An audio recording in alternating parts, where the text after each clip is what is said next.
Hello everyone, welcome to Mystery Monday. It is Steam Fest. I'm your beloved host, Stangalang21. I hope all of you are doing well. I hope all of you are in good spirits. I hope all of you are doing something to serve your community. And I hope you all had a good weekend. So, tonight we are playing some demos along with some mystery games. The Steam Next Fest has started, which means there are a ton of demos being released. I have installed some of them myself, and we're going to take a look at them tonight. Maybe we'll play something else later in the day, but like I said, good to see all of you here back on this Monday. It is June 15th, 2026. So let's go ahead and get started. I'm going to blur my background a little bit just to kind of filter out what I want to be shown anyway. Makes a lot of sense. Maybe it makes sense to me, but you know, it is that time. All right, I'm gonna slightly adjust my camera and then we'll get started. There was one of them that was mentioned by my friend Atlas. They recommended something called, I know it had 1666 in it. What was it? Amsterdam. So we're gonna give this a shot. So this is a demo. The full game is not out yet, but according to the store page, it says that every 333 years, something stirs. 1666 Amsterdam is a third-person dark story-led action-adventure where Noah, the Collector, wields witchcraft to uncover demonic entities hiding behind human faces. Investigate by day, face your demons at night. I've never played this before, but it is made by Panache Game Studios. They've also made Ancestors, and they've made Amsterdam. So I guess this might be the publisher, kind of in a way. So we're going to go ahead and check this out. Let's get straight down. Let's get to the mysteries. So we're going to go to our screen here, and we'll start this up, and we'll play it. Oh, we have, all right, controller time.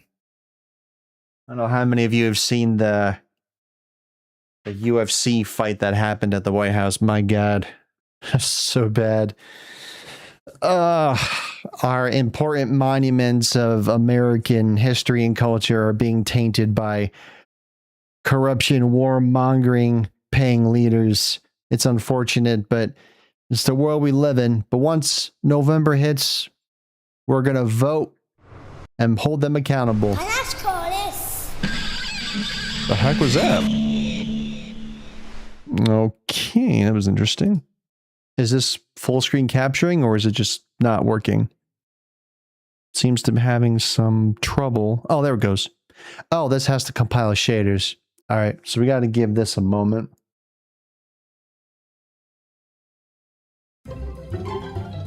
Well, while we wait for these shader compilations to progress, I hope all of you are doing well. It's been quite the week last week, but it's been calming down a little bit. I only have one more rehearsal for church choir, and then on Sunday, we're doing the graduation mass at my church. So we're going to sing beautifully with technique and just overall, just sing beautifully, send a message, and wish them the best to go on to wherever their journey leads them. Just pray for them and bless God upon their mighty souls. And that's the best we can do, really. So that'll be fun. All right, game, what is happening? it's struggling a little bit. It's struggling just a hair. Yeah, it's like affecting my my Stream Deck. It's pretty crazy, but it is what it is. But we're here, and we're going to enjoy it as much as we can. Almost done. All right, it's finished. Let's cut back to it. All right, Unreal Engine. I'm surprised that this actually gives an option to use your controller. I wish there was a way for this to be further out, but unfortunately there isn't. Maybe I can... Perfect, I'll wrap it around a pencil. There we go. Now I can just press it to turn it off and on. All right. Yes, it is a work of fiction, of course. So this is the beginning. All right, so we have brightness. Barely visible. Looks good to me. Streamer mode, yes, turn it on. I am a streamer after all. What does that say? Oh. I was born to be the collector. To protect a world I cannot be a part of. Destined to be feared for what I am. It is my fate. Whoa. She went on Ruvik. I have devoted my life to facing them. Those granted the power to raise souls. Those corrupted by their gifts. Tilting the ancient balance toward cataclysm. Oh, I see.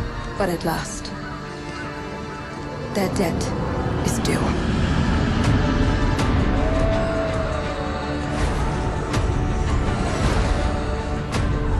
Every choice, every breath has led me to this moment. That's a lot of black cats.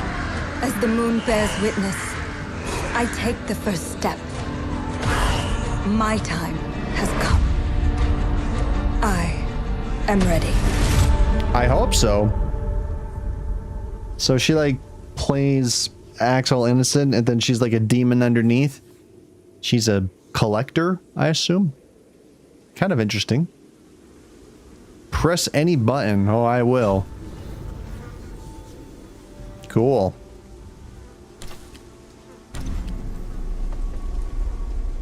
Gotta love the menu that transitions to the game. That's fantastic. I guess I'm a nun?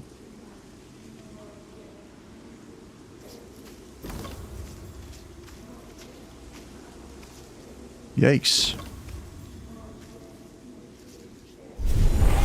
Whoa.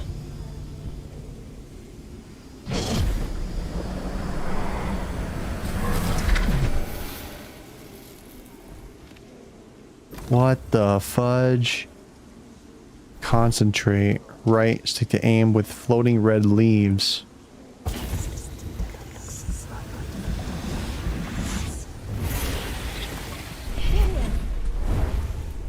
What the? Whoa.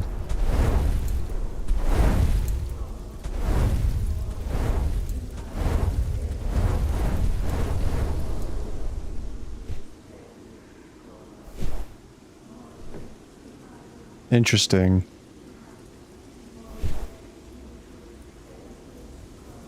Can I go back to my other form? Probably not. I don't think I can. Control remapping. Is there a way to... Oh, no, I can't. It's still stuck with PlayStation. What about... Hold on. Let me see something. Display. No, it's fine. Frame rate's at 30. It's definitely more than 30, I would say. Oh, it's at medium. Oh, I see. Accessibility. Ah, whatever.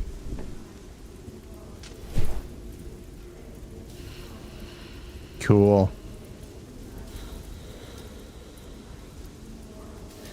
Well, I gotta say... Oh, gotcha. 17th century Dutch culture. Whoa, look at all those people. Geraint.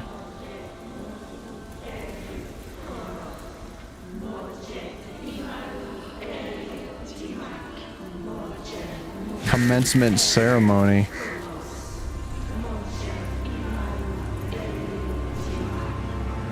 Whoa.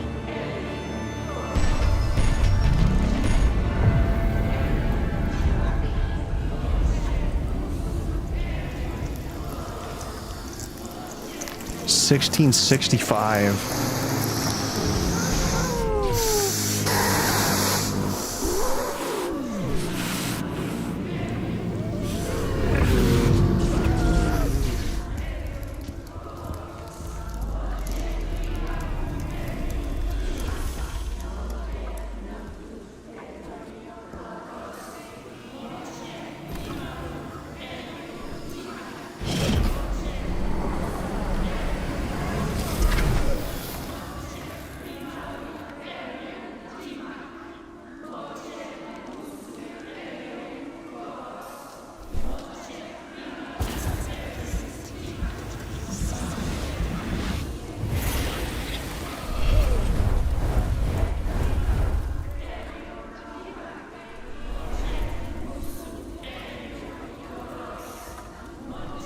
and living? What does that mean? Oh. What the?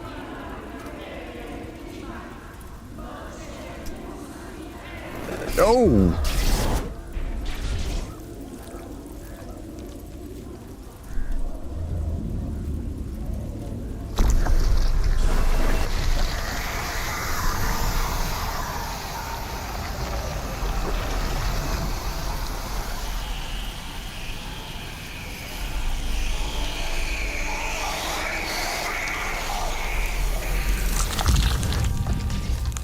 Reminds me of a Rubik's Cube.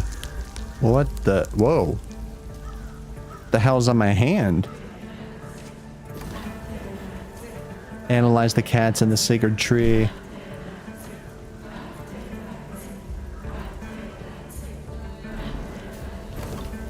The spirit from across the world to touch her on the netherworld. The spirit holds so many secrets. Oh, there's multiple cats. The hermit, its gaze reflects through roaming the span of the universe, seeking eternal truths and knowledge. Dances on the swirls and twirls of otherworldly currents, going down an ever-changing path that nobody else can understand. Sounds of rain and wind in the foliage, smells of soil and trees, away from the world of man. Its heart beats as one with that of the natural order. To stand and be true, to rise against the tide, stalwart in the face of challenges and holding strong to its duties. Connected to the elements, it's in tune with the constant changes of the world, transmutation of crude to noble, and the pursuit of wisdom, its sole purpose. The child radiates innocence, a powerful urge to smell and see everything, to climb and crawl into every nook and crannies, all with an open heart. The page, compelled to head out into the world with joy and pride, aims to learn and grow, for only through the journey may it reach its full potential. The knight stands straight and strong, eyes shine with courage and virtue, calls to mind the kings, the just and the mighty. And the spirit. Might do the page. Let's do the page.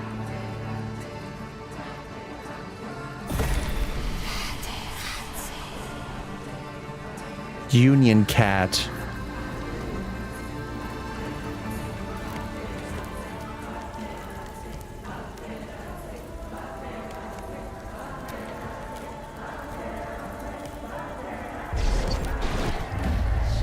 Whoa.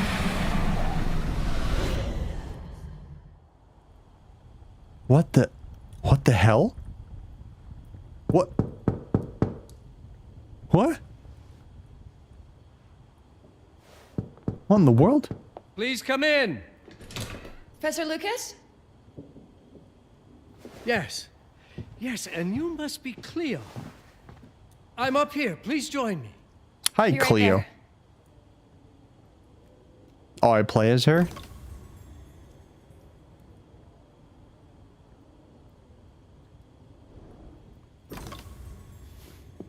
Expert in paleography in the Department of History at Bernard Langer University.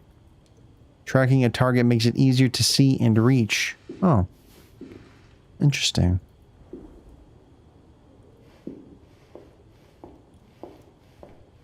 Nice place you got here. It's a lot of painted windows. You've opened scissors on a desk for some reason. I'm not sure why that is. You may find it interesting here. Yeah, I'm just looking around, you know? You never know what you'll find. So that's how I concentrate as I do this. Wonder if Cleo is related to something of Dutch. This is Dutch. Look at these steps. Steep. You got your busts. Probably of, like, what, Greece?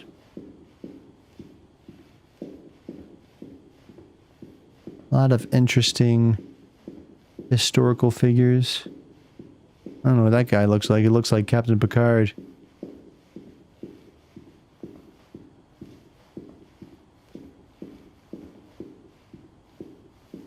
Well, hello there. Pleased to meet you, Professor Lucas. The pleasure is mine, Cleo. I'm glad you called. Were you looking for something in particular? I was, but my intricate classification system failed me once again. You know, this is the exact spot where I met your father for the first time. Really? Yes, he was looking for essays Rembrandt. on Rembrandt and other Dutch masters. I know that His name. arms were brimming with books. He could barely see in front of himself. That sounds like my father. Yes. I recognized myself in his eagerness to learn. The same eagerness that brings you here, I suppose. Oh. Yes. I have the letter he gave me. Could you have a look? Absolutely. Let's go to my desk. So how's my dear friend Aaron? You called my father a friend. Of course. He never talked about you before giving me the letter. I was devastated when he told me about his condition. I'm sorry, Cleo. Condition. He told you. When? I saw him about a year ago. He warned me that you were going to call when you were ready. Oh. I guess he told you a lot. Not much more. He is a very private person, as you know.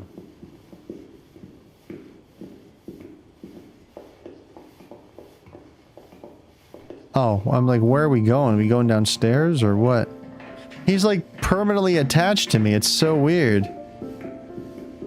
I don't know what to make of it. Let's settle at my desk by the fireplace. It's the ideal spot to examine your... Now, see that intriguing... Interesting. Okay. Oh, do I have to give it to him? Here, wait. All right. There you go. I can't read past the first line my father wrote. And then there's this last part at the end. Both are in English, but everything else is... Oh. I was hoping you could help me. I've never seen anything like this before. The writing seems to be hidden behind some sort of veil, and there's movement in it. It's like something that is- organic. That is odd. Absolutely right. I've only seen this once before. I have a 300-year-old manuscript that has the same protective layer, which means that this 300. letter Oh. is from the Zandaris tribe. From the painting, right? Nice. Yes, it's a very ancient tribe. I wonder how your father got this letter. Ancestry? Can you decipher it? I'm afraid I can't. But there is a tome in here on ancient writing that mentions the Zandaris' protected communication. Although finding it may be a bit of a challenge, I think I might have stored it a little too well. The library's registry should help. All right. Well, let's points of interest.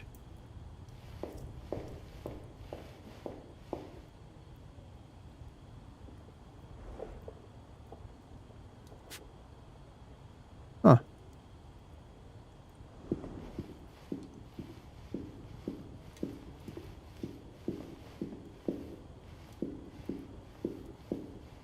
Have you Oh. checked the ancient writing system section?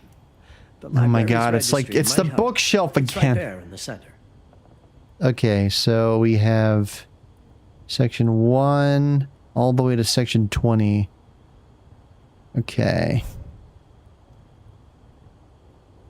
All right. Witchcraft, Rembrandt.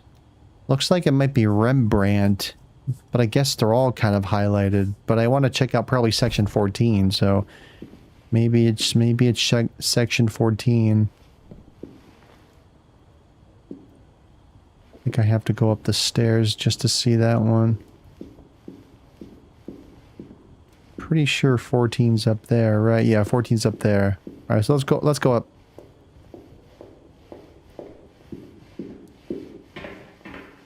Also, this is the Ancient writing system section should be here on the main floor. ancient writings. Oh, sorry, I made the mistake. I was so focused on Rembrandt that I didn't want to actually go up there, so appreciate that. Ancient writing system is 6. Writing system! No, I'm thinking of the Game Grumps. Thanks, game. Writing system. So it's over here.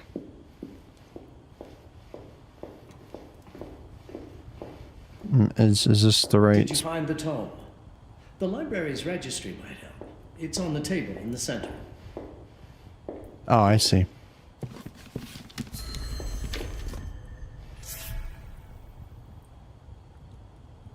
Zandari's tribe, 10,000 BCE.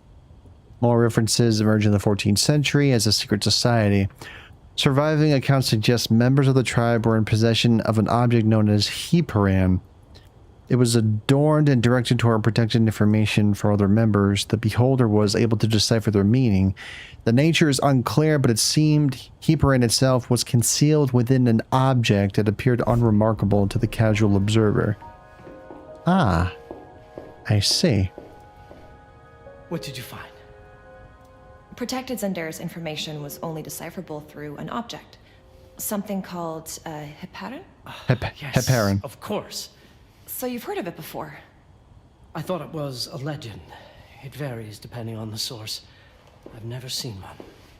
They said it appears as something unremarkable.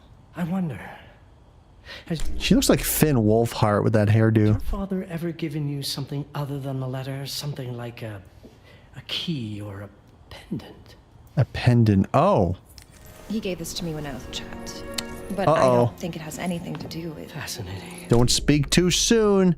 This is what we saw in the image, in the imagery. I don't see how this could help us decipher a language. Don't speak too soon. Doesn't hurt to try.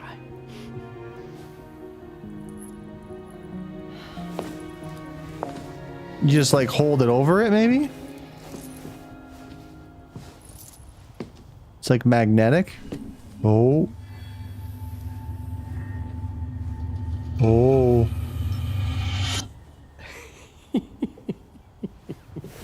It doesn't work. It's all right. Aaron has thought this through. There must be something that we're missing. Something to activate it, maybe. What makes you so sure that my father was behind this? Would it really be so surprising? I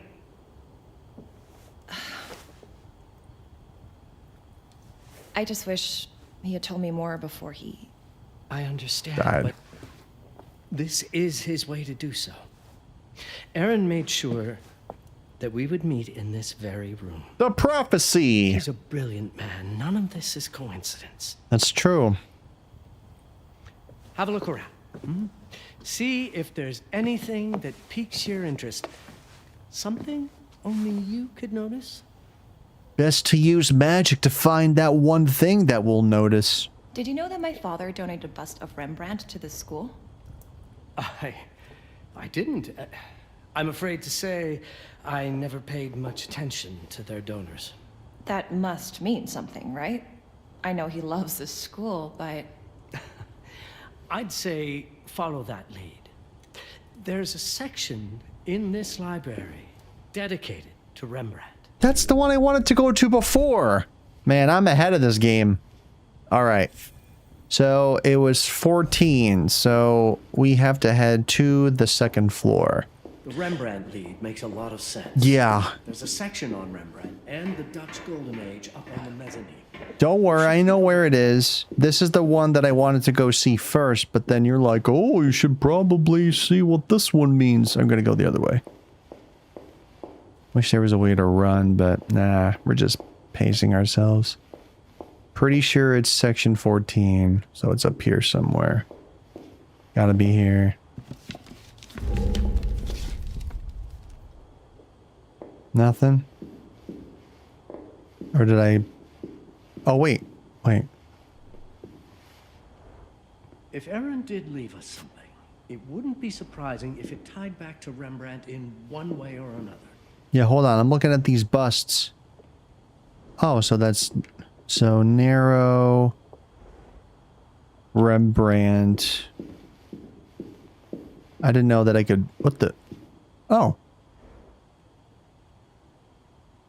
Right. So, I can also look at the sections too? Anthropology and ethnology. Is this the Caesar? Oh no, it's David. I'm not Right. sure your father left you anything here, but I do know he Juliet. wanted you to look into Rembrandt. You should take a look at the section dedicated to the master. Ernest McGall. Yeah, I know. I'm just looking around. Marguerite Bourgeois. Bourgeois?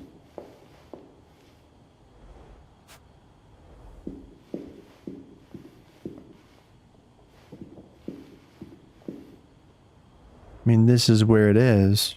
So Rembrandt is here. But what exactly are we looking for? Did we get... Oh. You might want to look into anything related to Rembrandt, Cleo. It makes perfect sense if we try to think as your father would. Yeah, I know. I'm looking. You said section 14, and that's where I'm looking. Am I just limited to... This is 14, right? I'm not going crazy? Can I view it from here? Oh, I can. There's 14. Did I mess up?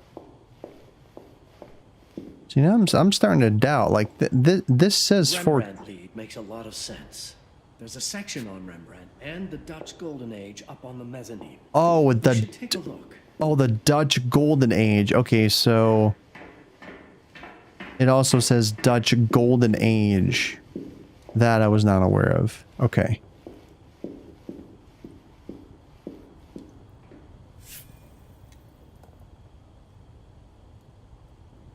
Yeah, so 14. I was there.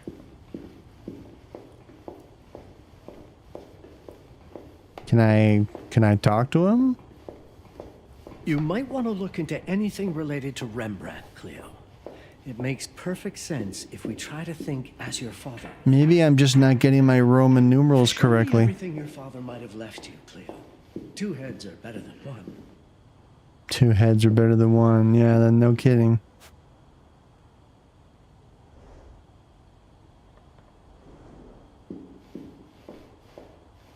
It's gotta be over here somewhere. This is the only floor. Unless there's something I'm missing, I don't think... Did I not search all the shelves? Unless there's another shelf. You might want to look into anything related to Rembrandt, Cleo. It makes perfect sense if we try to think as your father. Which I'm trying to do, but...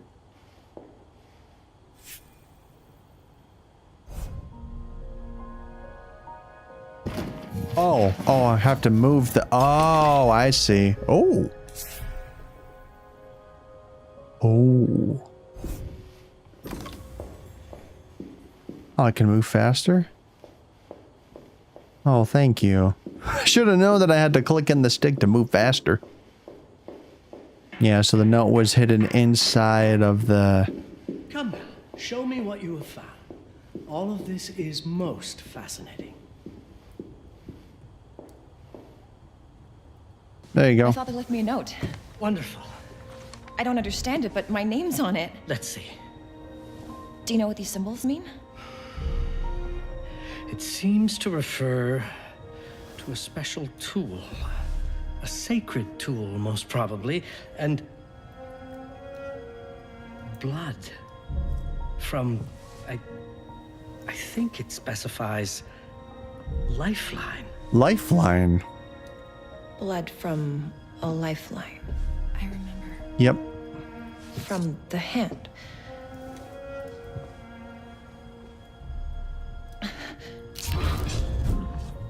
That's why the scissor was there. Oh, snap.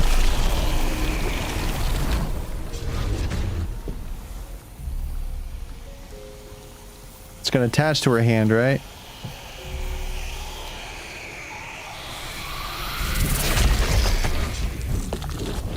Oh.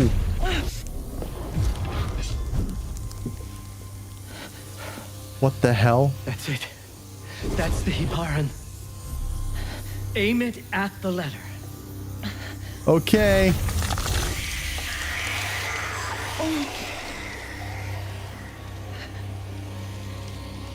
Whoa, look at her eyes. Are you all right? Yes. It's. Cleo, if you're reading this, it means you're experiencing Nux. It's this dark energy you can feel through your guts. Don't worry. It's yours, Cleo. And you'll become its master. Whoa. You're my daughter, Mabel, and I love you deeply. I once promised to tell you everything about your mother. This is it, but not the way you were expecting.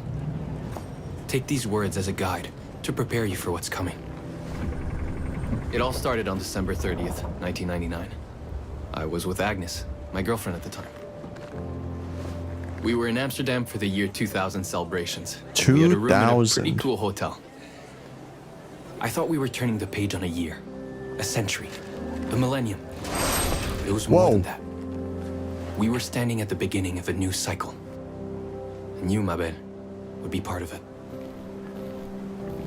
Oh, cool.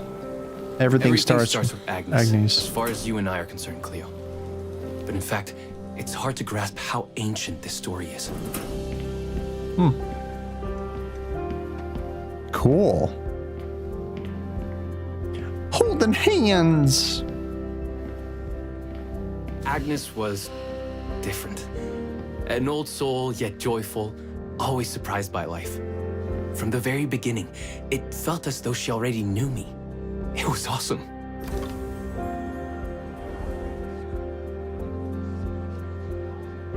Cool.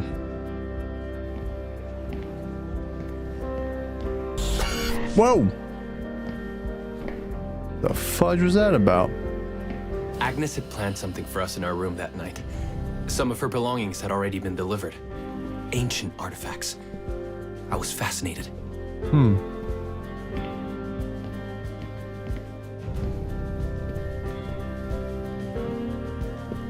Truly, I had no idea what Agnes had in mind. But you know what, Cleo? I didn't care.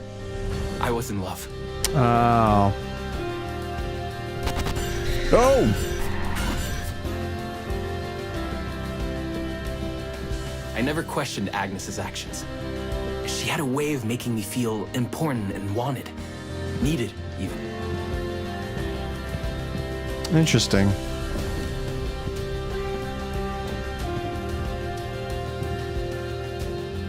Whee! As we walked to her room, I felt a new kind of excitement. Impossible to describe. I didn't yet know I was about to lose my grip on reality.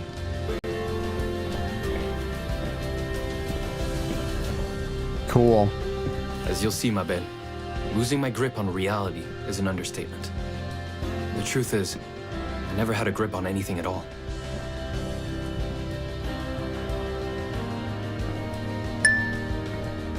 Cool. What the? Whoa. Rembrandt. The closer we got, the more something stirred in my veins. Nothing unpleasant. More as though the city's canals were running through my body. All these people. There was something electric about Agnes. A force emanated from her. A force I was about to discover.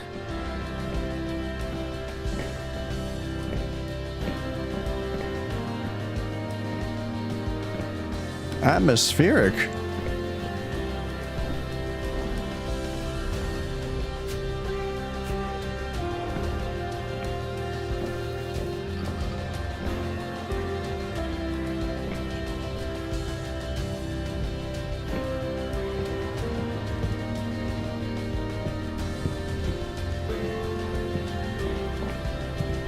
Where the heck am I going?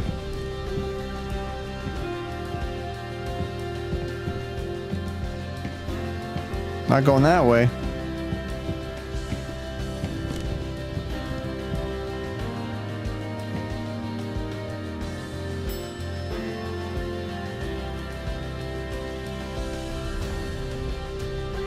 Kiss. Oh, was that it? All in all, what awaited me in that room never felt threatening, Cleo. Deep inside, somehow, it always felt as though I'd been chosen. Chosen? Agnes went directly to the bathroom to put on her magic touch, she said. She didn't need any in my view. But she was being literal, I guess.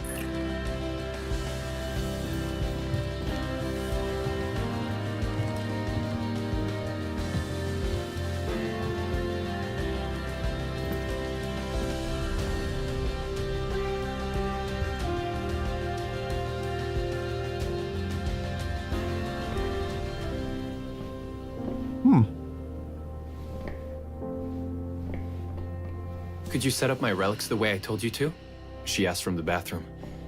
I had to rummage through a chest, a shelf, even her bag to find those things of hers. So old they were unsettling.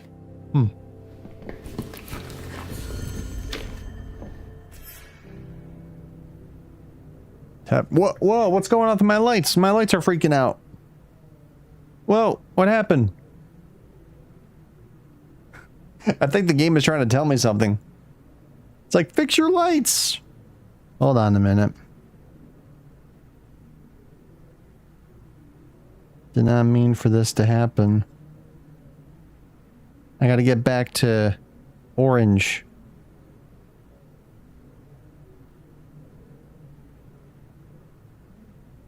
There we go. I don't know why I went all white all of a sudden.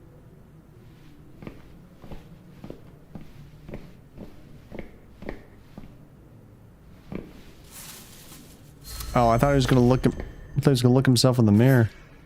Dry leaves.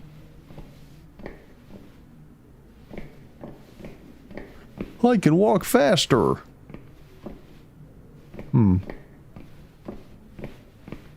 What else? Oh. Oh. The chest. Of course.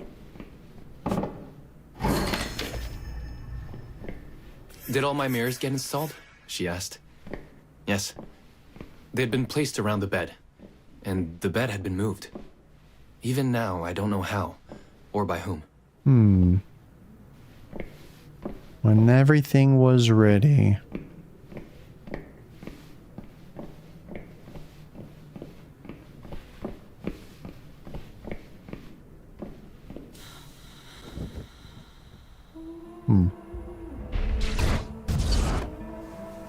When everything was ready as Agnes requested, she came out of the bathroom. Took her shirt off. Oh boy. She was... Oh damn.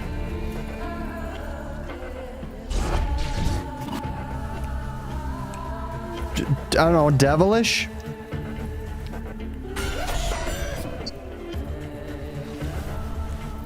Well, they are definitely in love, that's for sure. So why was the bed moved again? I have no words to describe what followed, Cleo. It felt ethereal until I lost the thread.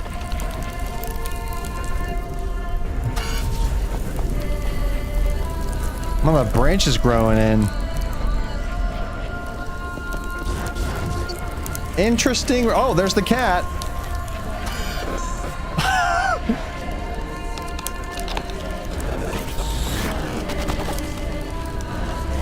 Does she appreciate that, or all right?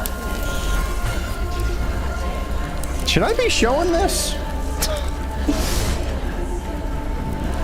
I mean, it is a demo after all. Don't ban me.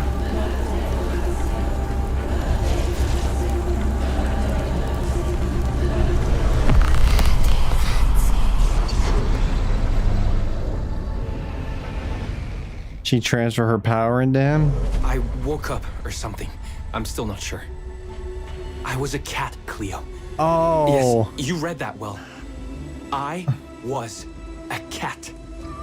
Oh, his name is Aaron.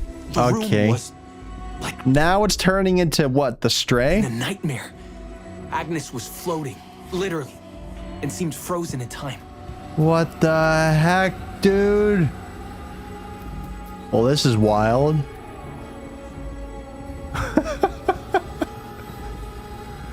Yeah, she is floating.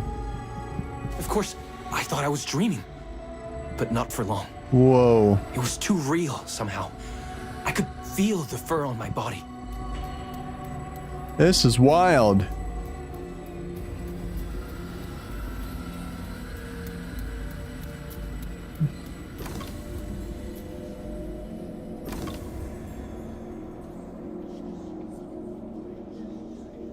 Oh, and it appears nearby, I see.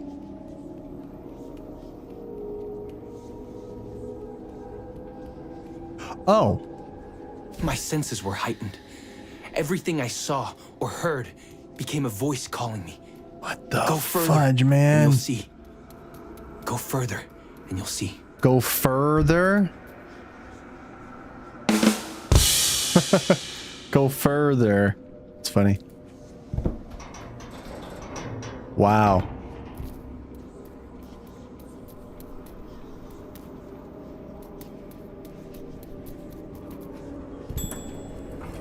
The further I went, the more The further real. I went, the more real my sensations became. Yet the world around me Whoa. felt increasingly surreal.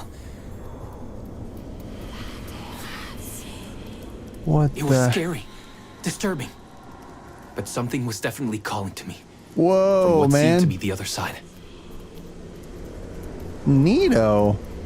Ah! What? And then in Then, a forest. In a forest.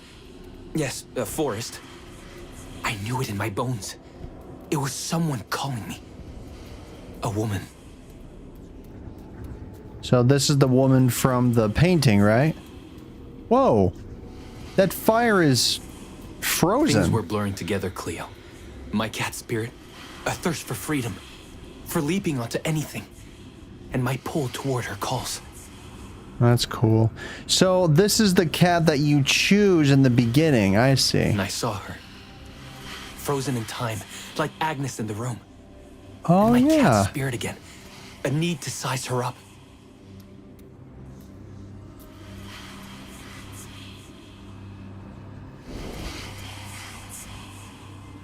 So there's the spirit. This is wild.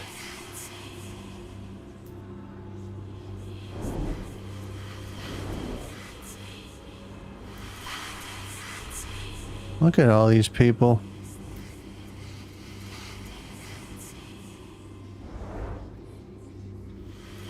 The tree stands tall in the clearing, its twisting branches heavily with charms and tokens made of bones, twigs, stones, and twine. Centuries old. Centuries and became the embodiment of Zandari's beliefs and worship. Wow.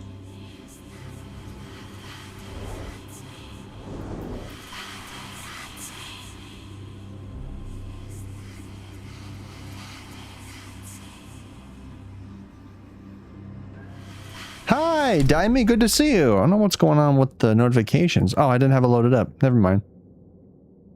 Welcome in. How you doing? There it goes. I just turned it on.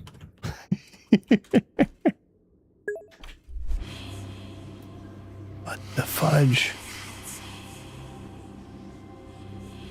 I think I have to climb up there.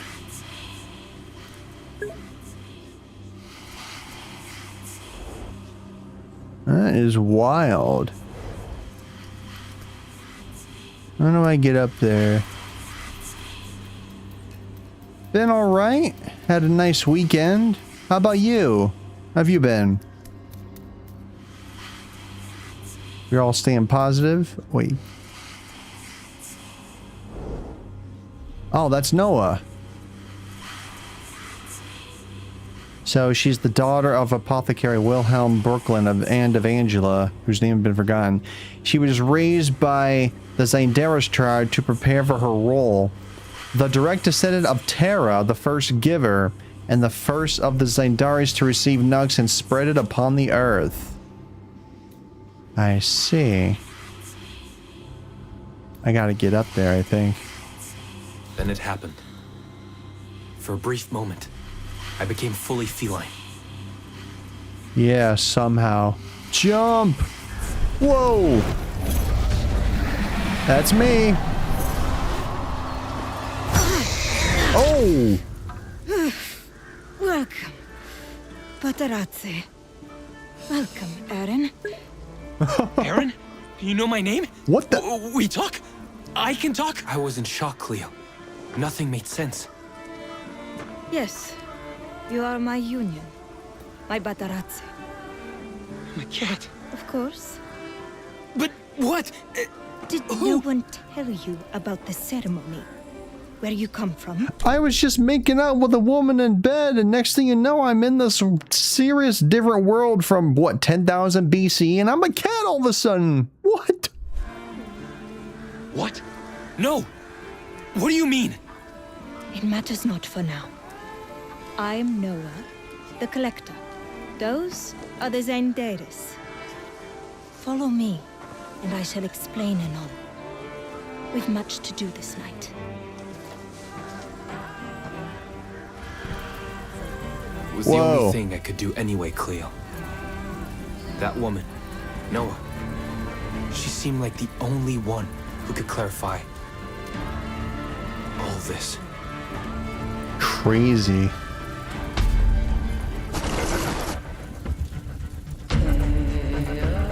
Whoa.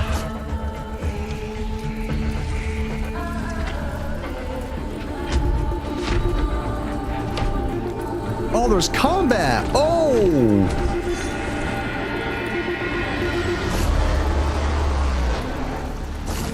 What?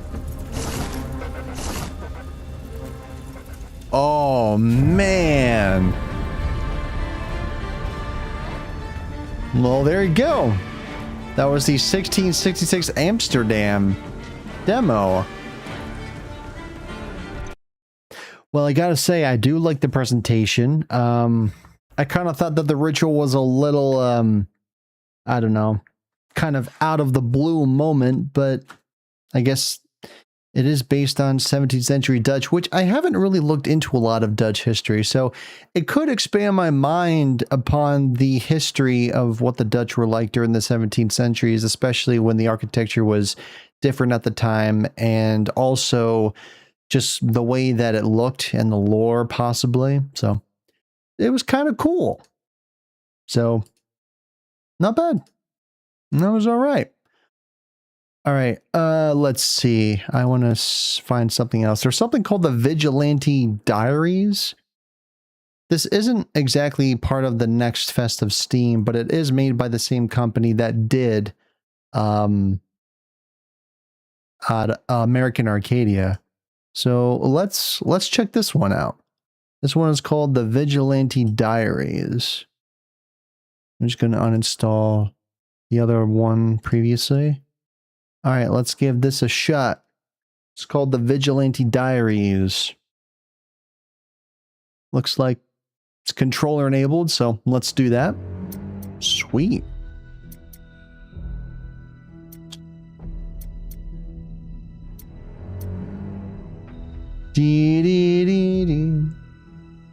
Let's do it.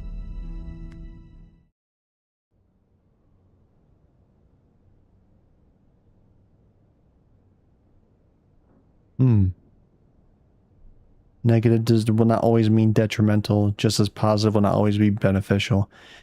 An aggressiveness of +5 can be very helpful in combat, but it will mean a huge problem if you have to keep a calm in a tense situation. It's up to you what kind of vigilante you become. Oh, sorry, excuse me. December 2nd, 1980. Last night was definitely a rough one.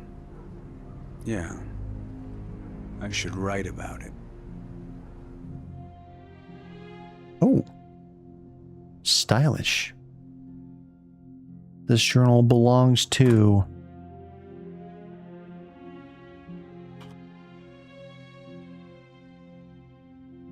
Dangling Donovan. Oh.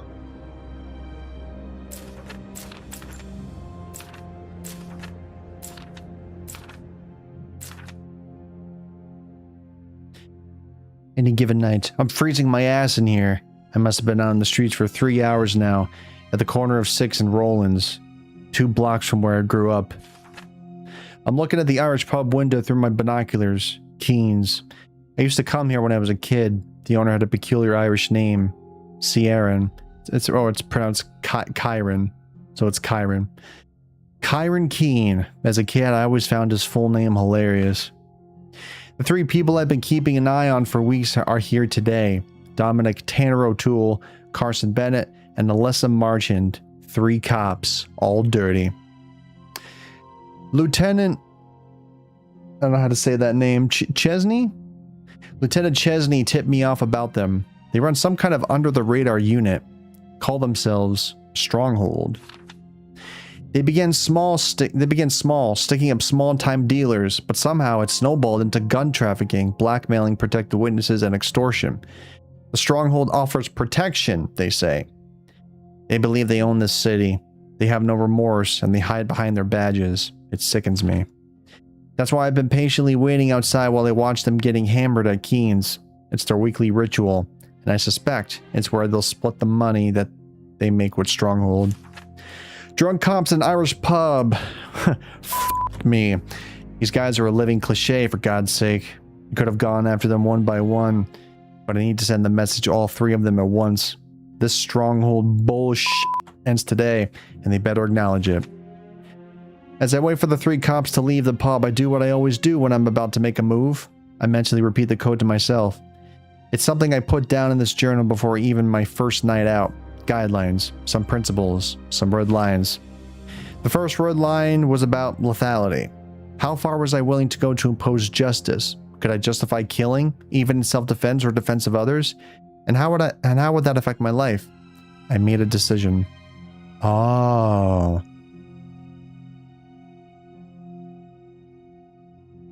I see. Consequences. So if there's no deaths, my aggression goes down, but my stamina goes up. If I do just the bad guys, then my stamina goes up.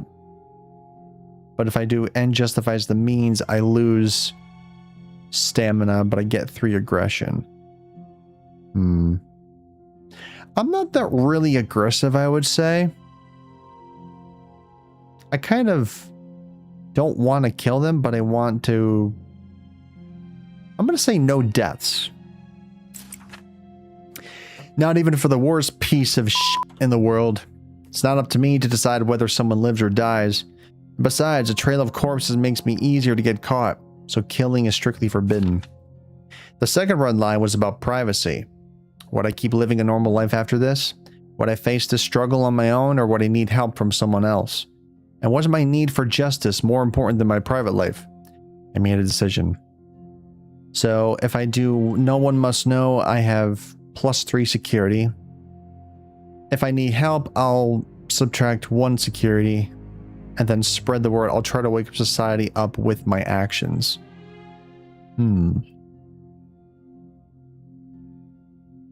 Well, if I'm this kind of vigilante person, I probably... Interesting. Near deaths.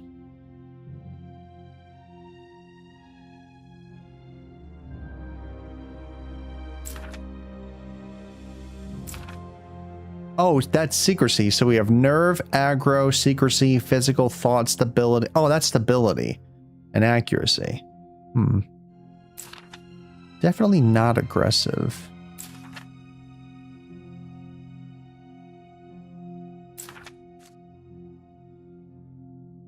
No one must know. Spread the word.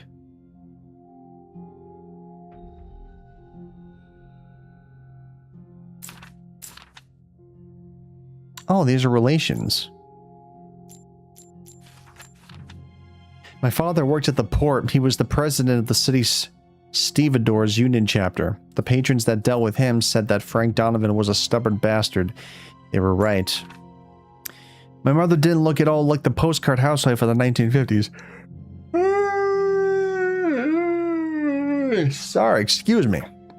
Mom had a strong character. I'm not saying by that my mother wasn't kind and loving, but overall, she was a tough and fair person.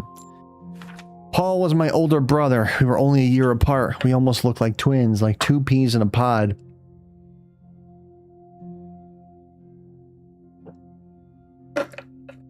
Another child in the house at that age meant everything. A friend, a confidant, and a playmate.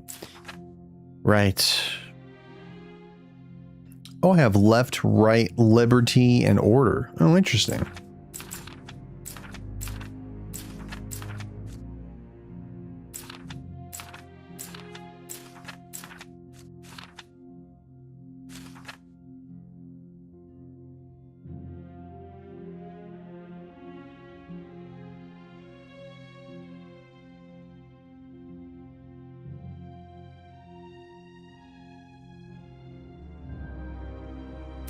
Consequences.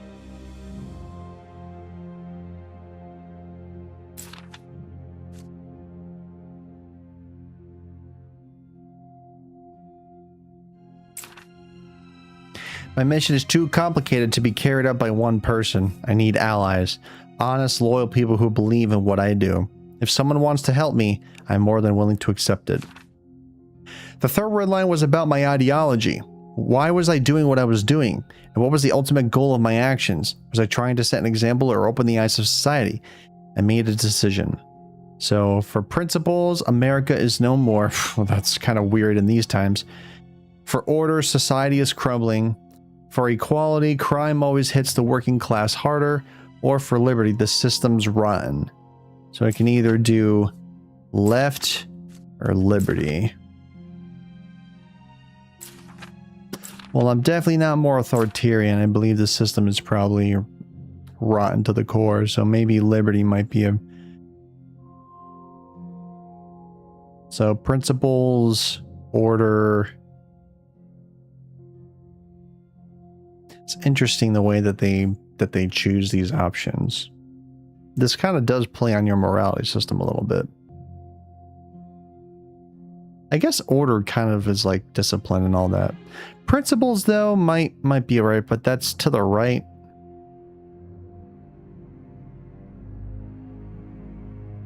Life, liberty, and the pursuit of happiness. I'm going to say liberty. From the inside out, from top to bottom, citizens live paralyzed by fear while power traps them in a never-ending cycle, and then crime flourishes, because all crime is a form of abuse of power, always, unambiguously. The only way to begin something new is to tear down what already exists. I have come to set you free. The three cops finish their last round, pay at the counter, and leave. O'Toole and Bennett smoke outside, sheltering from the snow beneath the pub's marquee. Marchand waits patiently. She's the only non-smoker. I assess the situation. 2 of them are drunk as a skunk, that's good. But I'm sure the 3 of them are armed, that's bad. I better act fast and take advantage of the element of surprise. In other circumstances, 3 cops would mean big trouble, but that's why I've waited for this moment. I needed the 3 of them to be plastered. Still, I doubt dealing with Stronghold can be solved without violence. I hope my brass knuckles and combat knife will be enough, but I've always carried the unregistered .38 revolver just in case. I check the cylinder to make sure it's loaded. I'm ready. O'Toole and Bennett toss their cigarette butts on the ground. 3 of them walk to where they parked the car near 7th. I know the area. The shortest route is the alley behind Keen's, the perfect place for me to intercept them. I don't show up on the roof with a smoke bomb or hanging off a roof or any of that bullshit. I'd probably break my neck if I did. I just cover my face and turn the corner to block their way. I'm not a lunatic or a madman. Those people make me sick, and I don't pretend to be America's public enemy #1. But most of all, I don't want to get caught and fried in the electric chair. That's why I don't want to be identified. That's why I cover my face with, a costume mask, a hood and a bandana, a ski mask, or my own custom mask. The most eye-catching, the most inconspicuous, what I felt was the most effective. I'm going to have my own. Let's do my own custom mask. Let's do that. I needed something custom made, safety first and foremost, but also something distinctive. I'm no craftsman, but with time and perseverance, even the most inept can make something decent. All I needed was a field hockey mask reinforced with a metal frame covered with fiberglass and resin. I couldn't help myself making it red. I know it's a little striking, but it looks menacing. Soon as I'd made the breathing vent, I knew I'd made the right choice. this was going to be my face. Bennett, the tall one, is the first to notice me. He frowns. He's not sure he sees what he's looking at. Hey, O'Toole, look, isn't that the masked guy, he says, and then he chuckles. He's really smashed. O'Toole looks up and down, nods, and says a name. That name. The masked guy? Something that would strike fear into the hearts of criminals.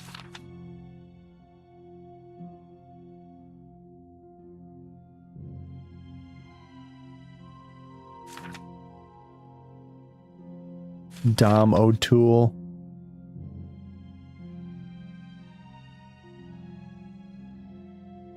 Something that would strike fear into the hearts of criminals. It's the one I chose. Oh! I get to choose a name. Cool.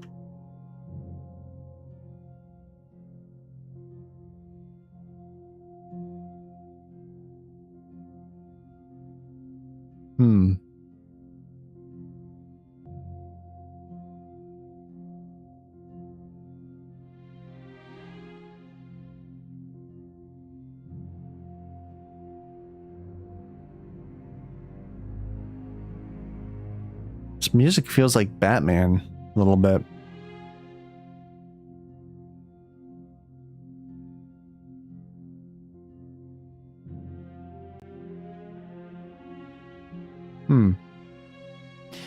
My creative side is starting to come out a little bit. What sounds like a good name to fight the system with?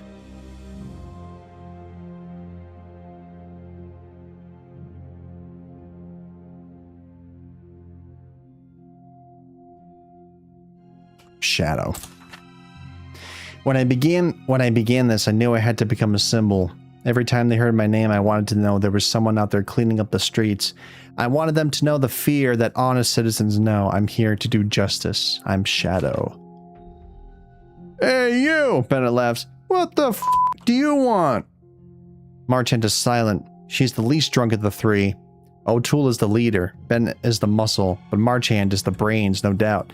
I step forward. Alright, so I can't choose that one.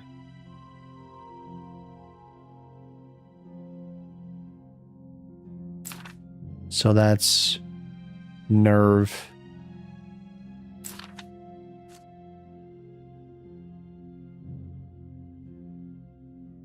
I'm gonna threaten them. More interesting. I'm here to send you to hospital, all three of you. O'Toole and Bennett burst out laughing. Marchand doesn't. She's been staring at me since I showed up. She doesn't drink as much as those other two a-holes. Too bad. Then O'Toole pulls out a knife. I see the gleam of the blade out of the corner of my eye. Looks brand new. All right, now I get the Tanner nickname.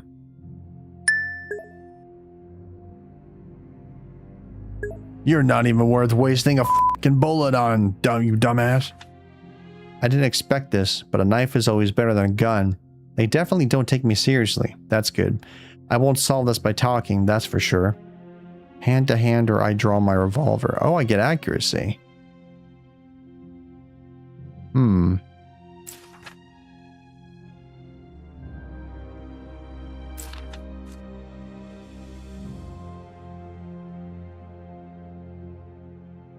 He has a knife. Maybe going hand-to-hand combat. If you bring a knife to a gunfight, you're sure to lose, so I'm going to say my revolver. This isn't going to be like the westerns. I'm not going to fan the hammer and leave 3 smoking corpses. I've been in enough shootouts in my life to know what it's like. I have to decide who I'm going to shoot first. Dom O'Toole, the boss who's coming at me with a knife. Carson Bennett, the enormous drunk guy. Well, he can't really do anything when he's drunk.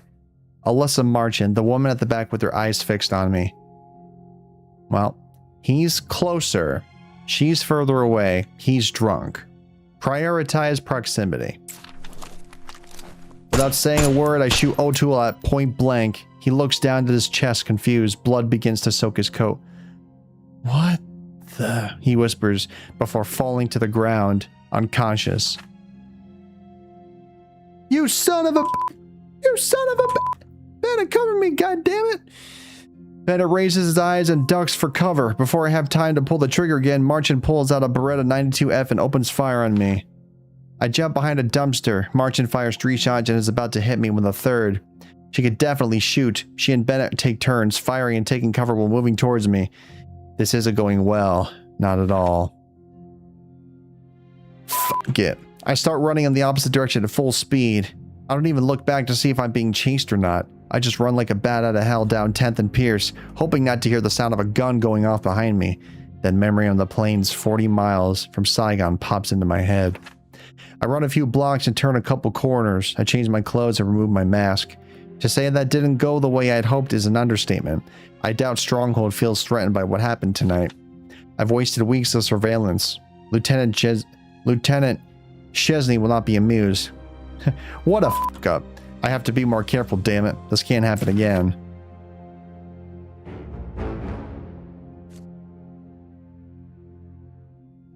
Well, no deaths.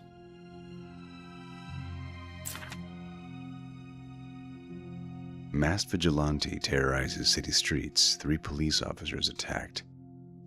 The Observer headline. Morning edition. Next to a composite sketch. Well, whoever drew it managed to get a pretty accurate description of my outfit. I've been sloppy. I gotta be more careful. Yeah, the terrorizes thing wasn't exactly what I was expecting. But I wasn't expecting high praises for what I do either. I should use that to my advantage, in any case. Terrorizes. So, I guess, the city is afraid of me.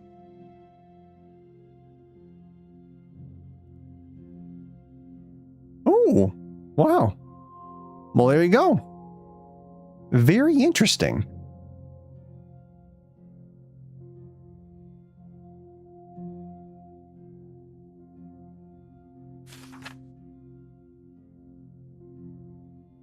Year 0. There was a sociological profile in the article. Some things were just pure bullcrap, but I have to say some of the other things were spot on. Oh, am I doing the same thing over again? Oh, working class citizen, an extremely reserved person, probably a war veteran, either in Korea or Vietnam. Yeah, I guess that's pretty much me, but I'm not just that. I was born in 1952, years after World War II. I grew up on the stories of American soldiers liberating Europe from the Nazis. The Uncle Sam posters, the Times Square kissing picture, fighting for truth, justice, and the American way, and all that. I guess all those glorified war stories have something to do with what I do now. Of course, then came Korea, and after that, Vietnam. Spending 13 months in Hue and Saigon probably also have something to do with what I do now in these streets. Anyway, I was born in a working class family. I wouldn't say we were poor as church mice, but we weren't exactly well-heeled either. I grew up in a hole in the wall on the 3rd floor of 19 Monroe Avenue, at the intersection of Benson and 10th, but it could have been anywhere. All working class neighborhoods were similar back then. Men coming home with sore backs after an endless day of work. Women keeping order in tiny 600 square feet apartments full of children, where there was never any silence. Children wearing hand-me-downs from their older siblings. Tobacco smoke filled the living rooms, a black and white television set in some houses, a radio in all of them. Electric radiators in winter, children cooling off with fire hydrants in summer, peanut butter sandwiches in McKinley Park, what was considered a happy childhood in the 1950s. My dad worked at the docks, another working class hero. As far as I can tell, and despite having hardly any education, he was a well-read guy. Beyond the Western dime novels, I mean. He even read Steinbeck when he was in France during the war. I guess the Grapes of Wrath had a lot to do with him being president of the city's Stevedores Union chapter. If you have a problem with your boss, talk to Frank Donovan, they used to say. Mom didn't look anything like a poster housewife of the 1950s. First of all, because she wasn't a housewife, no matter how much father insisted she quit her job. Esther Donovan is not... Esther Donovan is not a kept woman, she always replied. So she served tables at Agnello Steakhouse, a restaurant just north past the interstate toward Greenville. All the neighbors said Esther wore the pants in the Donovan house, and they were right. Mom was quite the character. I'm not saying she wasn't sweet and loving, but overall she was as tough as nails, as wise as King Solomon. And then there was my older brother, Paul. He was 1 year older than me, but we almost looked like twins, like two peas in a pod. A brother at that age means everything. A friend, a confidant, a playmate, and sometimes a rival. Someone to fight with over who gets the last piece of Mom's cherry pie or some other trifle. We collected trading cards together, played ball together, watched The Lone Ranger together, read Dax's comics together. We were always together. And then there was me, Thangalang Donovan. I worry about writing my full name here in case someone finds and reads this journal. It's an absurd worry. Someone finds this journal, it's because they've caught me. And there are much worse things here in my hideout. So I believe that I'm the protagonist of this story. An average Joe. Ha! No remarkable traits. Except one. Oh, I see. So Dad's principles, he's more... So he's more thoughtful.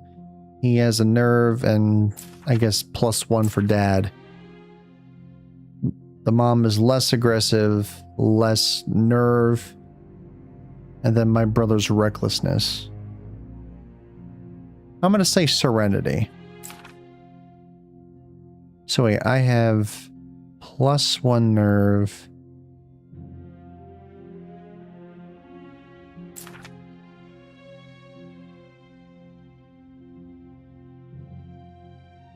I'm going to say serenity. I'm not that really much of a fighter, so that's all +1 though.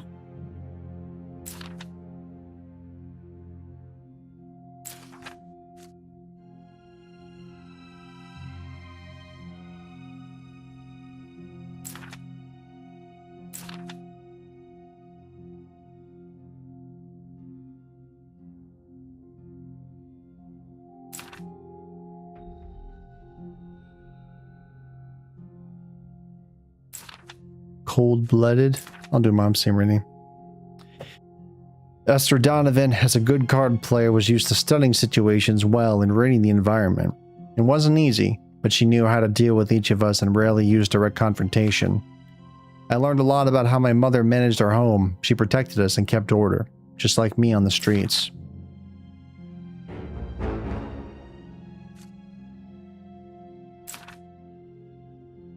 My mother didn't look at all like the postcard housewife of the 1950s. Mom had a strong character. I'm not saying by that my mother... Oh, I already read that already. One of my earliest memories is visiting my father at the port. I still remember the smell, a mix of sea salt, fuel, sweat, and smoke. A busy place, almost all day long.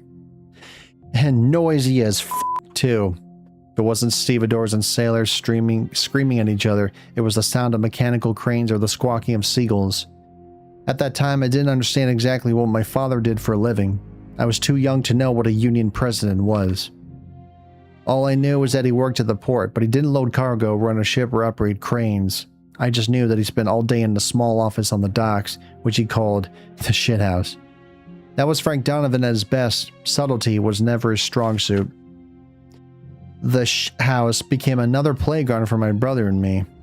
We spent hours in that place, as if it was our own house. For my father, it was the headquarters from where he fought for the rights of dock workers along his union buddies. Donovan's boys, they called them. But there were some things my father couldn't take from the inside. The house. Hi, Jax. Good to see you. Looks like the language of my check-in friend is growing on you. How have you been? Especially when there are problems with the shipping companies. At that time, the shipping companies had established what was known as open shop. In other words, free hiring of workers. Being non-union for longshoremen meant that there were no wage regulation, no control over overtime, and no paid leave. And that's why Dad had been on the picket line with his boys for several days to paralyze the city port. Without dock workers, the port was as useless as a fishnet condom. The city was losing money hand over fist. Even so, the negotiations had gone awry several times already. The shipping companies were desperate. But Dad was used to dealing with tougher, meaner, and more dangerous people. And even those guys always said that Frank Donovan was a stubborn Irish bastard. Yeah, they were right. However, my mother wasn't pleased with the situation either. She took my brother and me to the port to see him one Friday afternoon. I must have been 4 or 5 at the time. Yep, it's going well. Thank you very much, Jax. I'm glad you're relaxing. The situation we found there was not what we expected. Things were heating up. On one side of the picket line were Donovan's boys. On the other side, the cops. I saw my dad yelling like a maniac. He flipped the bird to the cops at least twice. My father saw us arriving and immediately ran over to us. He was sweating and looked agitated.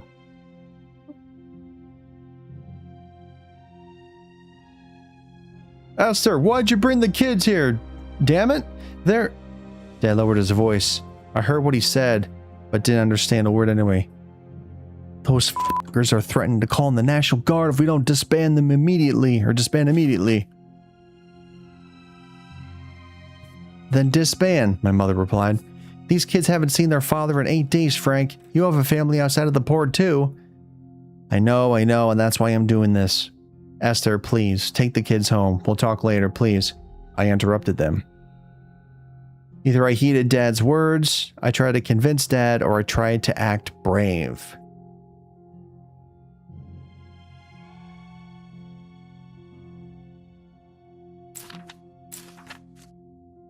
Mommy, please, let's go home. Dad, please come home with us. I'm not leaving, I'm staying with you, Dad. I tried to act brave. My father laughed and mussed my hair. He found it hilarious that a whippersnapper no taller than 3 feet from the ground was already as stubborn as he was.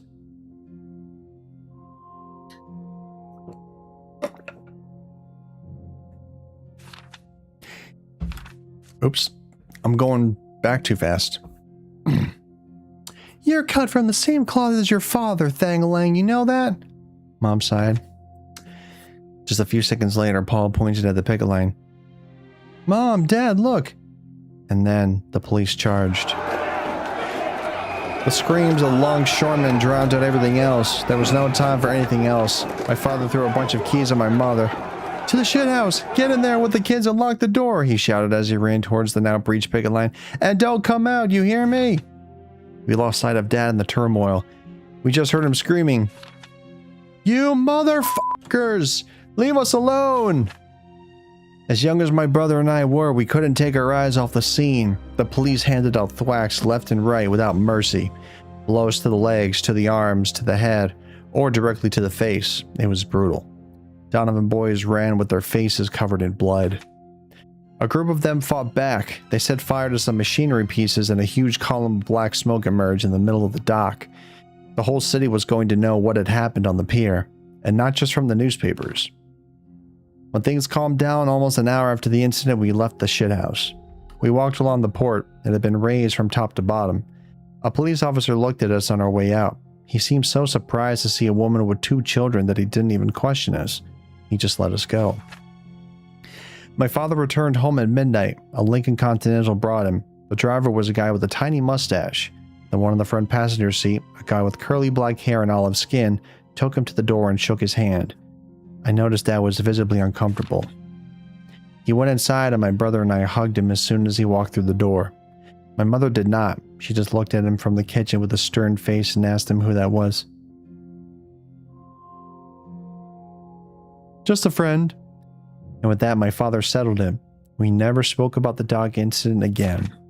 Wow.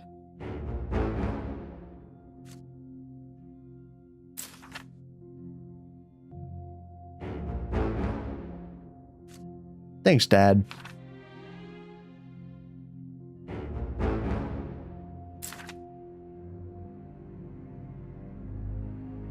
Bro.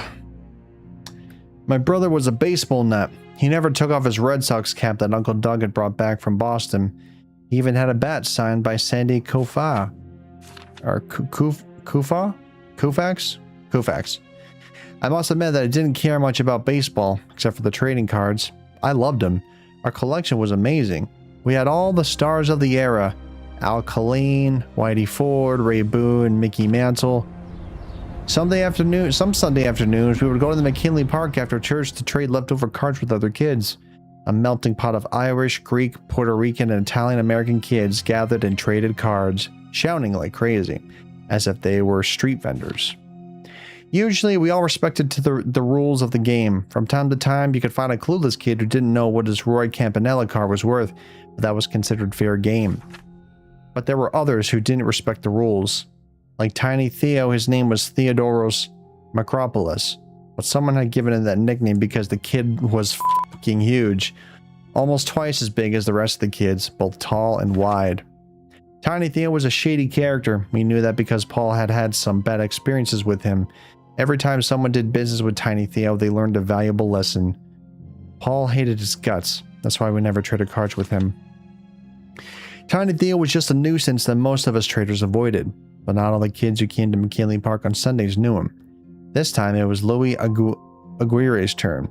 He was one of the youngest kids there, not even 6 years old, but Tiny Theo didn't care about that.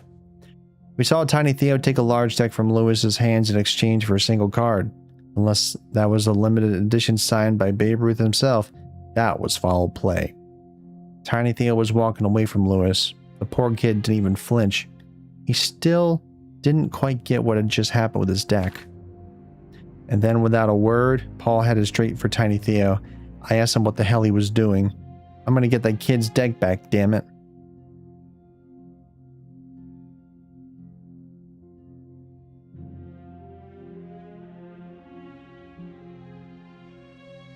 I told him to help Louis. Why don't we just give some of our kids' spare cards to that poor kid? Maybe. Help Louis. And Paul, we won't be able to beat Tiny Theo in a fight, and we both know it. I spoke slowly, waiting patiently while Tiny Theo was walking away. Just look at that poor kid, man. Louis Agria was just now realizing what had happened to him. We were seconds away from him bursting into tears. My brother thought about it for a second. While it's true that he wanted to teach Tiny Theo a lesson more than anything, he also felt really sorry for Louis Aguirre. Yeah, you're right, he grunted, accepting the harsh truth.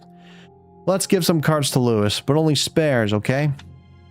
We waited until we lost sight of Tiny Theo. We called over to Louis, who came up to us with the blank stare of an abandoned puppy.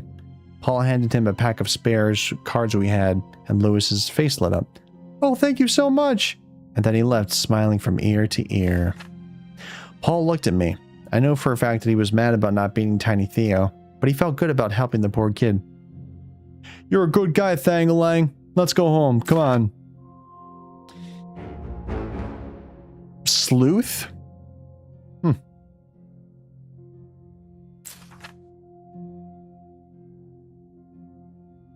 My mother loved to play cards. Twice a month on Saturday nights when she was free at Agnello, she would set up a game at home.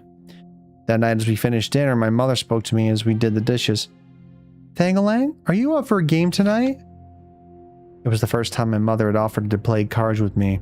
I thought it was an exciting challenge, something for grown-ups, so I said yes without hesitation. But I'm warning you, this is the big league, she said as she finished placing the plates on the dish rack. Don't expect any special treatment just because you're the youngest, understood? I wouldn't have expected anything else from my mother. Esther Donovan never sugar-coated anything. For years it had just been her and my dad playing gin rummy. But Paul had recently joined the game, so they come switch to classic rummy. No home rules. Mom explained the rules to me in just 5 minutes. You have to match sets of 3 or more cards, either 3 of a kind or straight to the same suit, like this. She spread out a 4, a 5, and a 6 of spades on the table. This is called a meld. The first player who melds all of his cards goes out and wins the round, and then the other players have to add up the points of the cards they have in their hand without a meld. Ma picked up all the cards and began shuffling them. Easy, isn't it? It seemed simple even for my young age. We gathered around the table. I had Paul on my left and my mother on my right. She began to deal the cards with confidence and a smile on her face. My father picked them up with a certain laziness. I don't think Dad was enthusiastic about rummy because he knew that playing with my mother meant losing. Paul and I, however, were very focused. There were a lot of variables to take into account, and we were inexperienced. We played a couple of hands, and one after another my mother went out. Sometimes she even got rid of all of her cards. "I'm going rummy," she said. That meant double points for the rest of us. She was giving us the beating of our lives. Mom knew the three of us like the back of her hand, and her game proved it. "You have to pay attention to the cards, boys. Are you paying attention?" "I don't think so," she said teasingly. Paul was fuming. My father rolled his eyes, fed up with so much defeat. "Esther, darling, you're such a sore winner," he said as I picked up the next card. "Well, I'm sorry," my mother smirked as she put down the last trio of cards she had left in her hand, "because I think Esther Donovan has won again."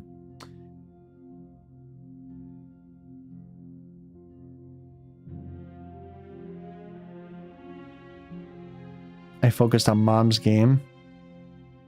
Let's do that one. I noticed my mother's expression as I was dealing. I noticed how she would sometimes frown slightly when she received a card. It was almost imperceptible. Paul and my father hadn't noticed, but I had, and that frown had to mean something. My hand wasn't bad. I had a pair of deuces, 3 sevens, hearts, diamonds, and spades already melded, a pair of jacks, and some high cards that didn't match. But I had decent hands before, and Mom always managed to lay out first. Probably because I had been paying attention to what she was playing. I had to meld my hand without laying off anything that might suit her. Let me turn the slide off real quick. So I tried to keep looking at her face while she played. I was melding my cards. I tried to pull out one of those frowns from Mom with my layoffs. Every time she did it, it was like a small victory for me. The game went on until Paul announced what seemed like the greatest accomplishment of his short life. "I'm going out! Yes, finally!"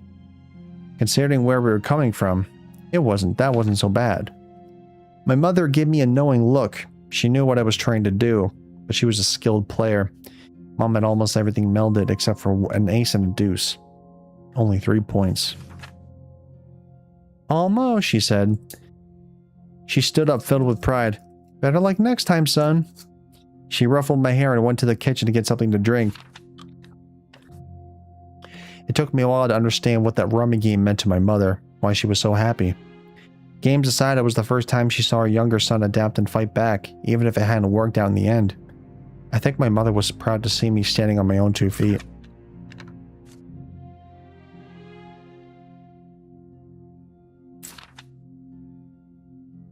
My mother didn't look at all like the... Oh, okay.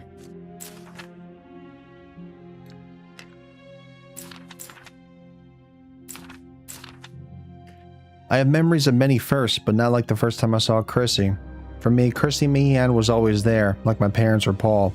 A childhood friend who lived 2 streets over, the daughter of one of my mother's best friends and of Officer Gordon Meehan. The Meehans were Irish and Catholic, like us, and we went to the same church. Chrissy and I endured Father Matthew's sermons patiently, waiting for Mass to be over so we could get out and play. Meehan was a cop back in the time when it meant being loved and respected by the whole neighborhood. One Saturday before lunch, Chrissy came to my block. "Thingling, you coming out to play?" She always called me from the street. Although she did like boy stuff like hide and seek and other things, playing with Chrissy didn't strictly mean playing. Sometimes we just talked. At that time, I was grateful to have someone to talk to. We went for a stroll around my block, stop by Bob's store, and maybe pop over to Kyron Keen's bar for a milkshake, back when Keen served milkshakes. "What do you want to be when you grow up?" she asked abruptly. I replied that I wanted to be anything but a longshoreman, although some years had passed, the dock episode was still in my head. "I'm going to be a police officer like my dad," she said proudly. But I didn't picture her as a cop, and I told her, "Either you can't, it doesn't suit you, or they're evil." Ooh.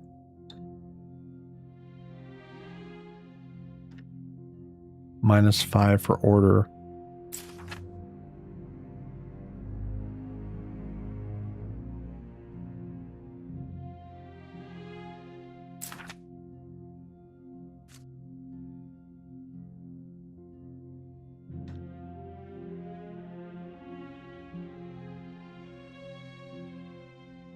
It doesn't suit you.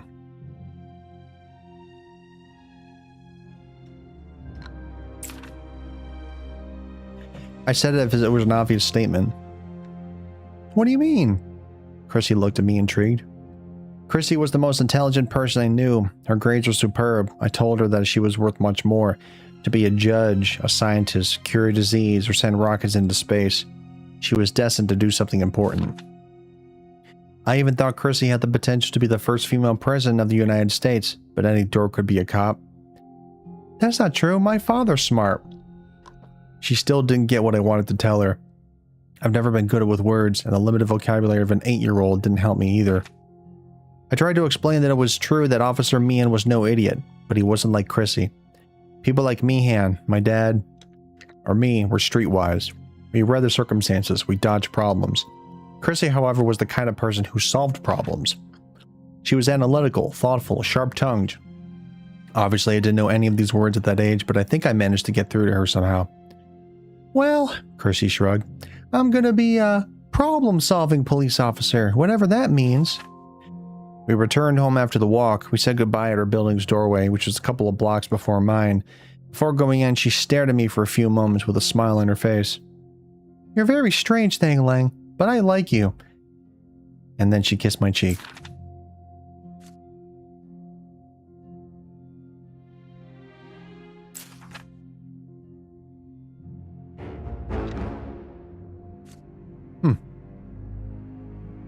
For me, Christy Meehan was always there, a playmate who lived 2 streets over, the daughter of one of my mother's best friends and officers, Gordon Meehan.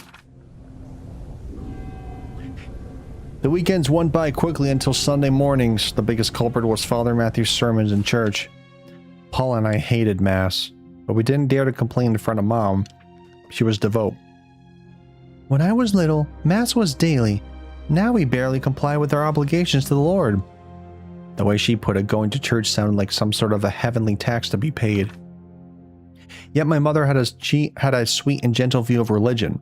She spoke to us of a God who was infinitely good, who cared about us, who loved and protected us. Mom's God meant love. Father Matthew's God had nothing to do with that. My brother always said that Father Matthew reminded him of the evil giant in Jack and the Beanstalk. He was a huge fella, almost 6 feet tall. The echo of his sturdy voice resonated in the church as he delivered his tightly focused sermons on angels, with flaming swords, painful sacrifices, divine punishment. His personal favorite was fire and brimstone falling on Sodom. Not even God couldn't find 10 righteous people in that city, he yelled. The guy was enamored with the Old Testament. Oh boy. Both Paul and me hated Mass, but for different reasons. Paul was just bored, but I was terrified of Father Matthew's God. Underneath his weekly sermons about evil, righteousness, and justice, there was an idea that probably defined his personality. Father Matthew believed we all were God's soldiers and life was a never-ending battle of good against evil. One Sunday, Paul told me he had learned a game for 2 in school. A game played with your fingers, only chopsticks. It was quite fun and perfect for Mass. We followed the routine along with the rest of the churchgoers. We stood up, sat down, knelt, recited, and gave each other a sign of peace. But I was always looking at how many fingers were extended on Paul's hand. We were so focused on the game that neither of us noticed Father Matthew's shooting glance. It was more than enough for him. Mass went by in the blink of an eye. My brother won 3-2. I admitted defeat, but I also pointed out that he had more practice than me. Our parents stopped to talk with a group of neighbors at the church gate, another Sunday morning ritual. One of them, an old lady, pinched my cheek and said, Look at you, Thang Lang. How much you've grown. Do you know who I am? I shrugged. Of course I didn't know who the old hag was. As we waited for our parents to finish talking with the unnamed old lady in our group, we saw Father Matthew approaching us. Hello, Frank, Esther, how's everything? Father Matthew put his hand on my shoulder and paused while speaking. May I talk with the boys in private? It'll only be a second. A priest in the 1960s represented the highest authority of our Catholic family. Many parents left their children in the care of the priest without a moment's hesitation. There's no need to say how much trauma and suffering this blind trust caused. Fortunately for Paul and me, Father Matthew was not the kind of priest. But unfortunately for Paul and me, Father Matthew wasn't like Spencer Tracy's Father Flanagan in Boys Town either. He took us to the vestry next to the church.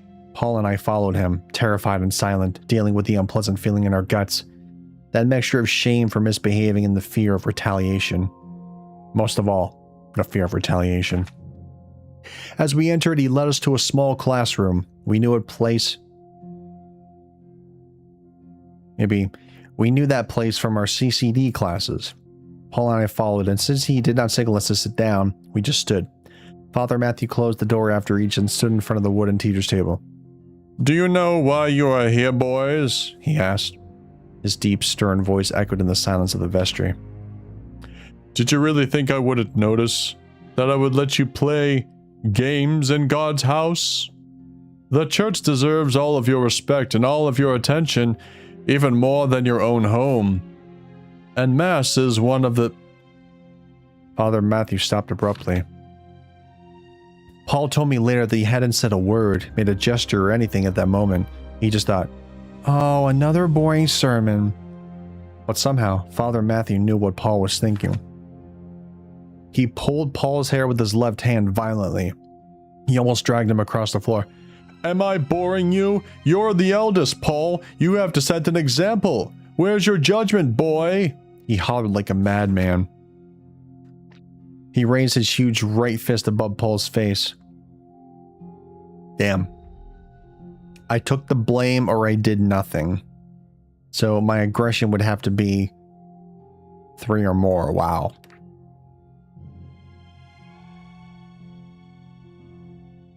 I guess I'll take the blame.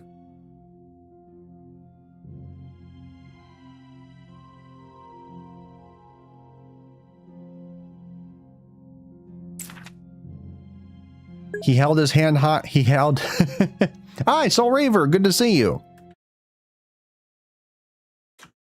How are you doing? He held his hand on the spot and turned his head to me. He let go of my brother. I told him that if he had to punish someone, it had to be me. I said that I had learned a new game at school and that was a lot of fun, and that I wanted to show it to Paul. That I wanted to impress my older brother, but it was not my intention to disrespect him. He put his hand on my shoulders. I squinted my eyes in anticipation of the slap, but it never came. Long day? Yeah, me too. You have shown courage, and you have shown sincerity, Thang-a-lang. But most of all, you have shown fairness, and that's what matters most. You may go, boys. But don't you ever think of fooling around in church again, okay? We nodded. A hair pulling was a more than favorable balance considering how it might have turned out. Why did you say that? Paul asked me. I shrugged. It was something I often did when I didn't know what to say. I just felt like doing it. It was stupid, he said as he walked away. As he walked back. But you saved my ass. I love you, little brother.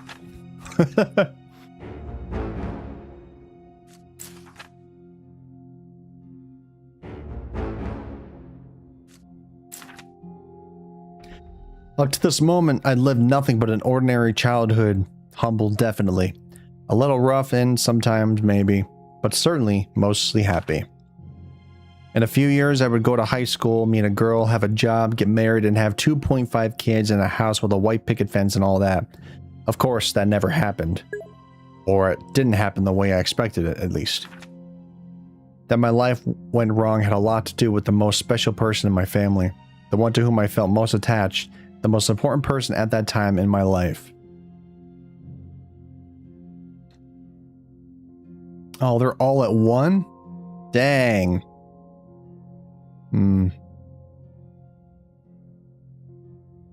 They're all at one.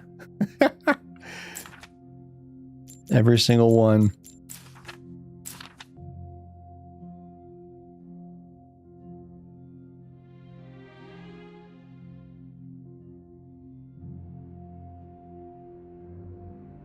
I'm gonna say bro. Paul was a real pain in the ass at times, stubborn as he can be. Oh, stubborn as can be. He had the best and the worst of dad and mom, and he got on both of their nerves quite often. But he was a funny, witty guy with a great sense of humor, and at the same time, a loyal friend with a heart as big as the world. He was always getting into trouble and often dragged me into it, but that was always a lot of fun, even if we got our hide tanned from time to time. Paul Donovan was much more than my brother. He was my soulmate. Oh. That's why his kidnapping tore me apart. I remember that day like it was yesterday. We lived about 10 minutes from school. We always walked back home. But that day, Mom couldn't pick us up from school. She had to work an extra afternoon shift at Agnello's. She told us to wait for Beatrice Molinaro, the lady who lived on the 4th floor of our building, to pick us up. Time passed, almost an hour, and then Paul stood up. "I'm tired of waiting. Let's go home, man," he said, and started walking toward the intersection of 6th and Franklin. He stepped out the door of the school gate, and a few raindrops began to fall. Paul put on his Red Sox cap.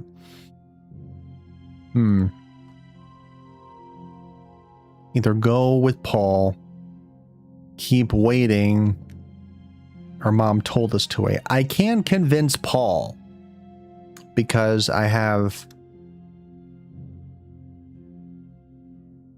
my thought is, yeah, let's be thoughtful.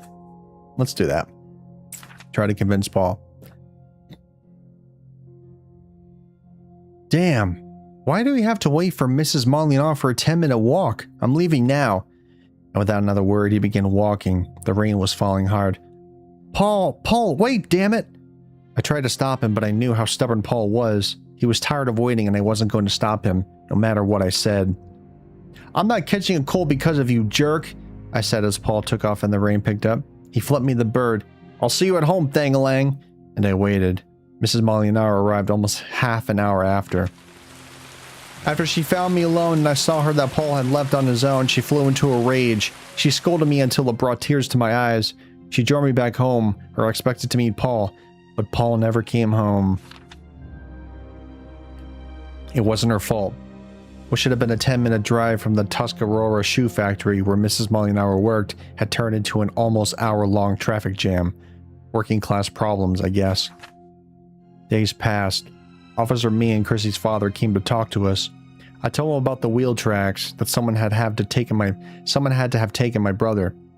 That it had to be by force because he had never taken off his Red Sox cap. Me had a lot to do with the police skipping the typical assumption. Sometimes kids run away from home. Thanks to him, Paul was considered an abduction from the start. Weeks passed. My brother's picture was plastered on milk cartons and taped to street lamps and telephone poles. We lived without living. From time to time, we received a call. Someone thought they'd seen Paul somewhere. Sometimes I was mistaken for him. Whether the call out of the good intent, sorry, I felt like I had a stroke. Whether they called out of good intentions or opportunism, none of those calls came to anything. Months passed. People forgot about little Paul Donovan. His face on the milk cartons and street lamps was replaced by another child. It angered me at the time. But what can you expect from a country where more than 500,000 people disappear every year? However, the neighborhood continued to talk about it. Even Sal Marchisio, the honest export-import businessman, offered to help my family with the search. We've had our differences, Frank, he said to my father. But if this happened to John or Andrea, I don't know what I'd do. Tell me how I can help, and I will. I was surprised that a mafioso like Marchisio had red lines. Not many. I only had to read the news from time to time to see how Marchisio dealt with things. Is it Marchisio or Marchisio? I don't know. Marchisio. Maybe it's Marchisio. But he had a wife and 2 kids. Hurting children was out of the question for him. However, even with the police and the mafia throwing themselves to find my brother, not a trace of him could be found, and years passed. Damn.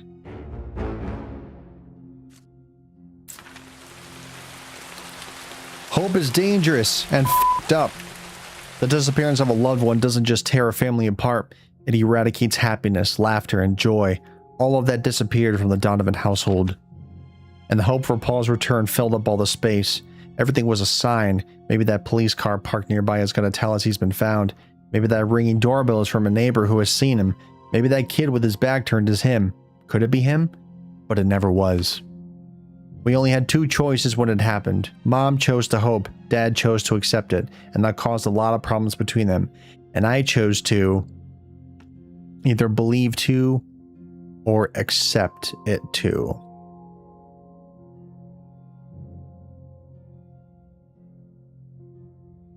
I'm gonna believe.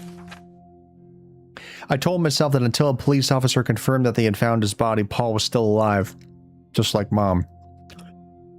It wouldn't make sense for the hat to disappear and not be on him when he's dead. My brother is still alive. He's still alive, I repeated to myself over and over again.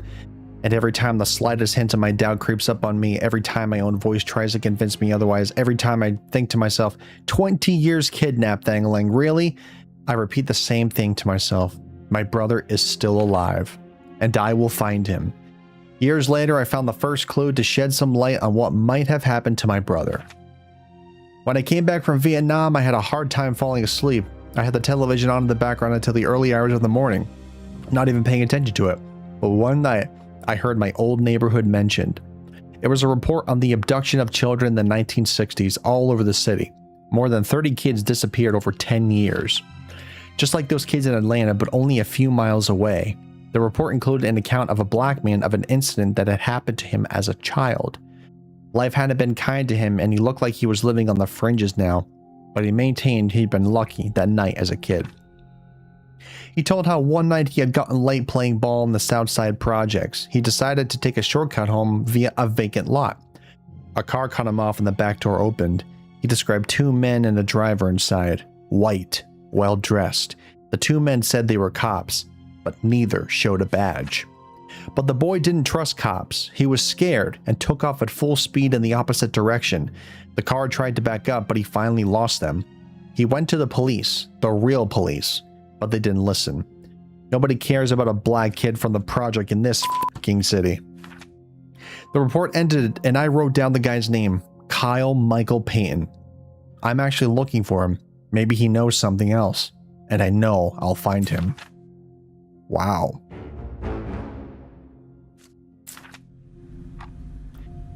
Days go by slowly when something like this happens in a family, and after the storm passes, you're left with the hardest part, living with routine. And in most cases, you have to do it without anyone's help. Because nobody knows how to deal with it, and nobody wants to talk about it. Friends and acquaintances avoid tragedy like the plague. And I don't blame them. People don't know how to respond to loss, especially when it's a traumatic loss. There are 1,000 platitudes when someone dies of old age. He lived a good life, everyone's time comes, that kind of shit. But there are no platitudes for when something like this happens to your brother. You simply try to get used to the silent movie your life has become, a reality plagued by uncomfortable silences, by topics that are never talked about, by routines in which that person doesn't exist, and with empty rooms. I entered the room I shared with Paul. I was still sleeping there, but I'd never taken the time to look at his things. I stared at the top bunk. I slept in the bottom bunk and never liked it. But I didn't take the top one because I hoped Paul would come back. I looked at Paul's things, the bats signed by Sandy Koufax, the trading card collection we got in Dodging Tiny Theo at McKinley Park, and his Red Sox cap. I had not been able to remove all the mud. I washed it at least 6 times and the mud stain was still there. That fucking mud stain. I tried to wipe it off with my fingers for the upteenth time, and I couldn't. I couldn't wipe the stain, couldn't stop him from going in the rain, couldn't reach him. I hadn't been fast enough. I couldn't save him. It was hard for me to understand at the time that it would have made any difference. That if I'd been with him, we would have both vanished in that car. I dropped the cap and burst into tears. I took a breath for a few seconds. I wiped away my tears and I looked at my reflection in the mirror. This was my life now, and I asked myself the question, what now, Thang Lang? What's left? I either become silent and reserved, I became single-minded and ruthless, or I became relentless and determined. Well, I don't always make it about myself. I don't necessarily want revenge. I want justice. Some of my relatives said that my reaction had been stoic, unusual for a kid my age, but I knew that this was just a sign that the system was flawed, that there were bad people out there. This shouldn't have happened. Justice was important, but sometimes law and justice don't go hand in hand. The rules and regulations are just how they are, and that's why I need to act outside the law, but just because it allows me to be faster. The journalist who wrote that article in The Observer, the CC, mentions that I have a particularly distorted view of justice, and he doesn't hesitate to take justice into his own hands. I wish I could answer the author that, yes, my friend, that of course I have a distorted view of justice. That maybe you would have it too if you'd lived through what I have. Sweet. The years went by. Eventually I got used to my new life. I must say that those were calm years, at least compared to my childhood. Everyone saw Thang Lang Donovan as a good kid, an average student, and neither particularly popular nor outgoing. Just another kid in high school, with a first name for Thang Lang, probably not going to get bullied for it, just saying. Even what had happened to my family faded in the minds to others. Not in mine, of course. I went from elementary to middle school, no problem, and then I went to John Nance Garner High School. The good thing was that it was next to Grove Hill Park. The bad thing was that I had to catch the bus to get there every day. In high school, I met new people, some good people like Daniel Arellano, son of Puerto Rican immigrants. He was lanky, not good at sports, and a mediocre student, but he was a smart, witty guy with a great sense of humor. We got along well from the beginning. Being working class and Catholic, it was only natural that we became friends. We would spend the afternoon playing games, arguing about all sorts of trivial things such as who was the funniest comedian of all time or which was the best rock band. Really, man? You preferred the Byrds to the Beach Boys? He said. But for every Dan, there were 5 guys like Chet Meyer in high school. Chet looked like a life-size replica of Barbie's Ken, just as dumb as he was popular, and of course maintaining his status meant picking on people. He had it in 4 for Dan, him and his 3 asshole friends on the football team. I don't even remember their names. Bully 1, 2, and 3 will do. He let us walk down the hall and couldn't help but comment. Look, it's Speedy Gonzalez. I looked at Dan. I knew him, and I knew he was formulating a reply. One that was most likely going to mention rednecks, inbreeding, and cousins marrying. Dan was quick on returning insults, but not so quick on hitting back, so I knew I had to intervene. Either we left, or I confronted Chet. We're 2 against 4.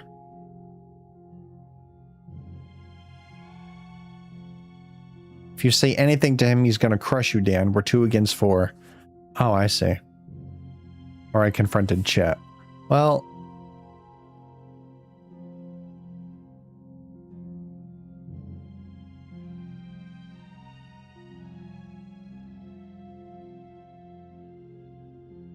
Yeah, just leave.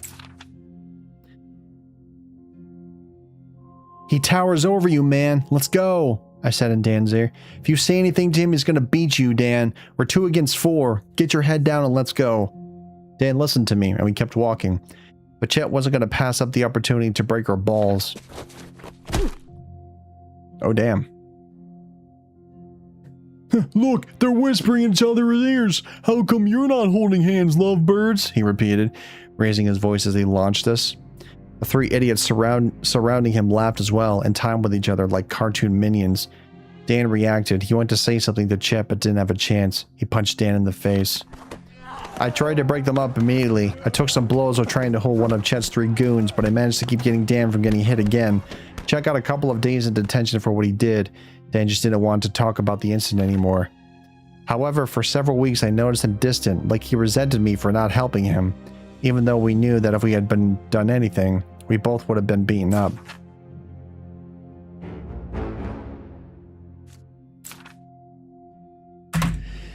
The day before I began my sophomore year of high school, I met Chrissy Meehan to go to the movies. She brought a tray of homemade roast beef she had cooked herself, regards to my family from her parents, and some of the joy she always carried within her. It was a high noon re-release. She had been urging me to see it for days now. Let's go for a walk, and then I'll take you to the movies. I know you're going to love it, but popcorn and drinks are on you. Deal? We left home. It was one of those sunny spring days with just the right temperature, some respite between the criminal cold of winter and the sweltering humid heat of summer. It almost seemed like one of those bucolic springtime descriptions worthy of Walt Whitman's prose. Oh. Well, Thang Lang, how's everything? I shrugged my shoulders. It was a strange time in my life. I wasn't spending that much time thinking about what had happened to my family, but I wasn't clear on what to focus on either. We entered the park through the main entrance. It was teeming with the usual McKinley weekend crowd.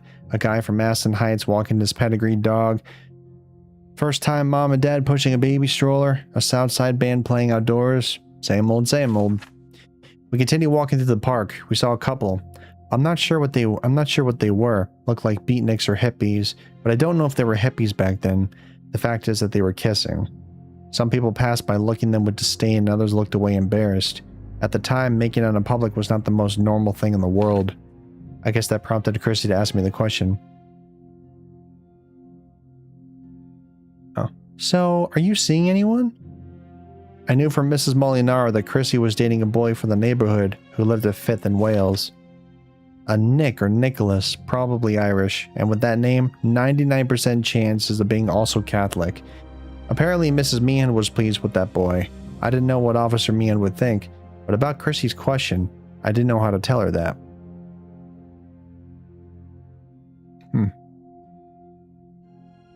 I wasn't that interested in that now.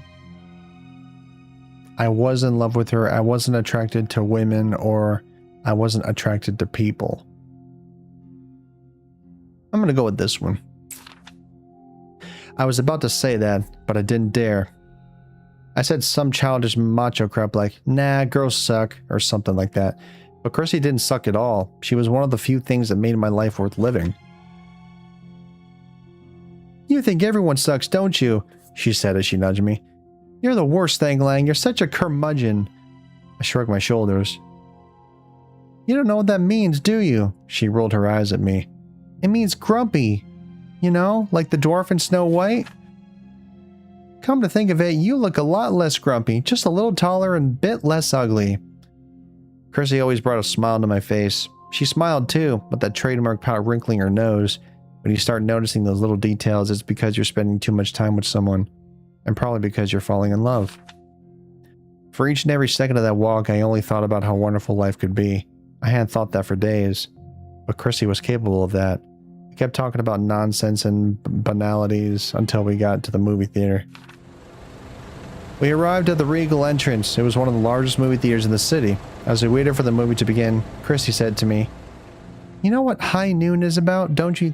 You know what high noon is about, don't you, Thang Lang? I shook my head. Chrissy explained the plot to me a bit. Gary Cooper was the sheriff in a western town. He was alone in the face of danger and had no help, and yet he was able to take on the bad guys. Sounded good. We got inside the theater and the movie begun.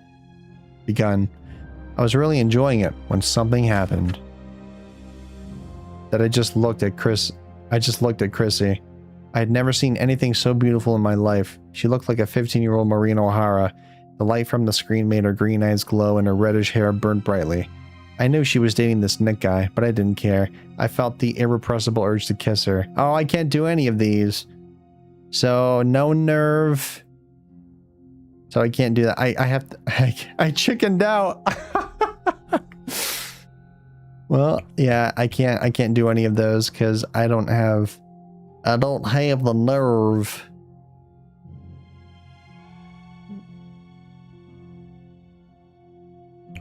I couldn't do anything. Greater than or less than or equal to 0. I guess I gotta chicken out. What are you doing, you dork? You're missing the best part, she said as I stood up. I made the soda and popcorn excuse. I thought about Chrissy. She was my friend. Her mother was a family friend. And then there was Officer Meehan. Plus, she was dating a guy. What was I gonna do? I'll just blow the friendship we had. Chrissy didn't deserve it. That makes sense. Go back in there, try to enjoy the movie, and eat your popcorn. It's over, I said to myself. I came back carrying a popcorn bag with extra butter and a cup filled to the top of Dr. Pepper. Chrissy gave a gesture of disapproval that was quite comical. We continued watching the movie, but I barely paid attention to it. The movie ended. It was really good, and it got me away from my troubles for a while, until that awkward moment. We took the subway to the downtown stop, and then I walked Chrissy to her door for a shorter walk. I wrote you something. If I give it to you, will you promise not to laugh? She said before entering her home. She held out a hand with a piece of paper. It had her beautifully crafted handwriting, and it smelled of her perfume. My sweet friend, always blue. If only I could get to you. CM. She kissed me on the cheek and walked up the stairs, and while I looked at her. Then, my good friend Christine Mian turned around for a second to give me a smile before entering her house.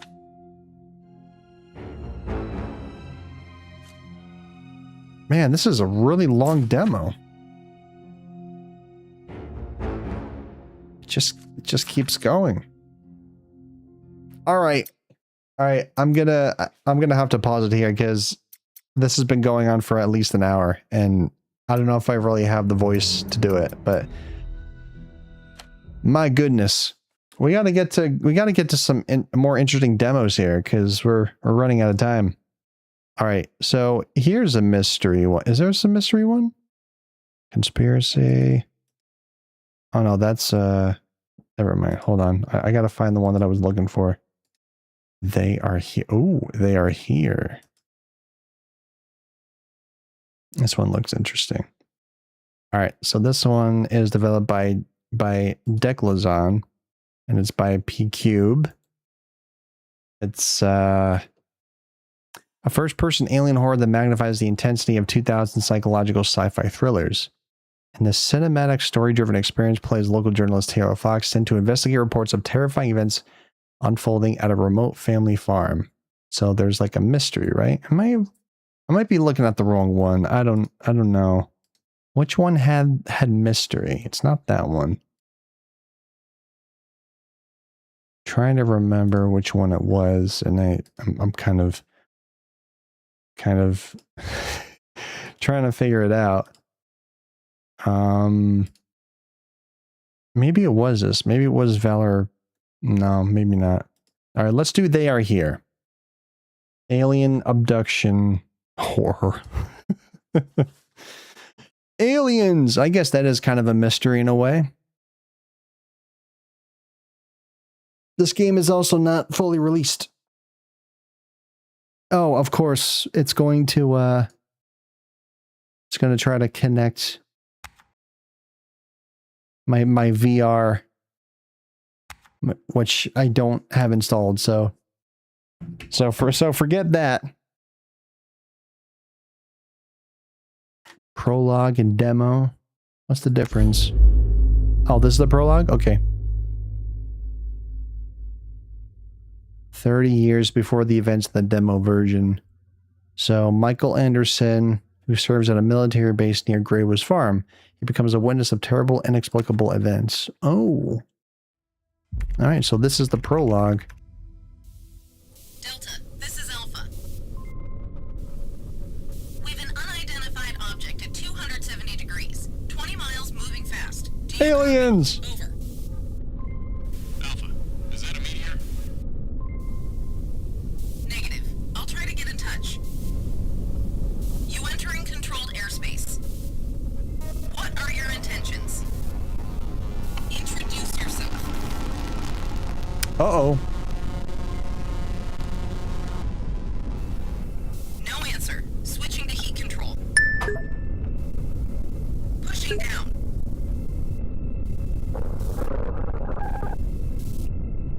Delta, I've strong interference. Say again. Communication lost. I try radio on different frequency. Alpha calls data. Unidentified object begins pushdown. 10 seconds to land. Saying again. 10 seconds to land. Over. Proceed. Urgent. Roger. Sending response team. Too long. Who's closest to the object? Michael Anderson is 2 miles from the landing site. 2 miles. Sending. I guess they're sending me to investigate. Alrighty then.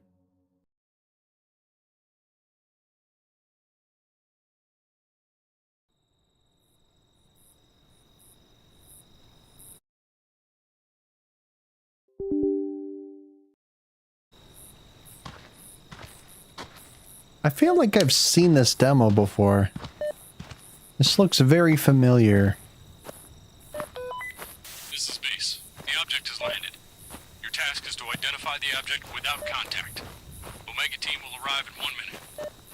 Surveillance from the inn. Drive with care. Report when you arrive. Gotcha. I read you 5x5, sir. Out.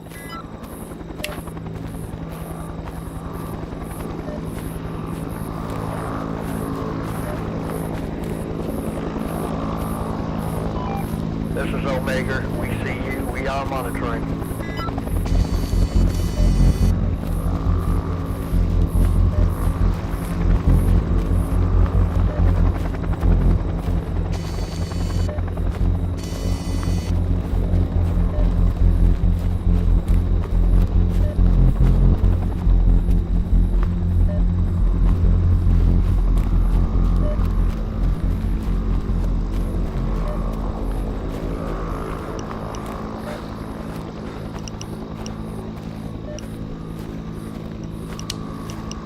Omega, this is Michael Anderson.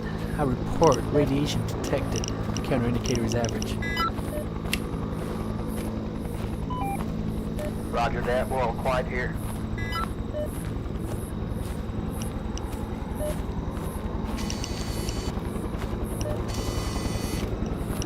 This is Omega. I'm reporting. We see blue light. Strangely, the device is a little naughty. Compass and all the instruments are not correct. Data is static. Continue the operation. Over.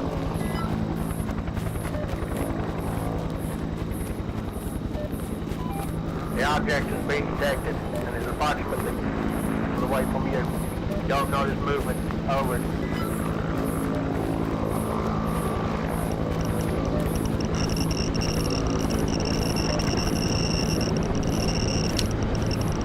Omega, what the hell is going on with your devices? Radiation levels are rising. Over.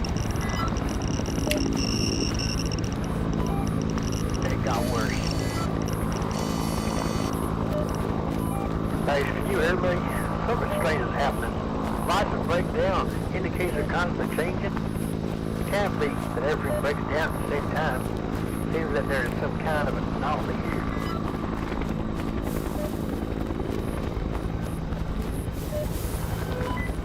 This is the base.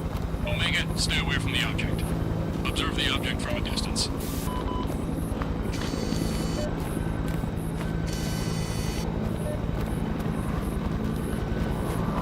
This Omega, blue light. The radiation is getting stronger. Wait, what? Need to stop you. What the hell's going on there?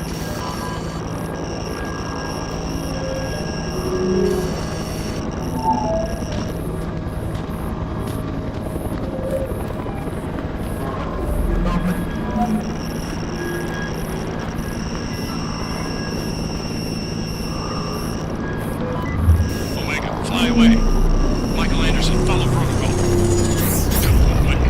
Whoa!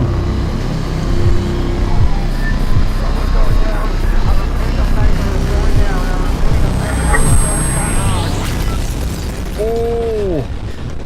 Fuck. What the hell is going on? Yikes.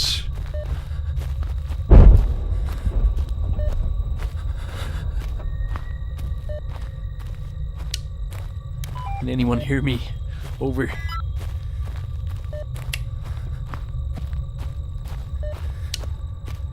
Can anyone answer? Damn it.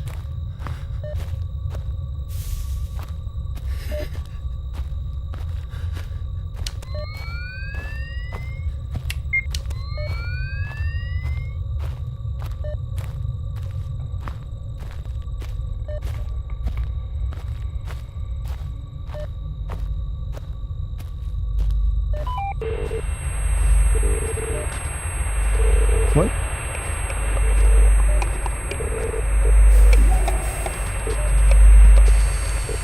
Whoa!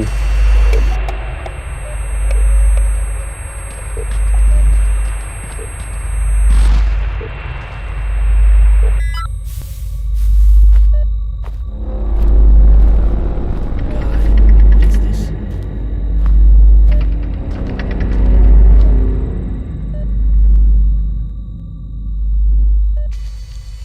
Unbelievable.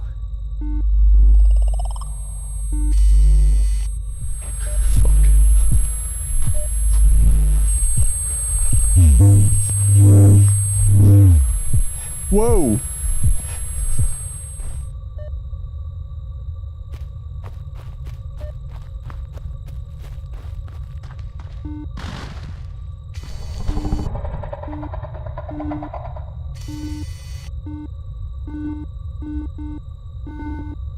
What?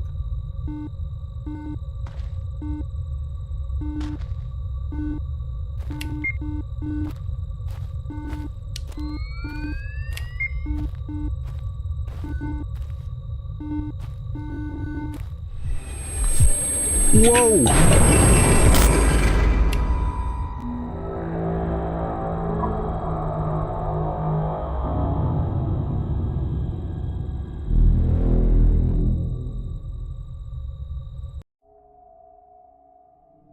Cool. So that was the prologue. Unexplained phenomena occurred at Greywood's farm on the night of August 7th. The Sherman family witnessed the bright lights in the sky that moved at breakneck speed over the cornfield. Lights moved in a random direction at different speeds. They vanished. It was observed at the same time each night for 5 nights. According to the owner, all the animals went crazy. Dogs were aggressive, tried to attack him. Children complained someone was walking under the windows. Peter Sherman in the field saw a figure looking like a man. What is it? Drawing attention to oneself or sensation about an alien invasion. All right. I think I played this before. It was a while ago.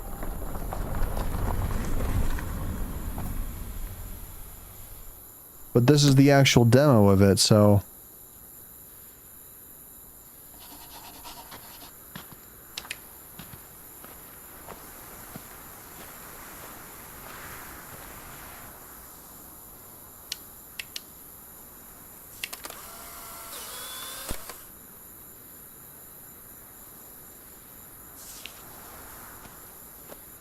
Looks like a syzygy.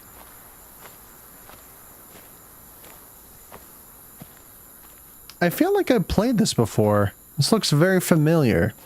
I could be wrong.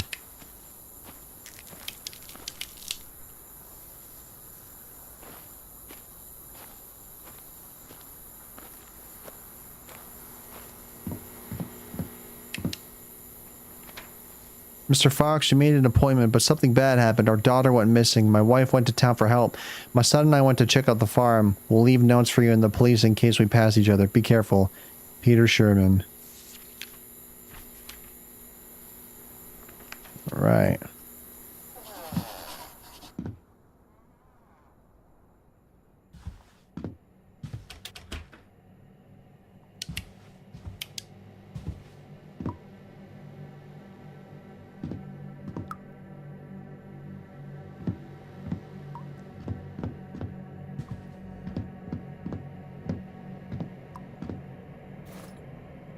In the photo, members of the Sherman family.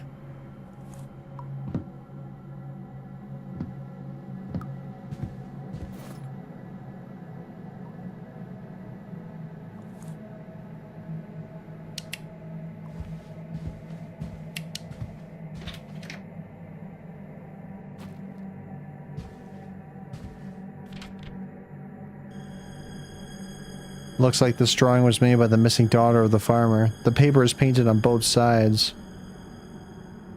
What the hell? Creepy.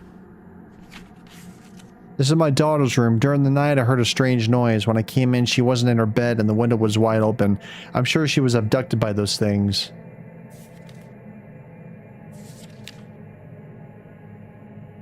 And that's her, right?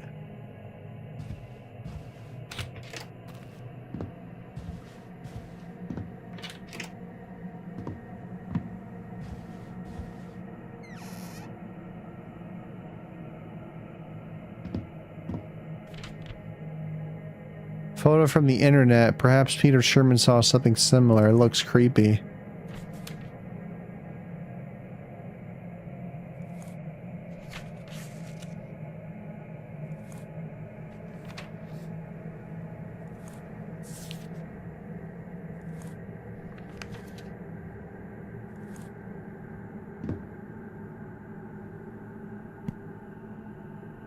Found my old diary when I was 15 years old. How could I forget that? Today was the most exciting and scariest day of my life.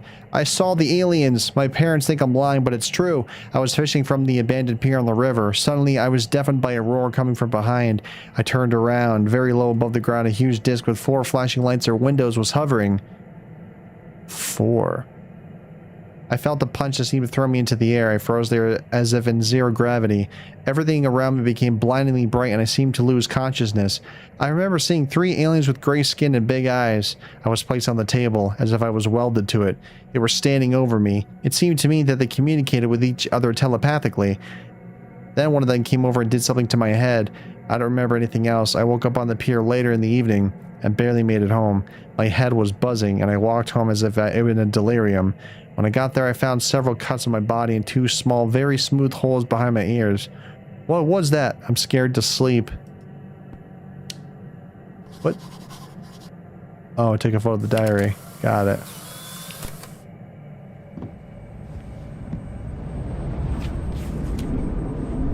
The fudge.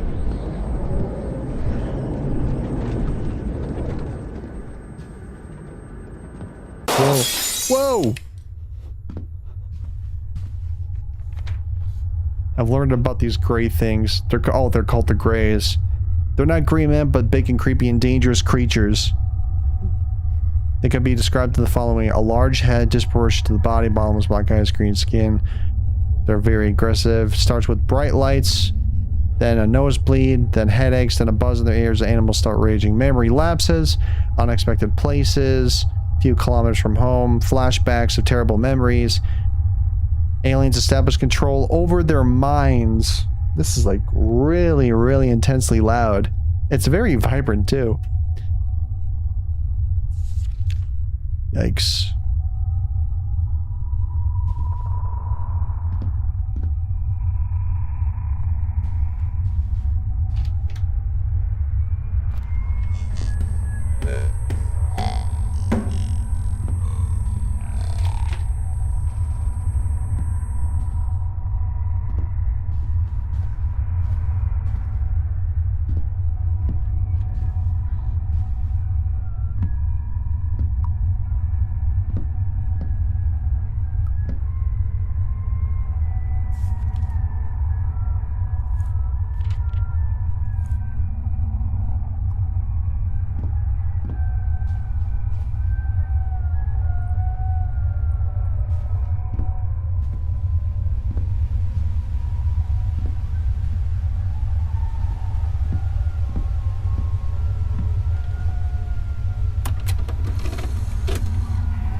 What the hell?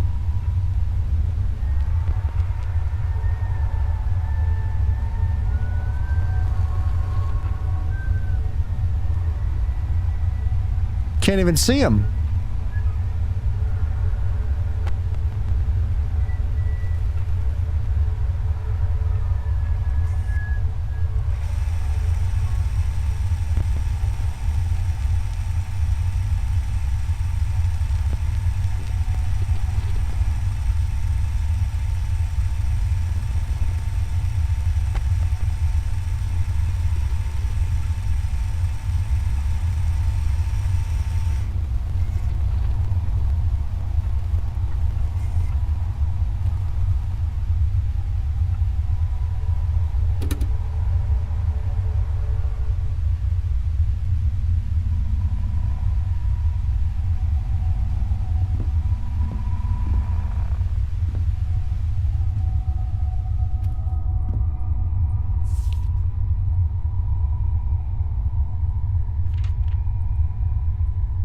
What?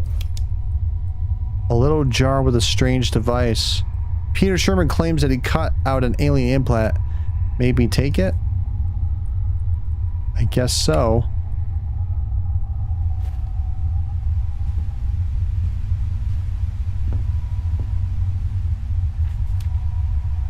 Photo of dead animals.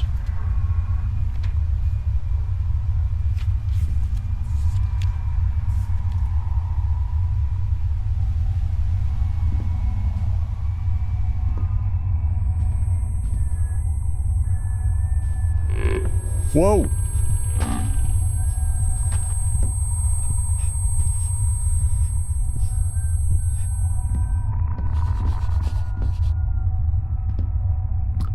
Okay.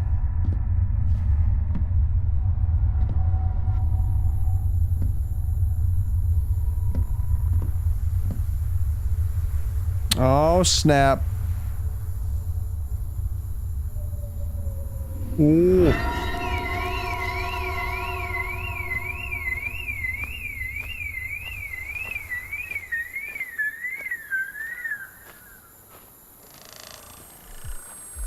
Whoa.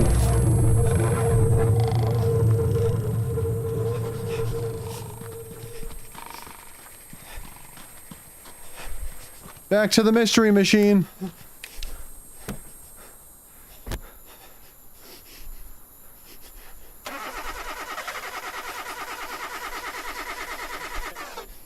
Come on, turn over.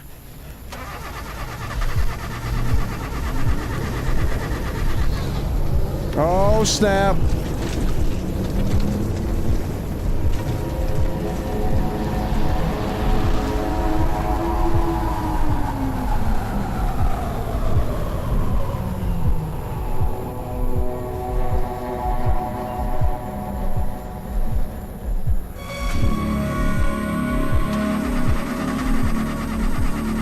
Oh.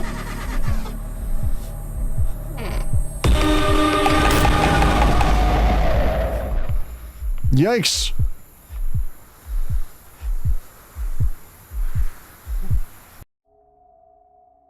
Wow.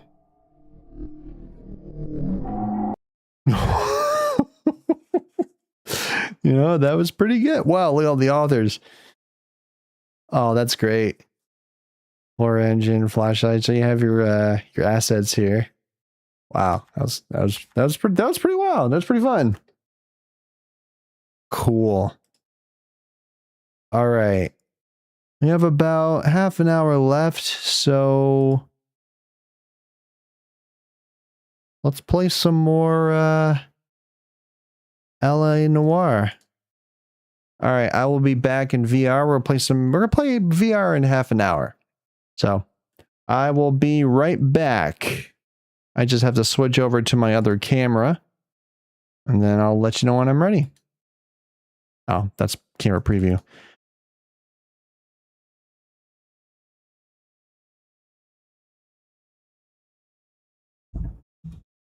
Actually, I might as well do this now. There we are. All right, I'm going to turn this off. I'm going to... Now it will zoom in on where I go, and I will get VR ready. So stay tuned. I will be right back.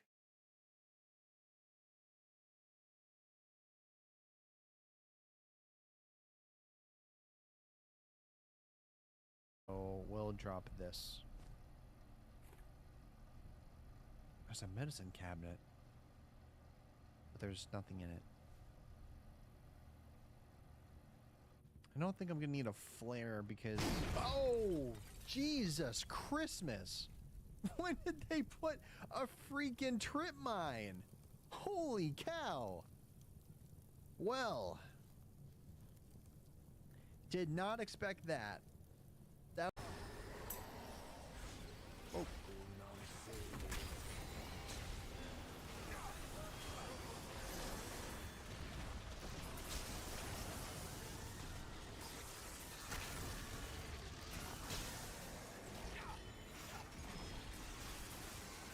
Oh. Oh, I fell off the ledge. Oh, no, I didn't. Oh my god, that was a complete accident. Oh my god, that was a complete accident. SWAT vehicle. Why? That got me a little bit.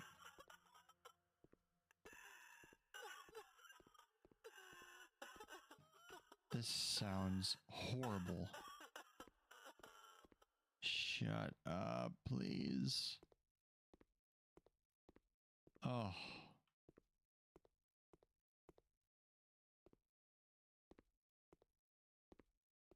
Okay. Sorry?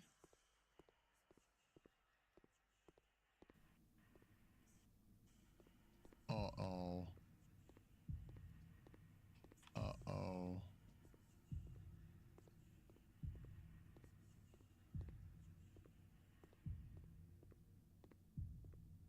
Oh boy.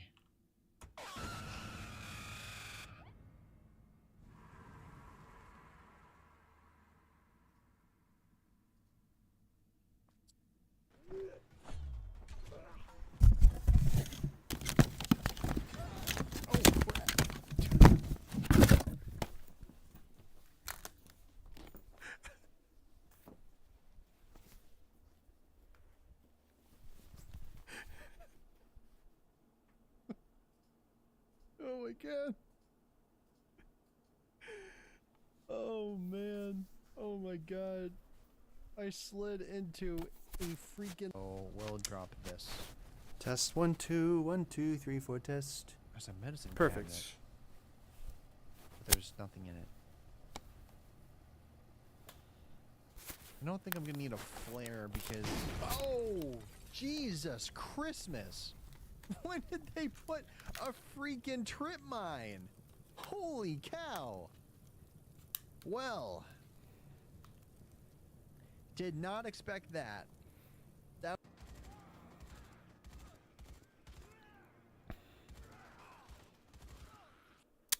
All right, everybody. Is it moving? That's close enough. I'll try to. No, it's not good enough. It's not zooming in. I thought I told it to zoom in, and now it doesn't. Maybe is it zoomed in too much? What is going on with my face cam right now? I always have these technical difficulties every single goddamn time. Why does that have to happen? Why must that happen?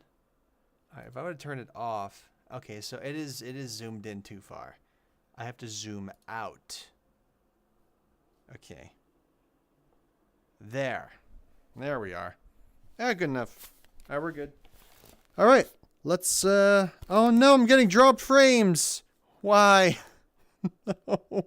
I just switched to VR. Oh man. It's like I stop playing a game and then I go to switch to another game and now I get dropped frames. Maybe it's my browser. Maybe my browser is on. I don't know. I have to check. I thought I turned it off. I thought I quit out of it. Yeah, it's not even. All right, there it goes. Okay, now it's fine. That's so weird. I don't know why it does that. All right. Okay, we're back. Let's go to the VR cam. And let's play some LA Noire for a bit. Let's do it. I'm definitely not in the right position here. I don't think I am. I guess I am, but it's just not enough room. I need more room in my room. Need more room in my room. Alright, so I'm turning what we did last time. I think we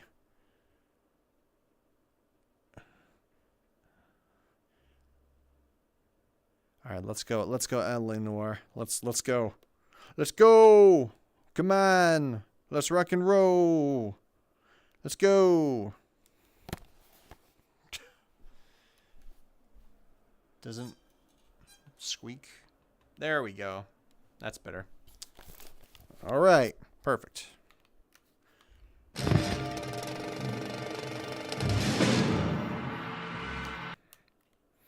Yes, I know. Yes.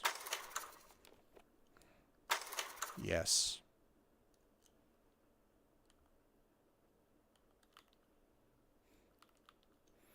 We have to continue from where we last left off.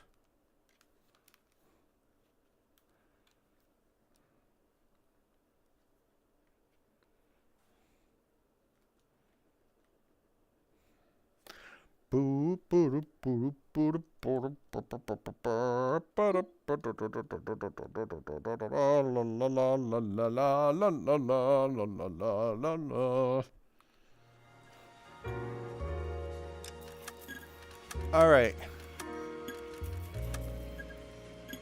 Load.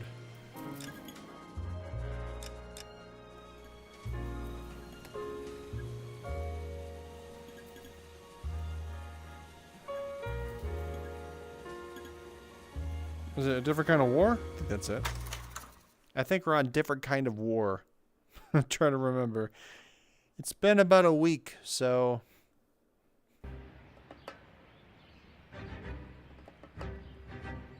It's gotta be one of these places.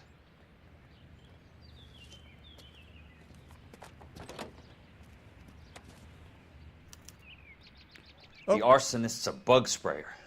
He must have worked at one of these joints. Did I choose the right mission? Hold on a minute. Wait. Hold on. I don't know if I chose the right mission. Which one was it? Did I choose the right one, or was I... Hold on a minute.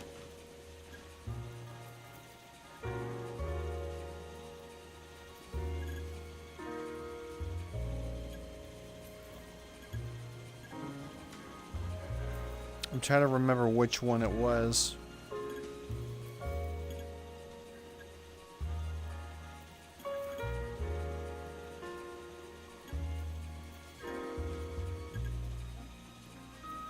Was it Buyer Beware? Was that it?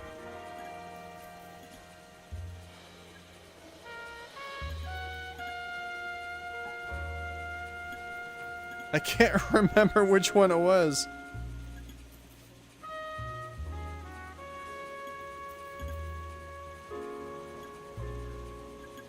Silk stocking? That's different.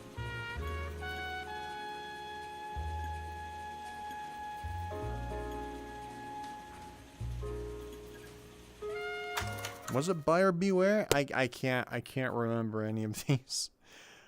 Why didn't it save my progress to continue?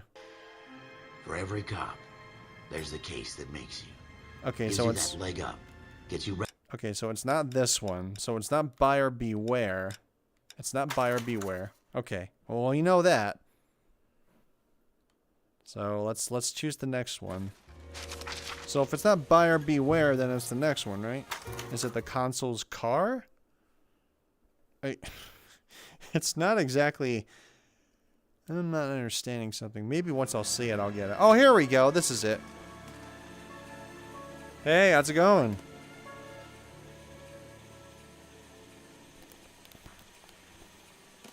Okay, we're gonna keep this short. I'm already late for the DA. First up, Phelps, Bukowski. We got a report of a brand new Packard abandoned in an empty lot off 2nd Street between Olive and Grand. DR is one Oswald Jacobs says the vehicle was dumped in his backyard. There's a patrolman on site. Get down there and see what you can turn up. Any questions? Good, get going. Better go earn our pathetic wages. And I thought this was such a nice area. I say we bust in there. Rimsky, O'Halloran. Intelligence has information on a stolen car racket.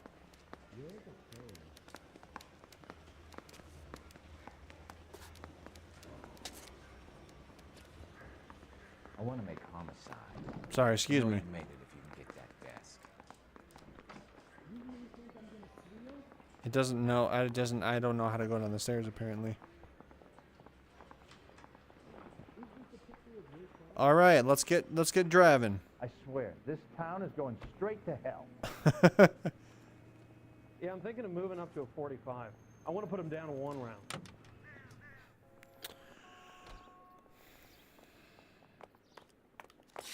Jacob's backyard. An abandoned vehicle. We catch all the good ones, huh, Phelps? Sounds like there's more to it than that. Nobody dumps a shiny new Packard unless they borrowed it without asking. You don't say. You're on fire today, Einstein. Very funny. Come on, my intense protege. Let's go save the world. Let's do it.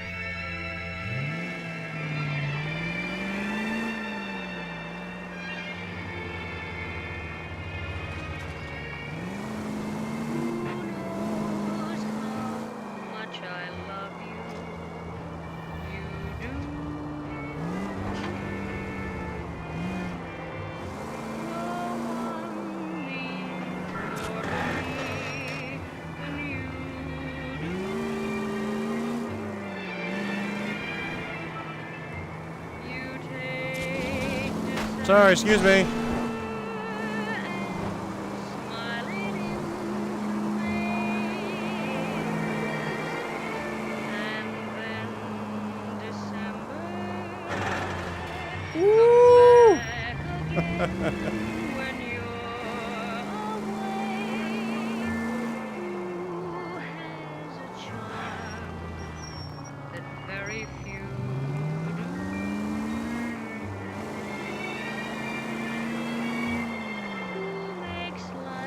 Here we go. Made it. Phelps, traffic. I'm Officer Houlihan. Car's down the alleyway, detectives. All right, thank you. Let's go see. We got a call about an abandoned vehicle. Yes, sir. The car has flags. Might be some kind of diplomatic vehicle. Has anyone touched this vehicle since you arrived? No. And that Jacobs bird over there was on station before I got here. We'll talk with him in a moment. Give us some time to look the place over. Sure, take your time. He's a sore-headed old son of a bitch anyway.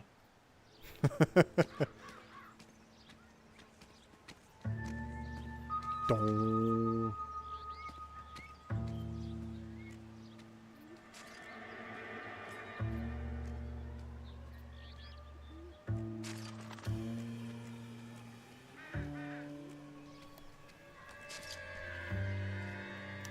It's owned by the Argentinian embassy.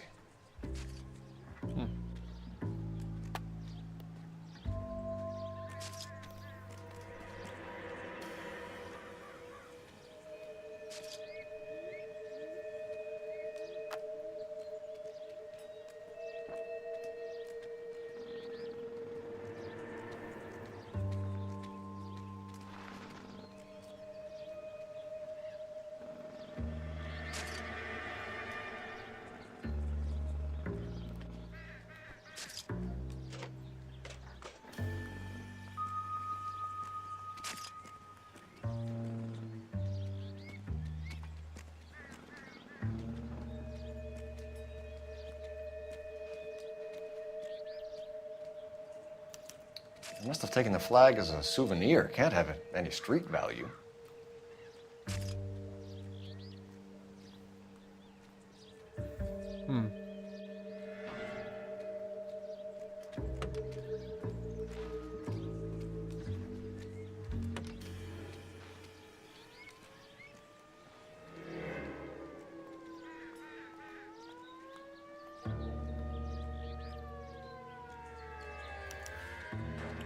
Stealing the wheels is for amateurs. A car ring would have stripped it in a warehouse.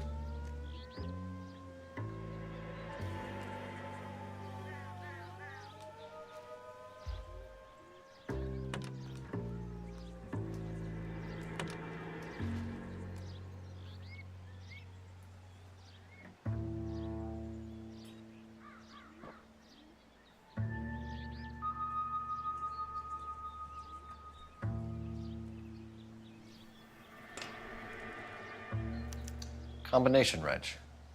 Must have used it to remove the wheel lugs.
Hi, lady.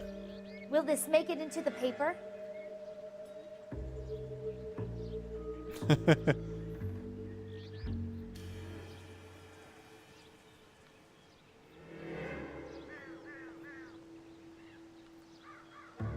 Hey, Cole, let's get moving.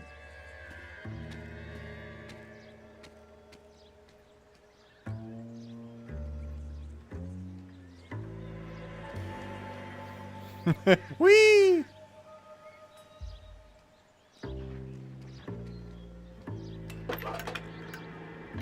Cole Phelps, badge 1247. How could I help, Detective? Could you run the name Dewey Brothers? Possibly a dealership or car mechanics workshop. One moment. Dewey Brothers Packard Dealership, 629 Figueroa Street. Got it. Thanks for your help.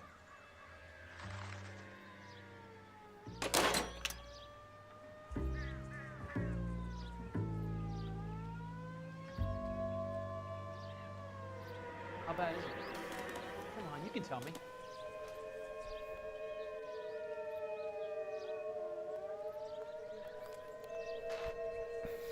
Where'd it go?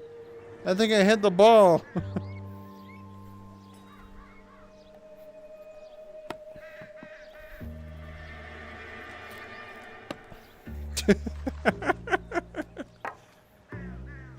That's too funny. Wake up, Cole.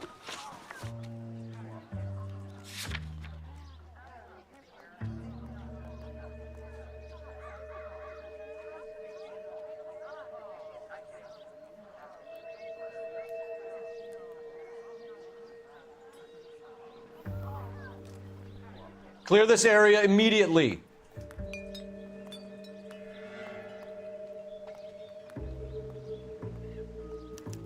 We'll have to use the registration to trace the owner.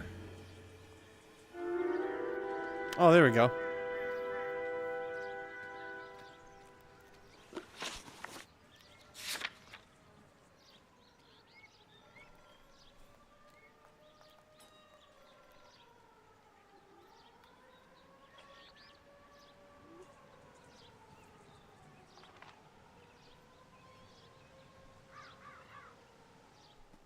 Oswald Jacobs?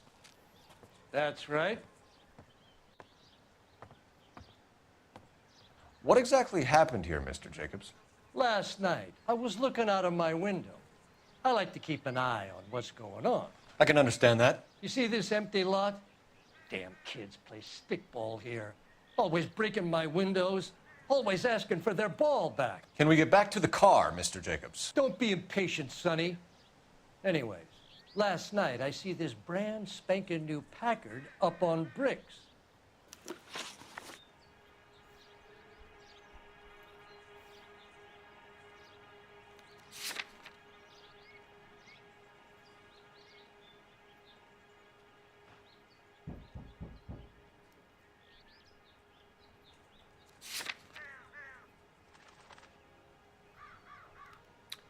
Did you see who stole the Packard? Hell yes, I did. I saw 3 goddamn Mexicans going to work on it.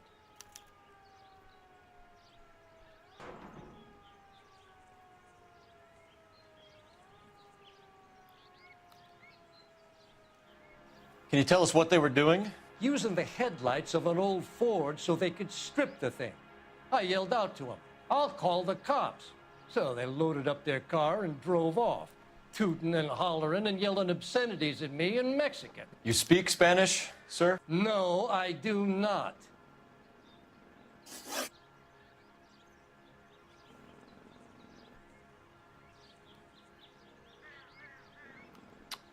After the Mexicans left, you didn't go anywhere near the car? After I scared them off? No, I didn't go anywhere near that car.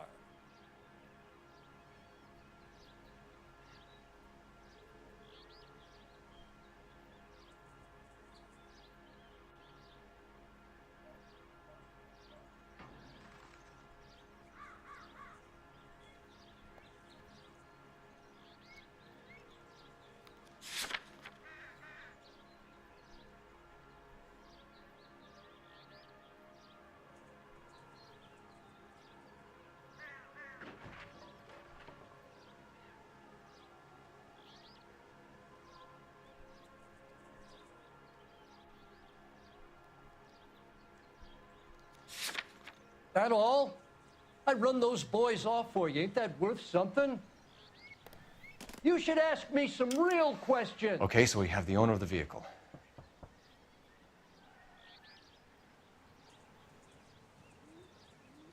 Welcome back.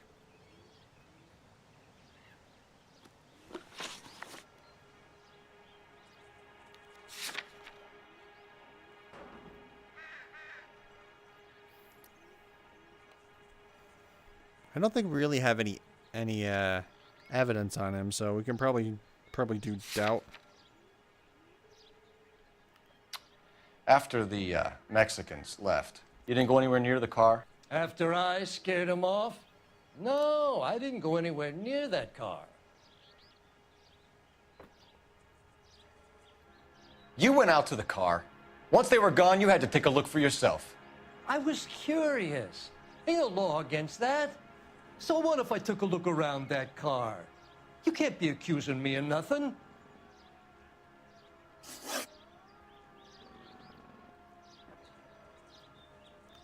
Tell me about the car they were driving. It was an old Ford. I didn't catch the license number.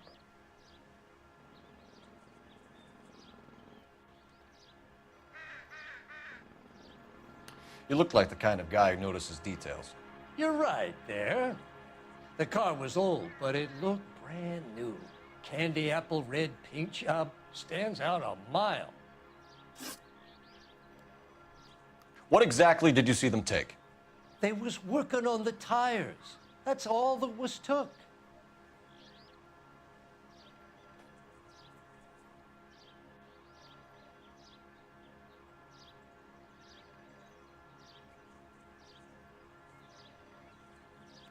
Face.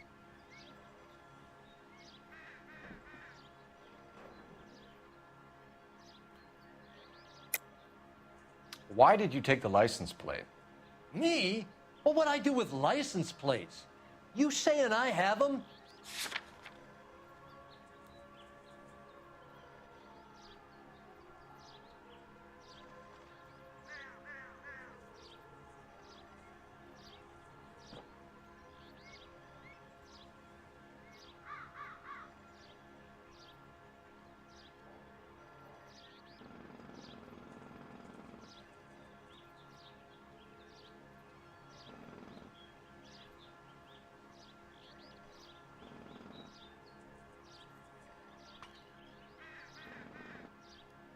Looks like I made a mistake.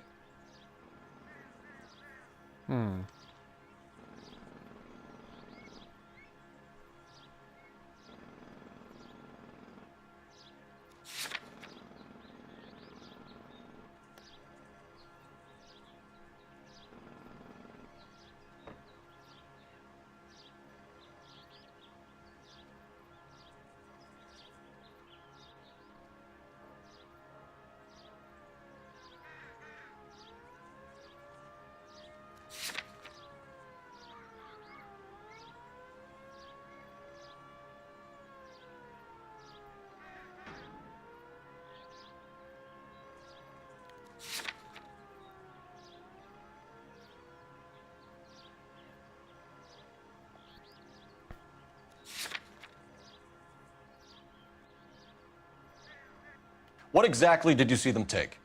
They was working on the tires. That's all that was took.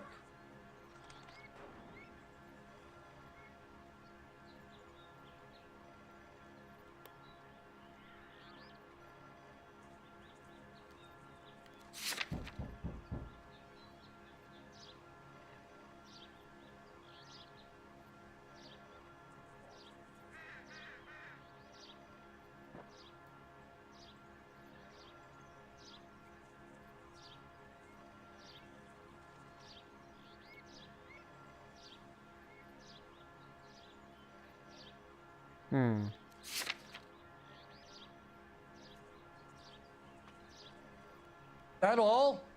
I run those boys off for you. Ain't that worth something? You should ask me some real questions.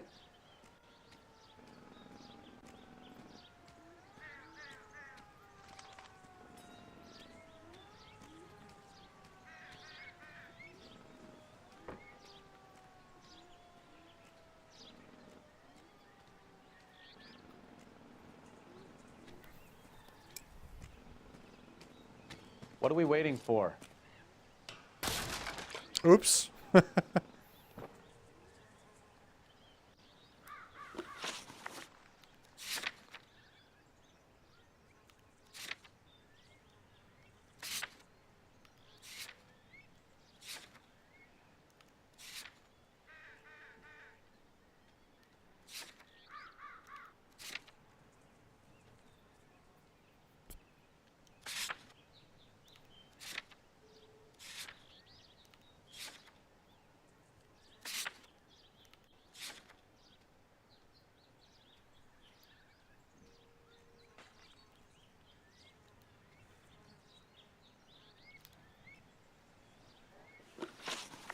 Oh, I have to be still.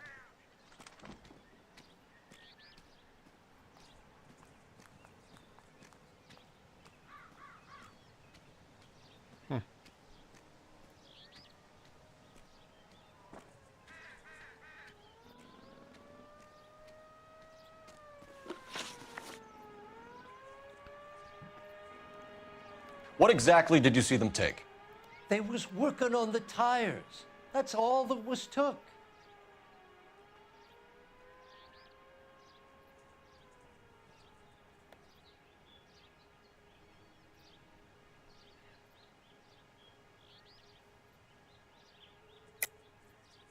Why did you take the license plate? Me? Well, what'd I do with license plates? You saying I have them?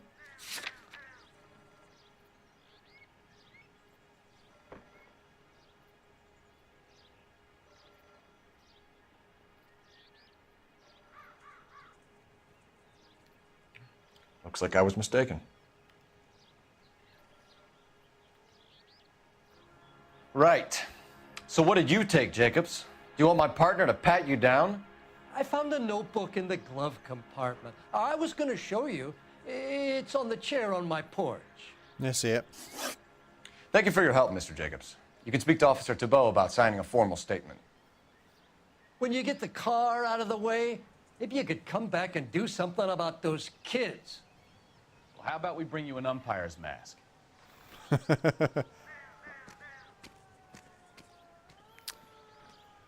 All right.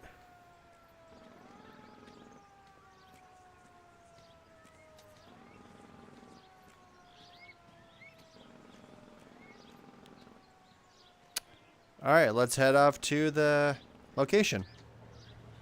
All these people? Vultures, officer. Tell me what's going on.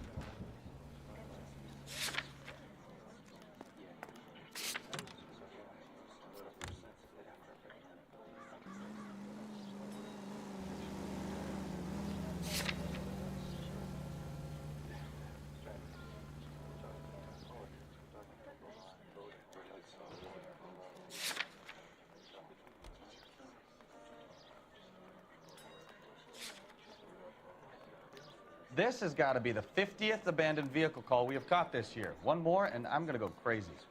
Not your favorite cases? You kidding me? This is barely even police work.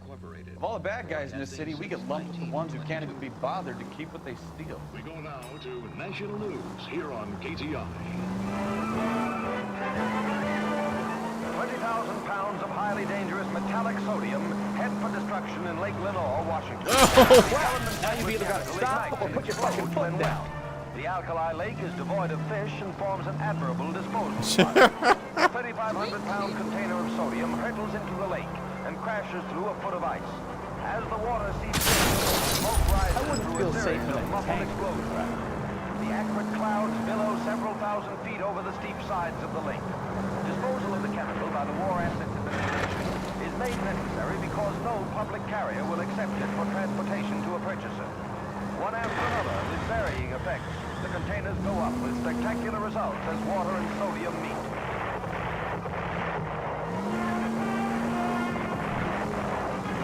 A once lethal war chemical becomes a peacetime pyrotechnic display. KTI is a member of the American Century Broadcasting Network.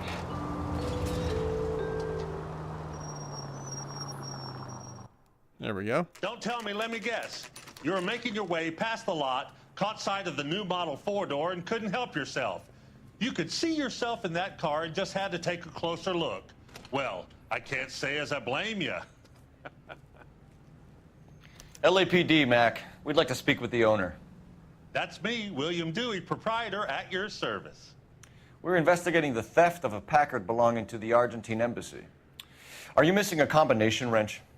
I don't know, Detective, but I know how we can find out. Follow me.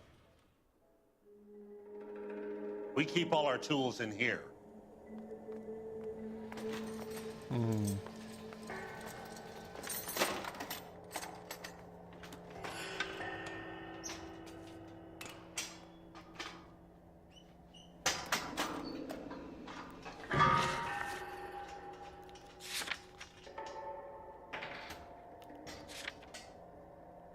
3/4.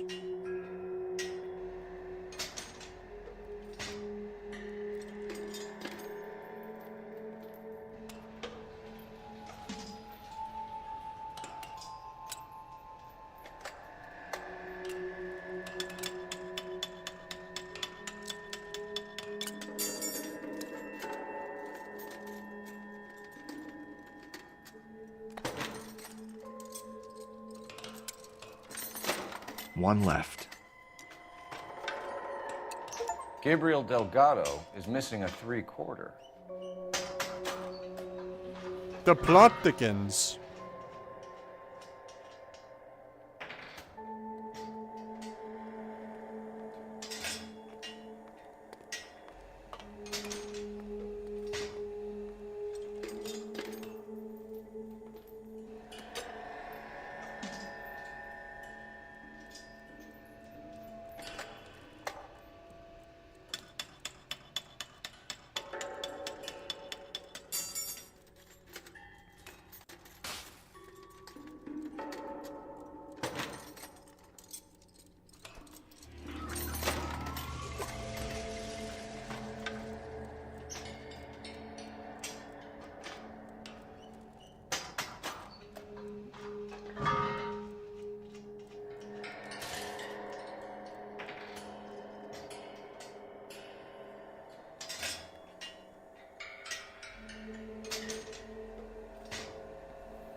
Cole, we've got things to do.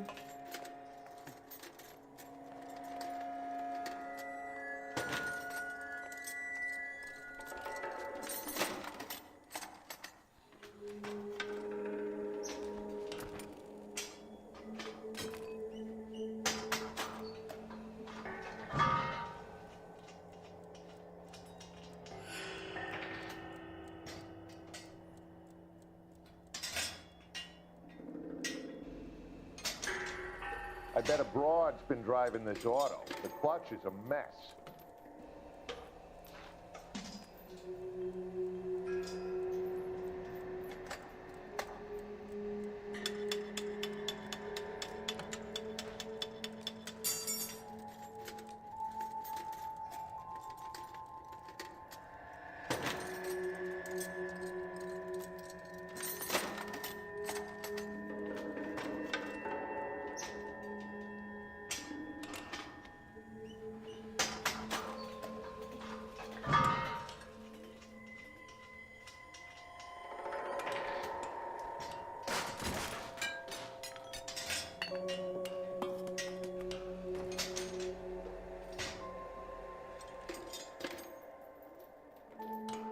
Wake up, Cole.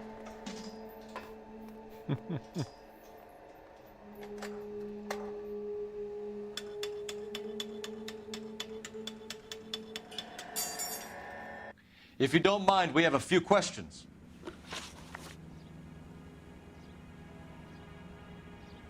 Where can we find Delgado? I don't know. He sure as hell isn't here.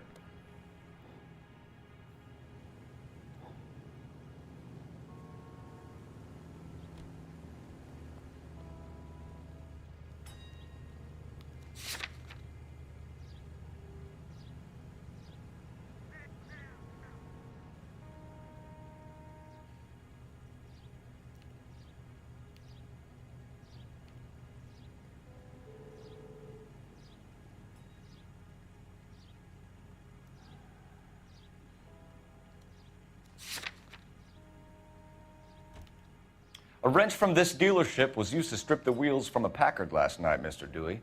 A couple of Hispanics were seen taking parts. We've had a spate of thefts ourselves. Comes with the location.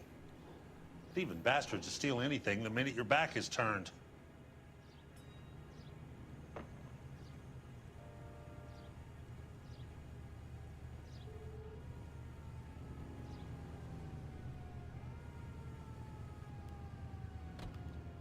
A wrench from this dealership was used to strip the wheels from a Packard last night, Mr. Dewey. A couple of Hispanics were seen taking parts. We've had a spate of thefts ourselves. Comes with the location. Thieving bastards to steal anything the minute your back is turned.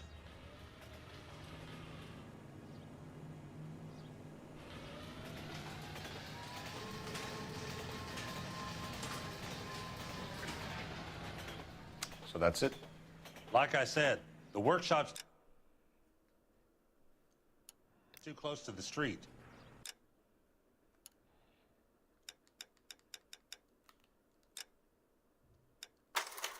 Messed that up. So that's it? He's like, really?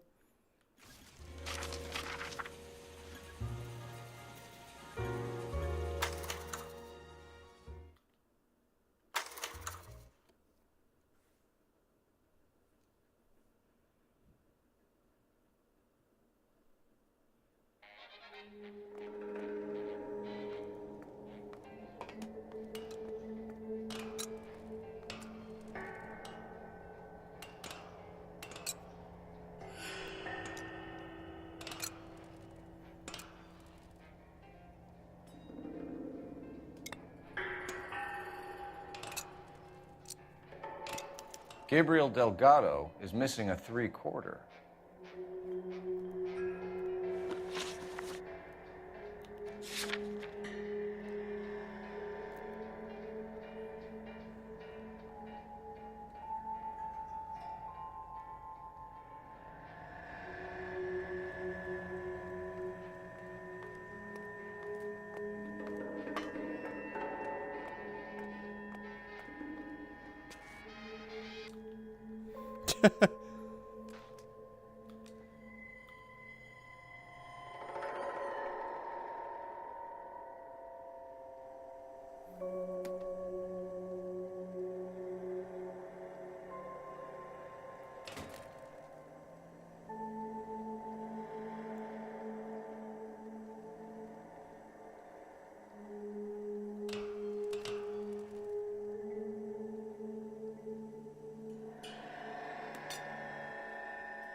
Whoop.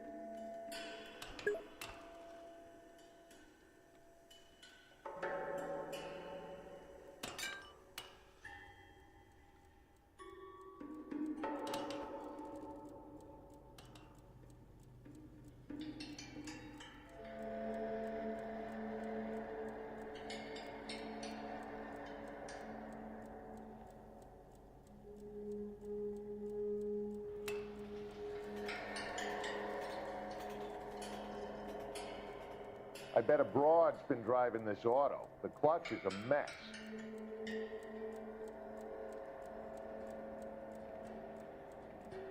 Hey, Cole, let's get moving. Oh. No good. We need diplomatic plates.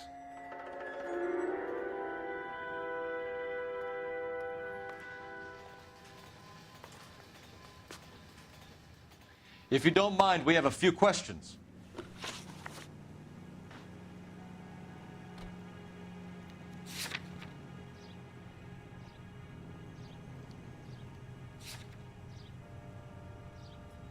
Stop and have a look around. That new coupe in Algiers blue sure looks good.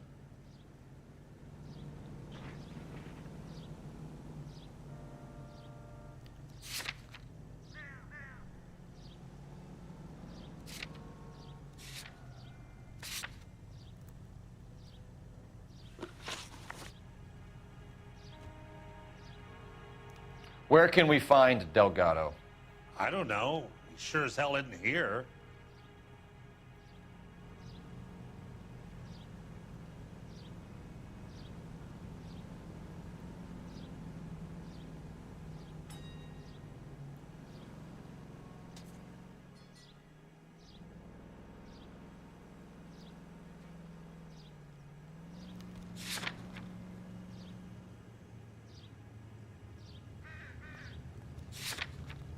Hey, don't be too hasty. Can I interest you in a new Packard, detective?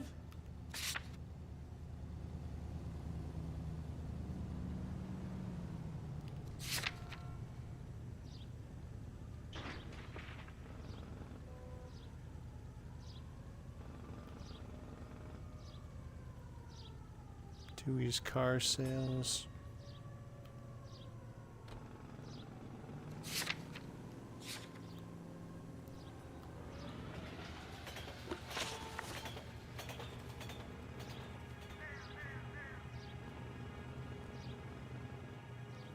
Where can we find Delgado? I don't know. He sure as hell isn't here.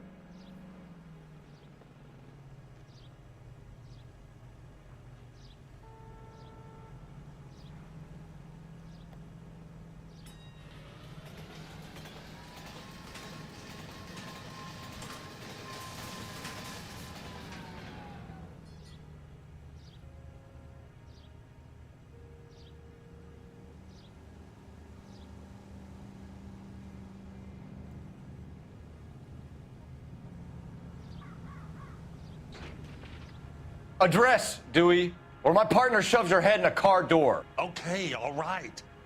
Apartment 3, 103 Hill Street. And tell him from me, if he ever shows his face around here again, I'm gonna kick his butt from here to Kingdom Come.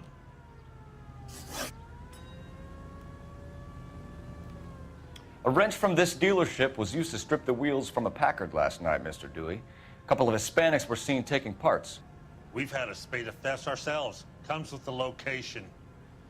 Thieving bastards will steal anything the minute your back is turned.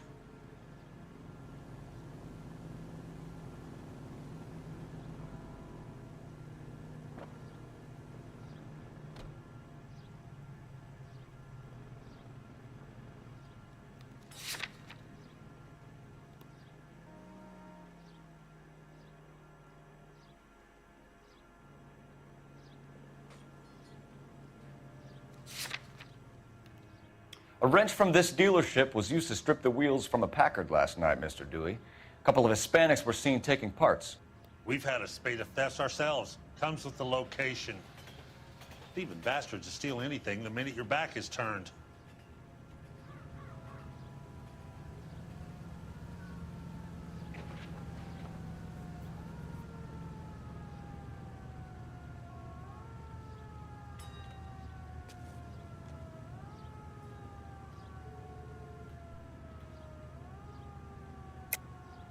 Stop lying to me, Dewey.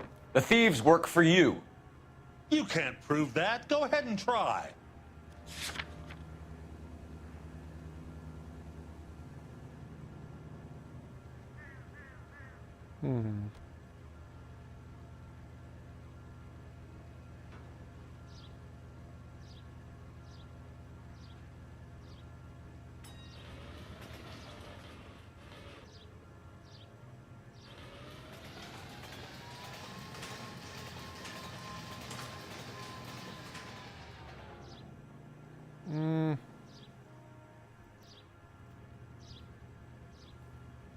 Stolen Packard.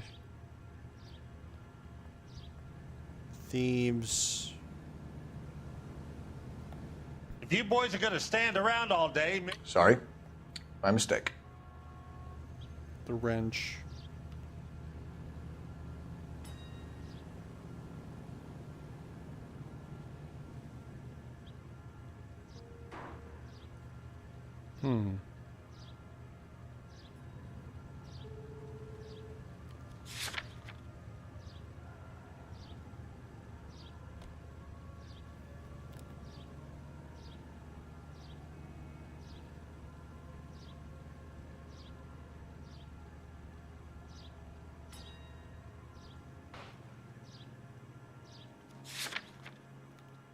A wrench from this dealership was used to strip the wheels from a Packard last night, Mr. Dewey. A couple of Hispanics were seen taking parts. We've had a spate of thefts ourselves. Comes with the location. Thieving bastards will steal anything the minute your back is turned.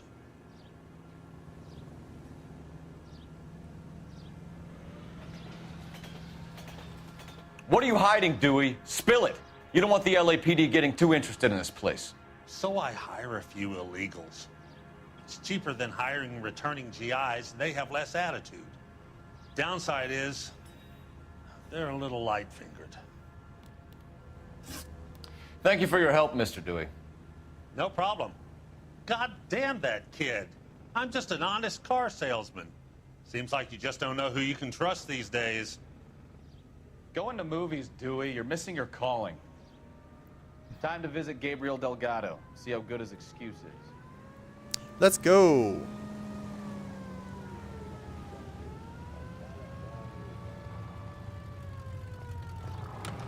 Car 11K, come in.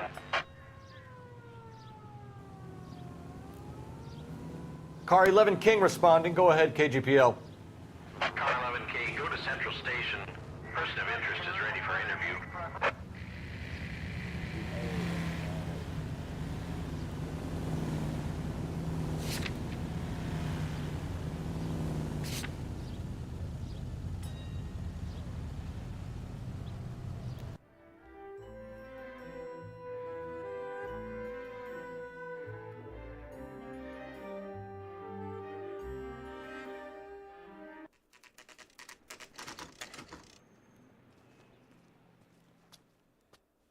Do we have a Juan Francisco Valdez in for questioning?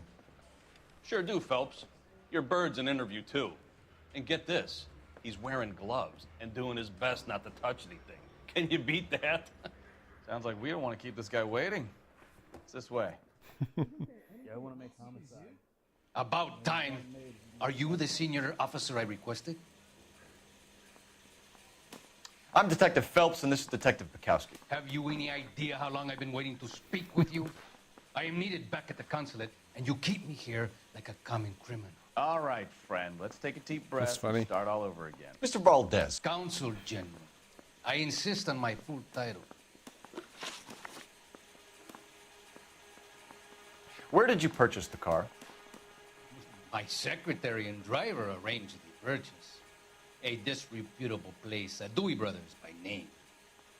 As soon as I can have it arranged, I will have my Hispano Suiza brought up from Buenos Aires.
Purchase history.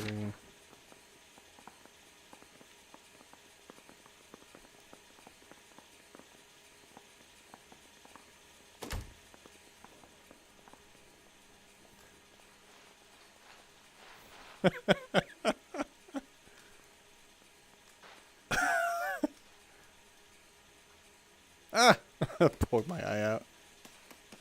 You, senor, remind me of my cousin Jose, who was kicked in the head by a polo pony. We shot the pony, but we probably should have shot poor Jose instead.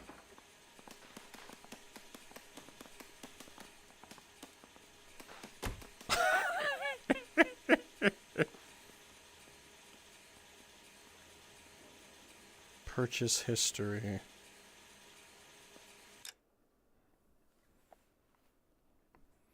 Secretary and driver arranged the purchase.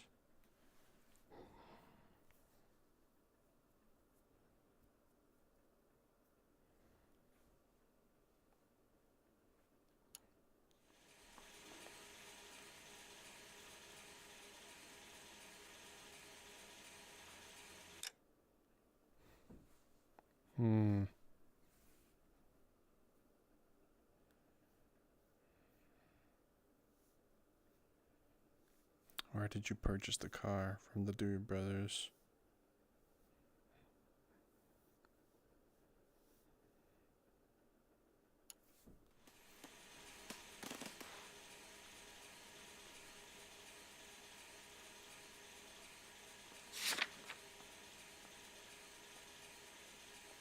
Consul General, we have located your car. Can you tell us how it was stolen? It must have been stolen from the consular garage. Terribly inconvenient, of course. I want the perpetrator soundly flogged. Unfortunately, we don't do that here, Your Worship.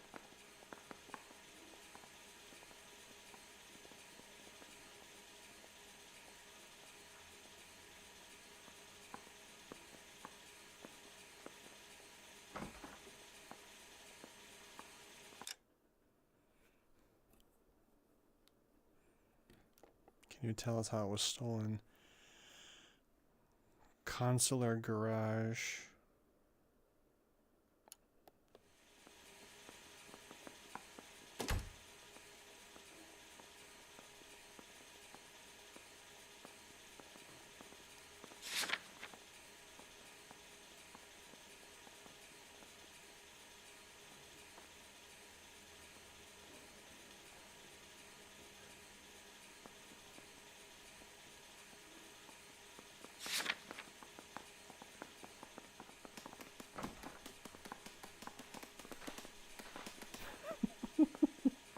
I'm such a child.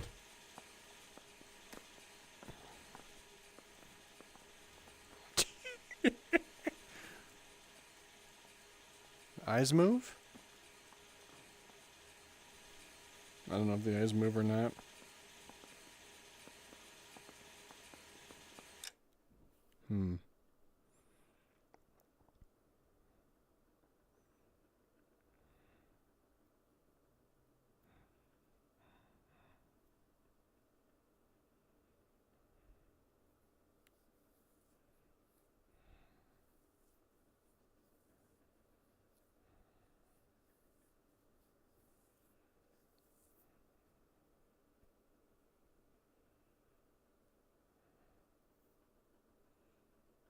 Dewey Brothers. Yeah. Whew. It's sweaty under there. All right.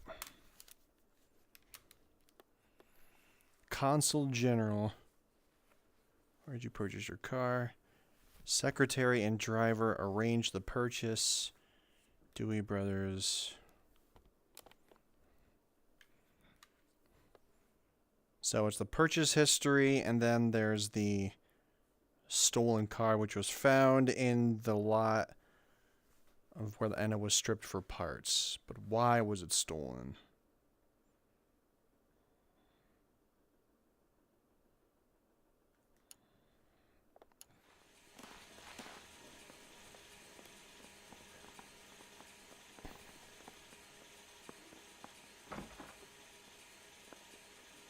Where did you purchase the car?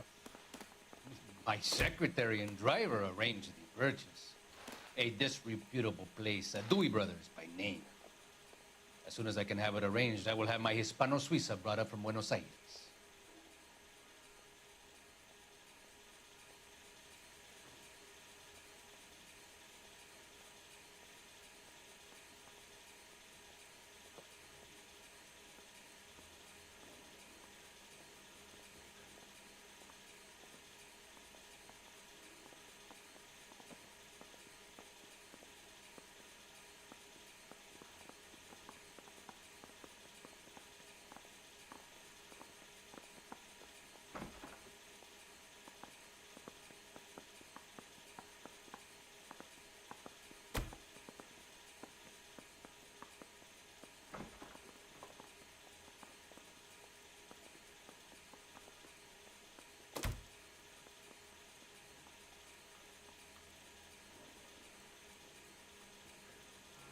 Bought a Packard, Valez? A snob like you doesn't drive an American car. I want answers or I'll smack you around the teeth. William Dewey offered me a substantial bribe to make a purchase at his establishment. It is not unusual to make this kind of transaction in the civil service. Oh, tell that to the Argentine taxpayers. Consul General, we have located your car. Can you tell us how it was stolen? It must have been stolen from the consular garage. Terribly inconvenient, of course. I want the perpetrator soundly flogged. Unfortunately, we don't do that here, Your Worship.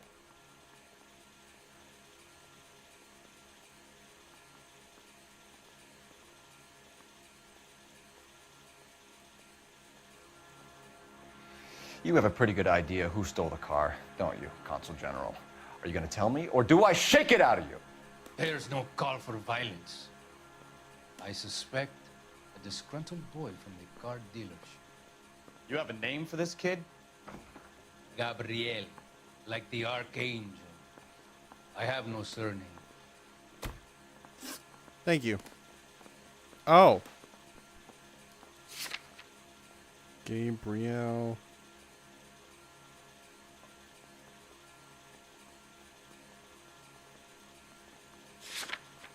So tell us about this kid, Gabriel. You had a run-in with him? Mecánico. A presumptuous young man who did not know his place. He presumed to ask me questions. We do a lot of presuming here in the United States, Consul General. It comes with the turf.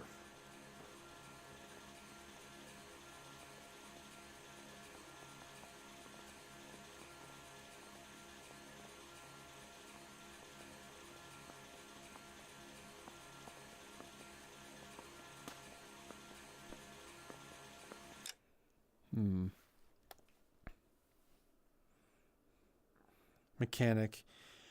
A young man who did not know his place, he presumed to ask me questions.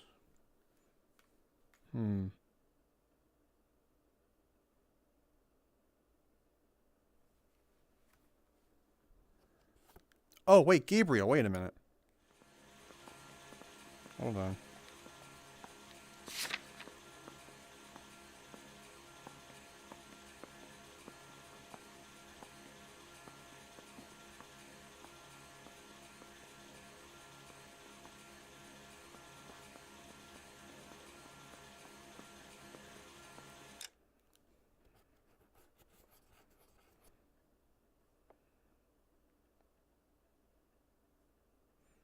Did not know his place.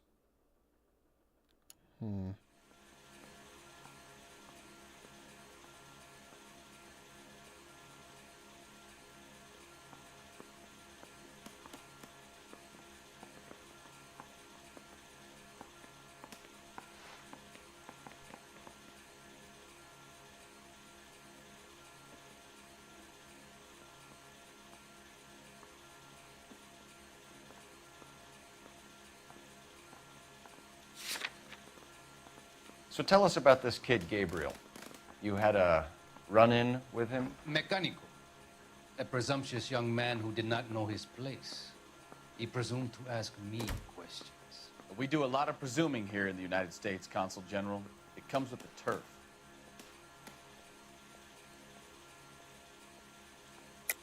You fuck young boys, Valdez. Are you a madman? This will cause an international incident.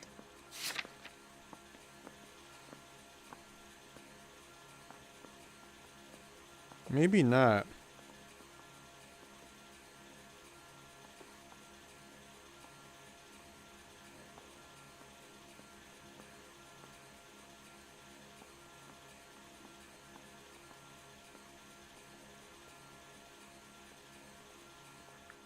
You're off the hook for now.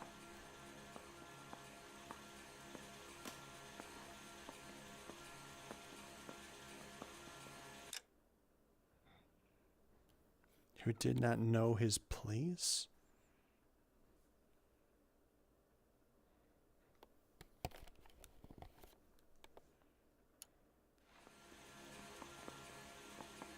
So a consul general gets in a public row with a junior car mechanic. You expect me to believe that that's all that happened? I expect you to draw your own conclusions and to discontinue. Was that the answer? Or was it not the answer?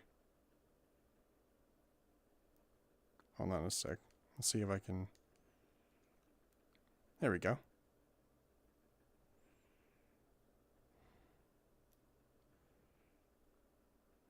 Nope. Wait.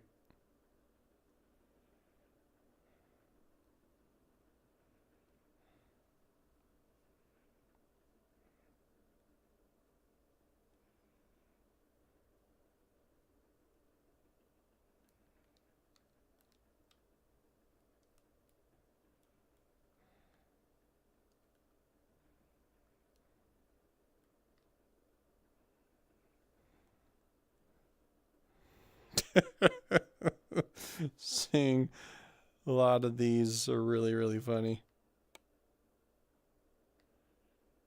Pretty funny. I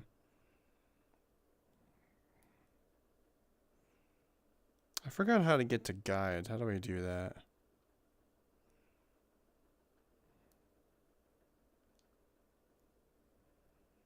I mean, I assume it's under community, right? Oh, is it? Oh, it's the arrow. Oh, I see. It's the arrow. Right. Okay.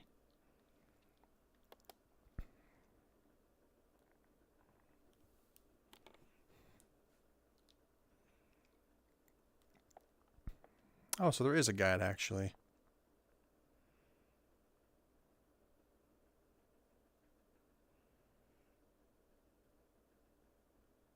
Oh.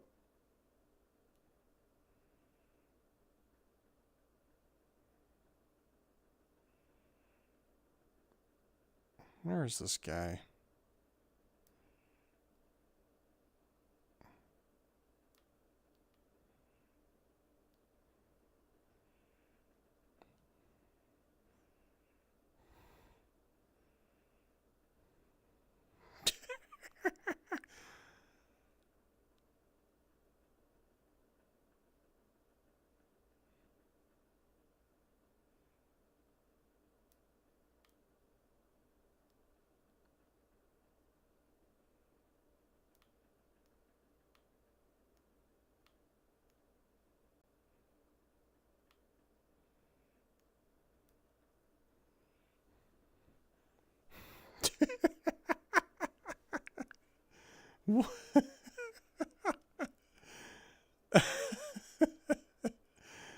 Oh man, that's funny. That is hysterical.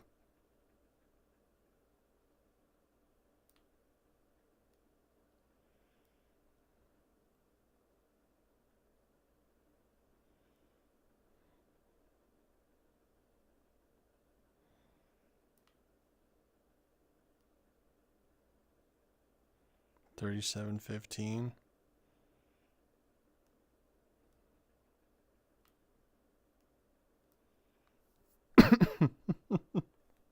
Hold on a minute.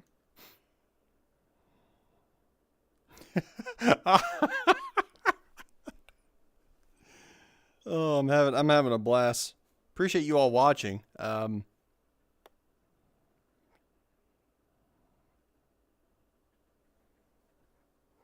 Okay, so that was the right answer.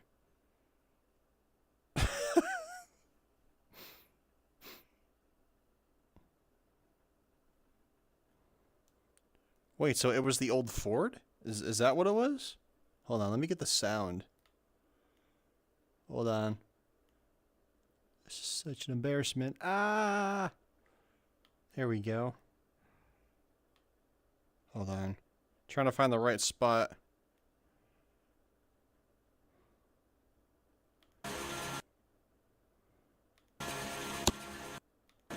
Danny, Ben. Wait, what? Ben, Miguel, Tristan, and Teddy. Oh, so it was the old Ford. Oh, I got it wrong then. You this aggressive behavior. Okay, so I did get it wrong.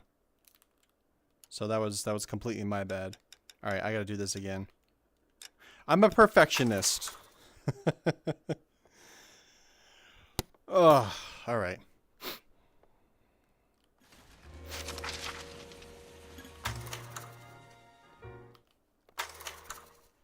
Okay. All right. All right. All right. About time. Are you the senior officer I requested? Now the DA wants my head. I'm Detective Phelps, and this is Detective Bukowski. Have you any idea how long I've been waiting to speak with you? I am needed back at the consulate, and you keep me here like a common criminal. All right, friend. Let's take a deep breath and start all over again. Mr. Valdez. Consul General. I insist on my full title.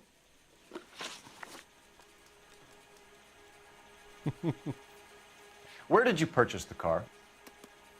My secretary and driver arranged the purchase. a disreputable place, Dewey Brothers by name. As soon as I can have it arranged, I will have my Hispano Suiza brought up from Buenos Aires.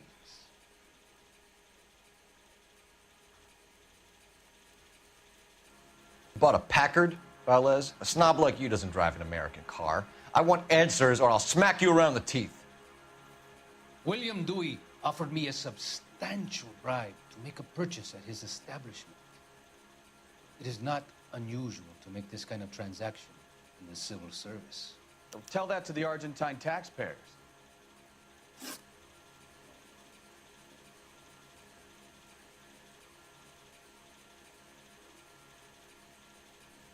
Hello, chat. Consul General, we have located your car.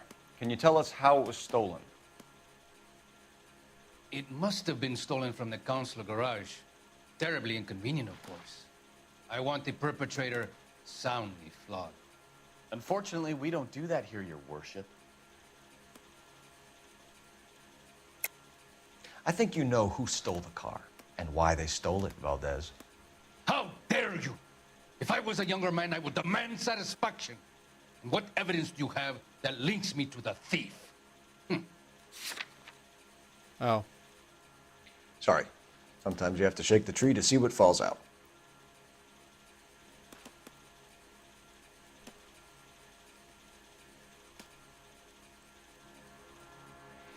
You have a pretty good idea who stole the car, don't you, Consul General?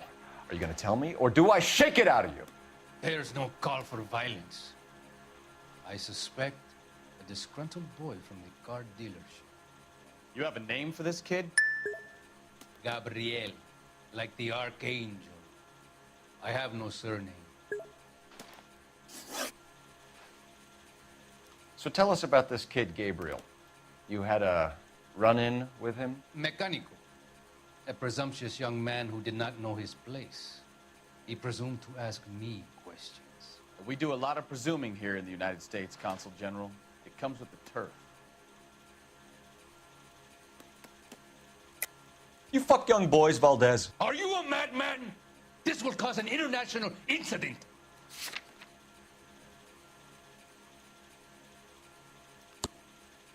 When I leave here, I will seek legal advice from my government detective. So that wasn't the right answer. What the hell? Man, at this point, I don't even know. I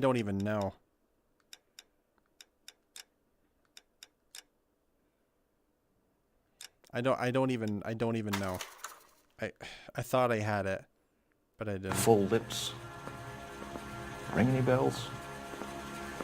I'm sure we can come to some arrangement. Gabriel, spill it. A beaut. Gabriel, you had a run-in with him? Mecánico, a presumptuous young man who did not know his place.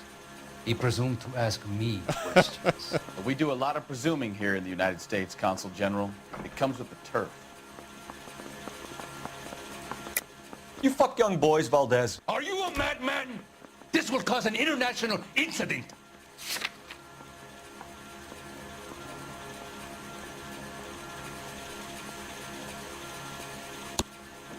Danny, Ben, Miguel, Tristan, and Teddy. Oh, it was the notebook. Do we even have that evidence on me? Uh-oh. Oh, there we go. About time. Are you the senior officer I requested? I'm Detective Phelps, and this is Detective Bukowski. Have you any idea how long I've been waiting to speak with you? I am needed back at the consulate, and you keep me here like a common criminal. All right, friend. Let's take a deep breath and start all over again. Mr. Valdez. Consul General, I insist on my full title. Where did you purchase the car?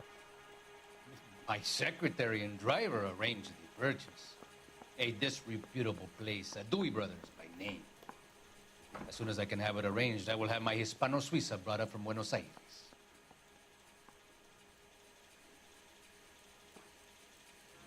Bought a Packard, Valdez? A snob like you doesn't drive an American car.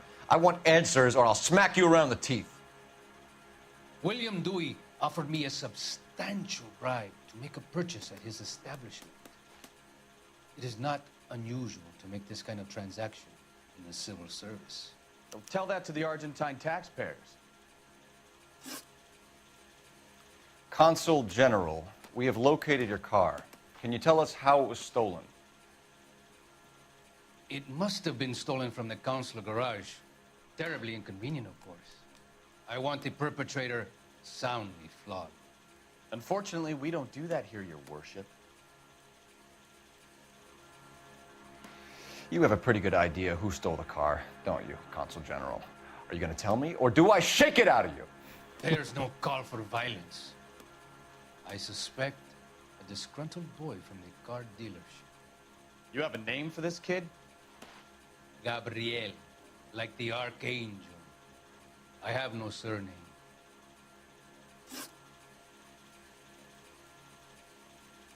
So tell us about this kid, Gabriel.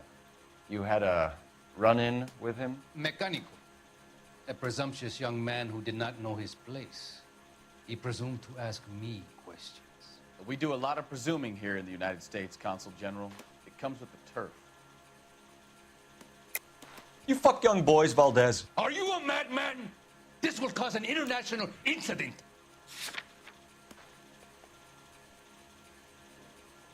Wait, I don't have the... Uh-oh.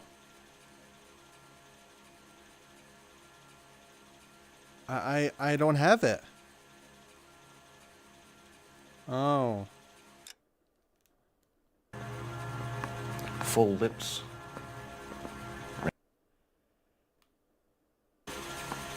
With him? Mecánico, a presumptuous young man who did not know his place. I'm gonna have to come back. He presumed to ask me questions. We do a lot of presuming here in the United States, Consul General. It comes with the turf. You fuck young boys, Valdez. Are you a madman? This will cause an international incident.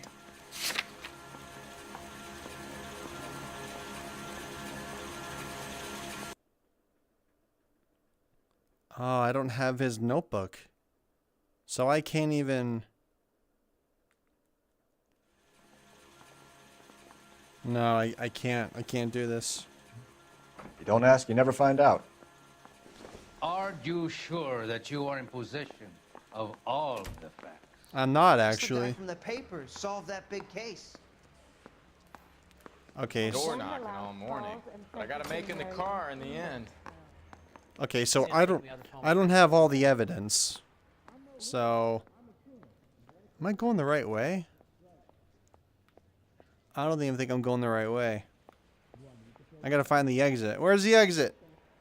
Where's the exit? Attention! Come on, you can tell me. Oh.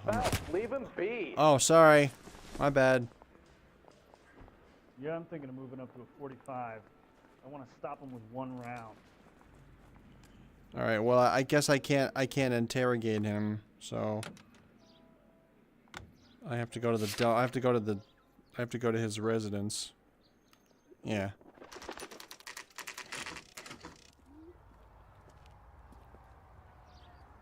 Look at that sun.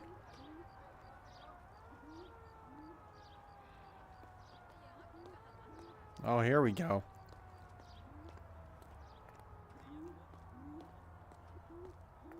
Hi. Oh, sorry. It's probably this way, right? My bad. So I don't know what I'm doing.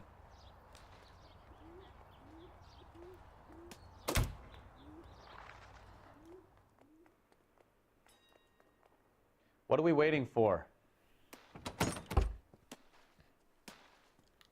Oh. Yes. LAPD, ma'am. We're looking for Gabriel Delgado. Gabriel? We're from the police. Policia, you understand? Yes, I understand. Could you come inside? What is your name? Ana Rodriguez. Is Gabriel Delgado here, Ms. Rodriguez? No. What do you want with Gabriel? Is he in trouble? Stay where you are, Ms. Rodriguez. We need to take a look around. But he is not here. I have told you. Check out the surrounds. I'll stay with the broad.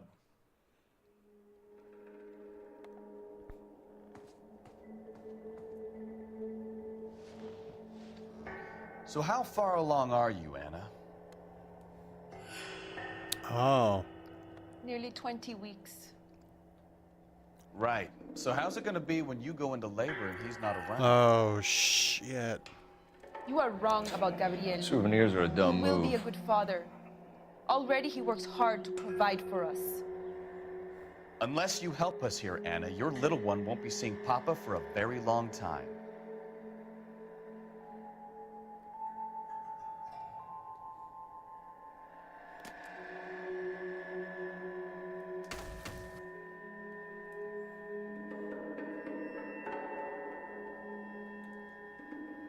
That's not the right way.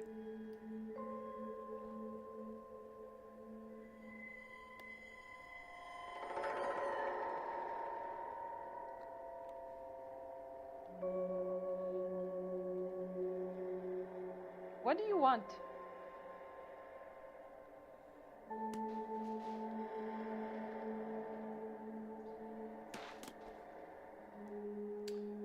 Difficult to tell whether it's the suspect vehicle from the scene.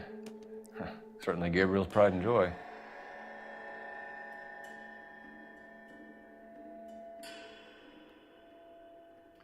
Serving breakfast for two, Anna? You should have cleared up.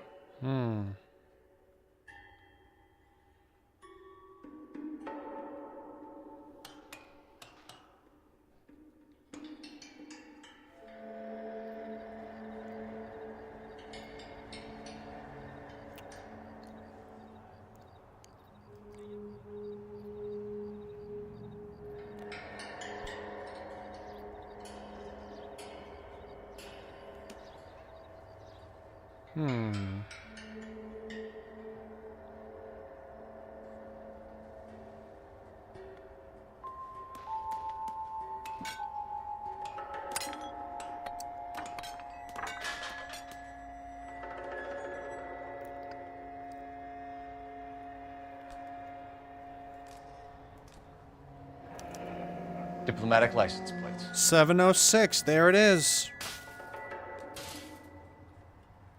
Oh, there's a hidden badge.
I like the music.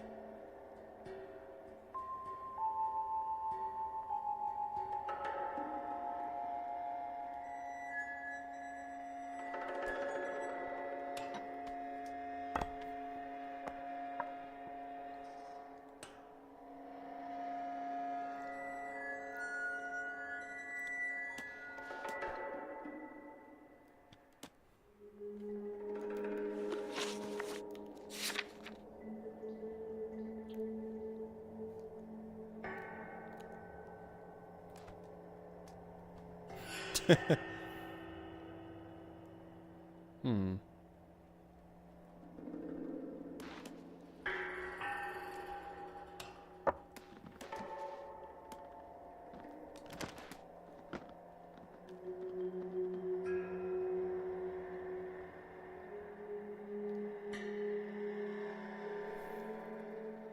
So what next? Anna isn't giving us the full story. Try her again.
Hmm.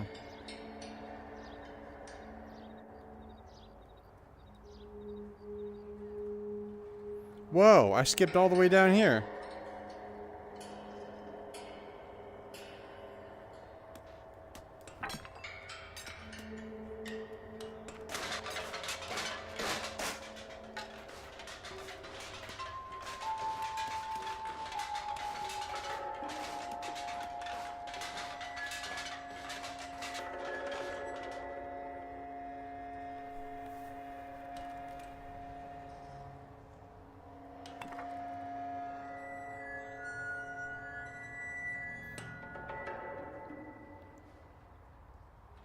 It looks like Valdez gets his wheel back.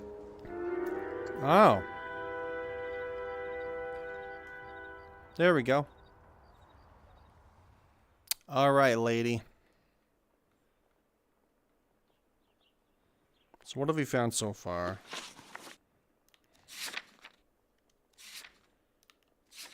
So breakfast plate. We have the stolen plate. Oh wait, those are just clues.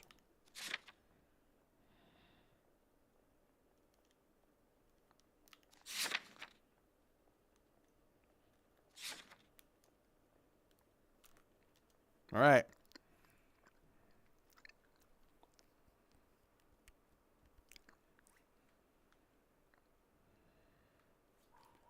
Hello? Can I talk to you? Or the game glitch out? Hello? Lady?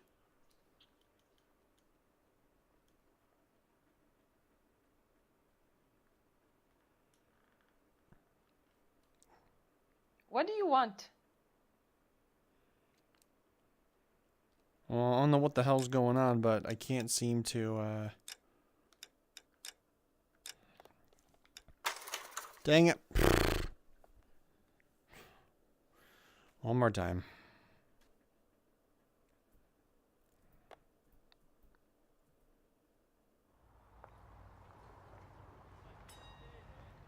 Do this again.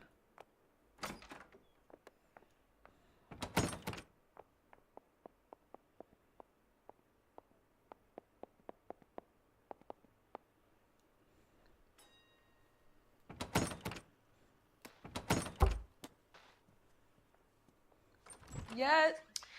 LAPD, ma'am. We're looking for Gabriel Delgado. Gabriel? We're from the police. Policia, you understand? Yes, I understand. Could you come inside? What is your name? Ana Rodriguez. Is Gabriel Delgado here, Ms. Rodriguez? No. What do you want with Gabriel? Is he in trouble? Stay where you are, Ms. Rodriguez. We need to take a look around. But he is not here. I have told you. Check out the surrounds. I'll stay with the broad. All right, let's try this again.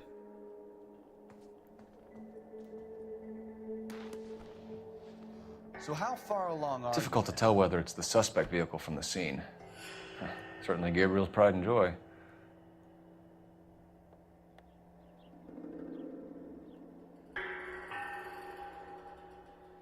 Serving breakfast for two, Anna? You should have cleared up.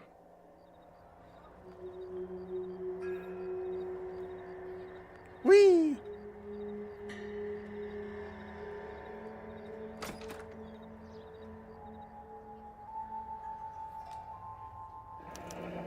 Diplomatic license plates. It looks like Valdez gets his wheel back.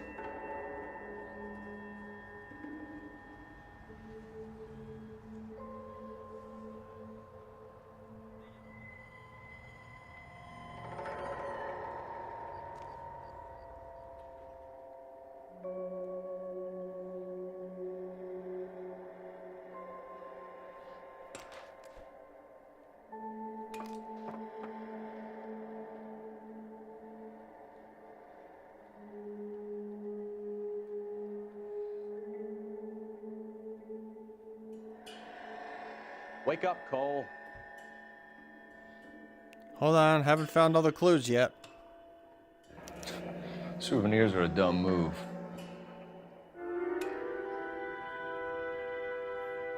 Here we go.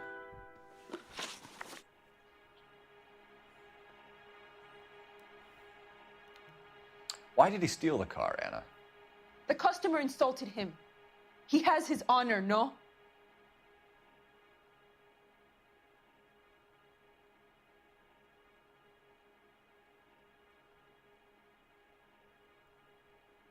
Am I sitting down? Oh no, I'm standing up.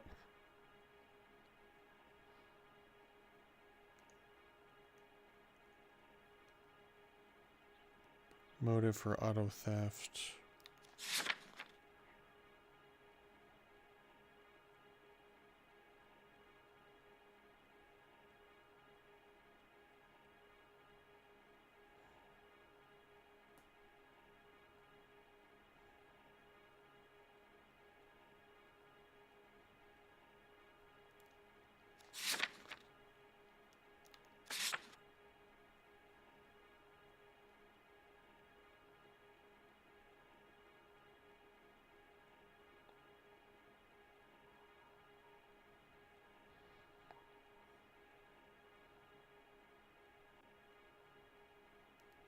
What do you want?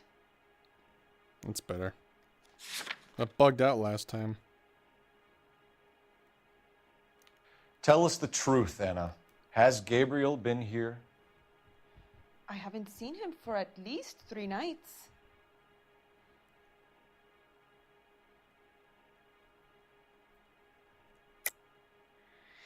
You keep lying to me, and I'll send you and your baby to jail. He lives here, but he hasn't come home. I swear it.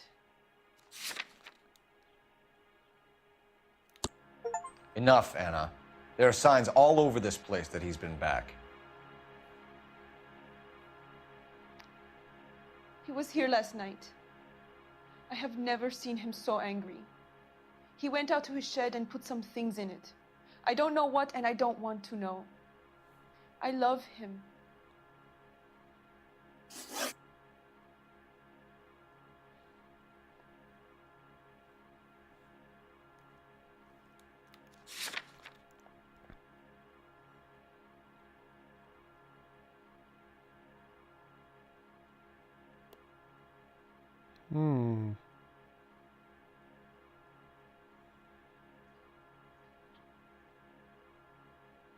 Jesus, there's so much evidence I could probably say.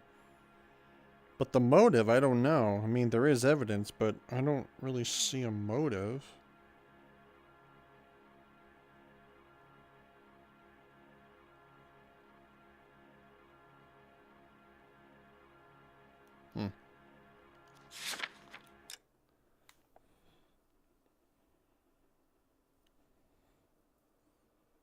Why did he steal the car? The customer insulted him.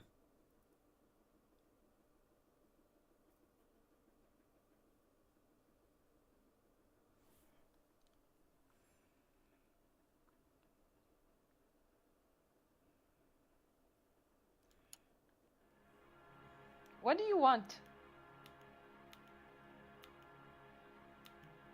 Why did he steal the car, Anna? The customer insulted him. He has his honor, no?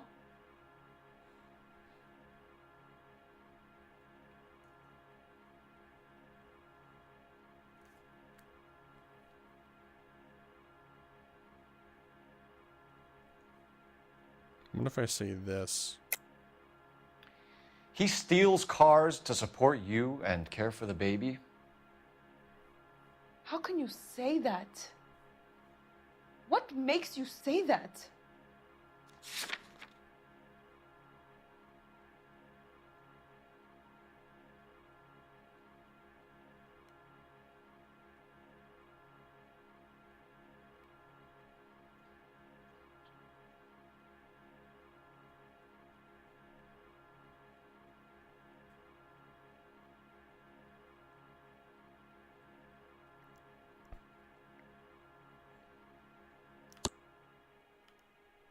I have my own job. I work at Union. Okay, so that was not the right answer. God dang it. I thought I had it. I thought I had it. Okay, so maybe that's a doubt.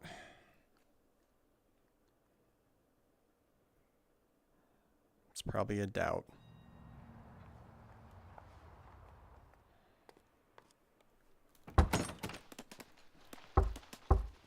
Knock, knock. Yes. LAPD, ma'am. We're looking for Gabriel Delgado. Gabriel? We're from the police. Policia, you understand? Yes, I understand. Could you come inside? What is your name? Ana Rodriguez. Is Gabriel Delgado here, Ms. Rodriguez? No. What do you want with Gabriel? Is he in trouble? Stay where you are, Ms. Rodriguez. We need to take a look around. But he is not here. I have told you. Check out the surrounds. I'll stay with the broad.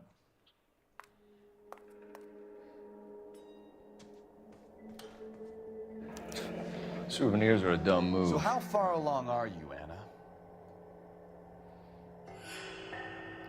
Nearly 20 weeks. Right. So how's it gonna be when you go into labor? Serving breakfast for two, Anna? You should have cleared up.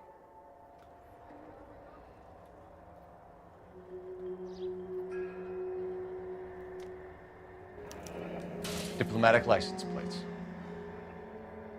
It looks like Valdez gets his wheel back.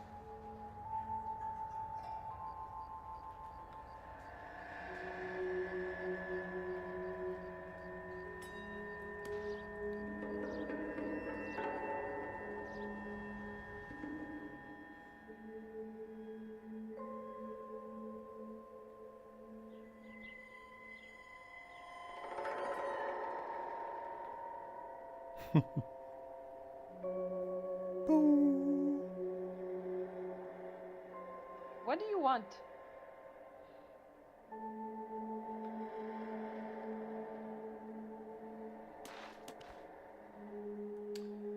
Difficult to tell whether it's the suspect vehicle from the scene. Certainly Gabriel's pride and joy.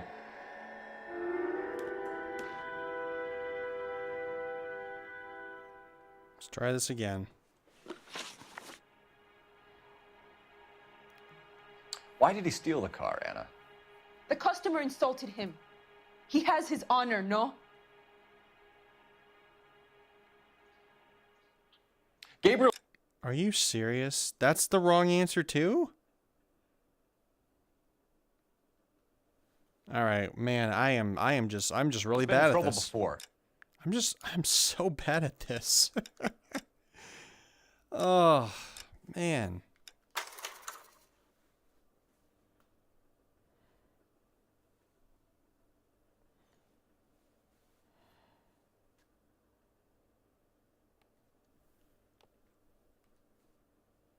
Dang it.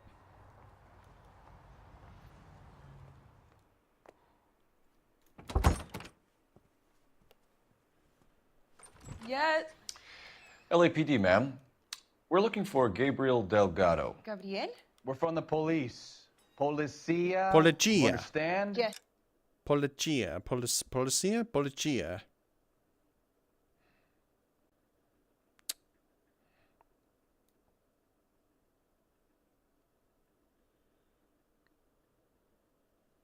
Can I search?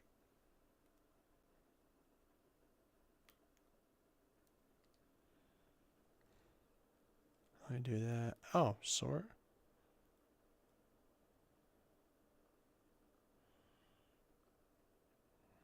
Okay, so maybe that's not the answer. How do I...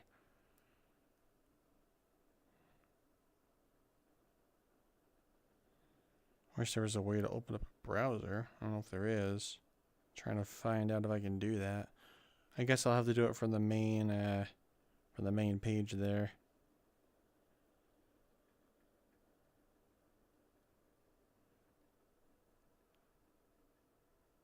I'm just gonna put noir there.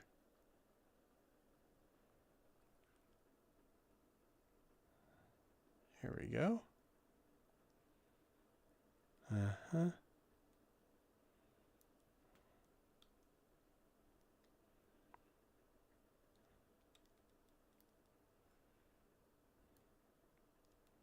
Here we go. So it's the consul's car, right?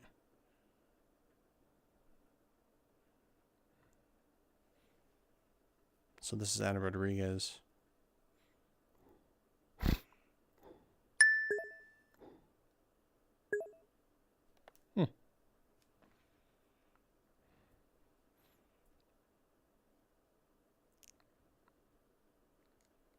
Oh, that's the truth?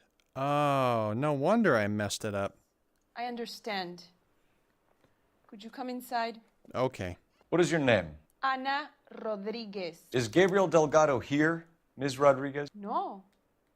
What do you want with Gabriel? Is he in trouble? Stay where you are, Ms. Rodriguez. We need to take a look around. But he is not here. So it was the truth. I have told you. Check out the surrounds. I'll stay with the broad.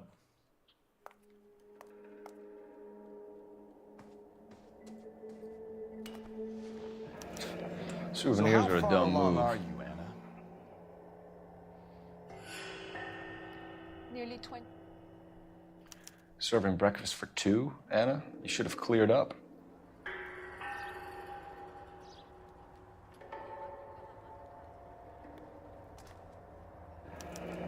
Diplomatic license plates. It looks like Valdez gets his wheel back.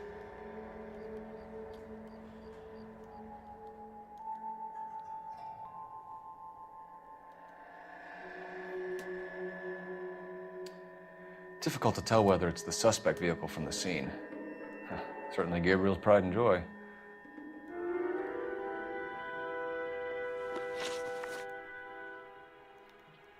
Why did he steal the car, Ana? The customer insulted him. He has his honor, no?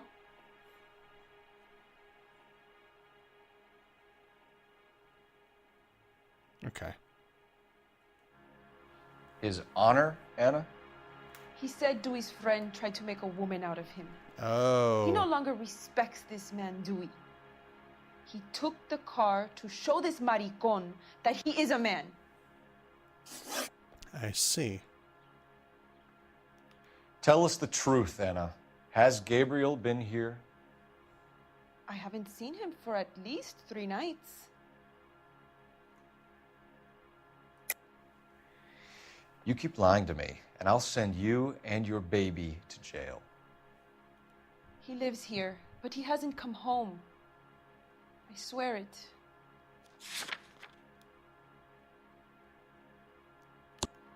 Enough, Ana. There are signs all over this place that he's been back. He was here last night. I have never seen him so angry. He went out to his shed and put some things in it. I don't know what, and I don't want to know. I love him.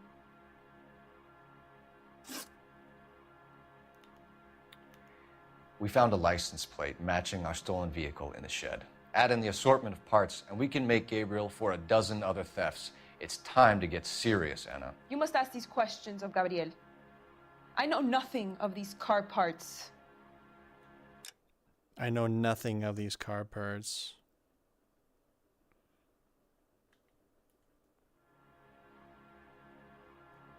Then tell us where he is.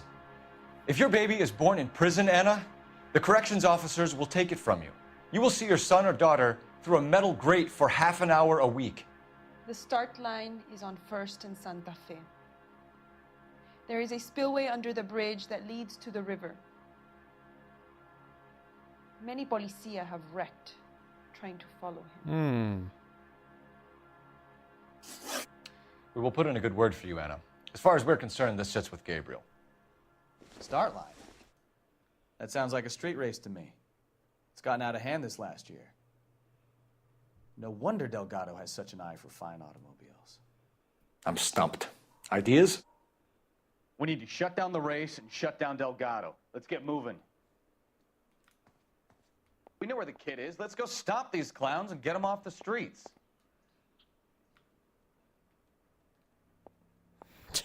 Isn't that the cop who solved the big case and got promoted?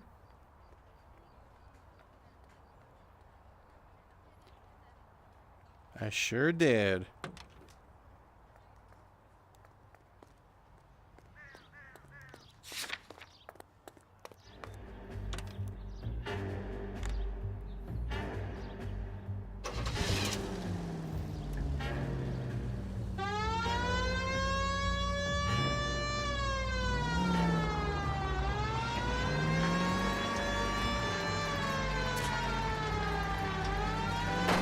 Whoa!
Delgado is our boy. Forget the others.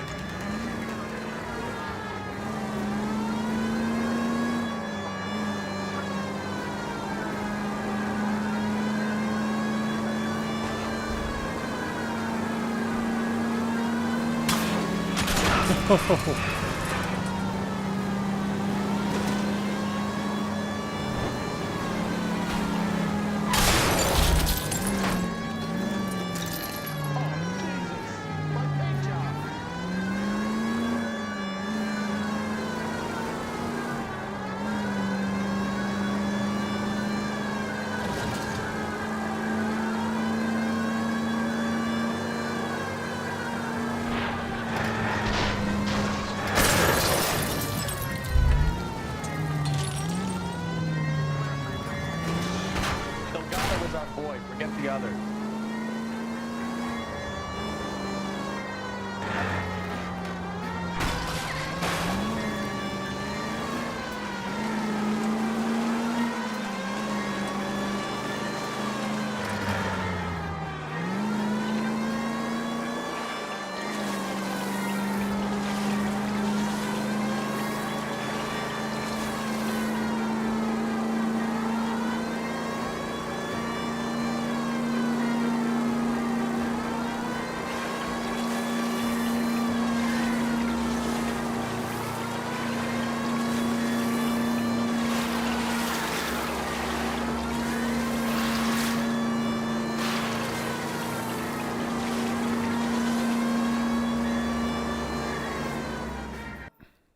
Gabriel Delgado, you're under arrest for grand theft auto.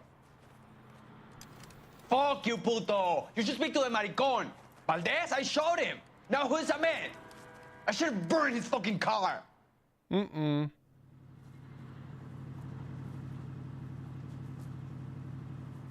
You got a foreign dignitary outed as a fruit and a kitty raper, a car dealer we're gonna let slide for the kickbacks, and a street punk car thief who sure as hell won't be taking liberties with other people's autos again anytime soon. That, Detective Phelps, is not a bad haul. You keep your chin low and your hands high, and you keep bringing me clearances just like that one. That's textbook policing, and we need more of it in this department.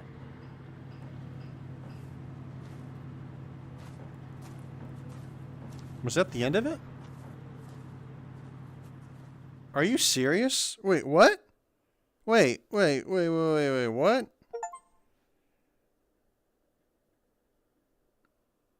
Seriously? That was it?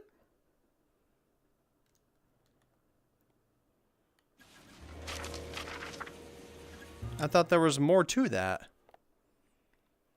Okay. Huh.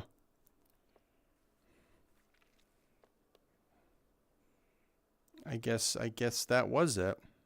I thought there would be more than that, but I guess not.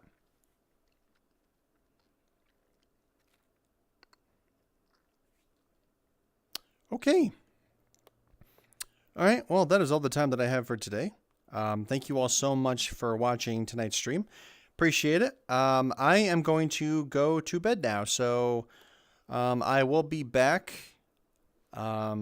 tomorrow, and you all have a wonderful night.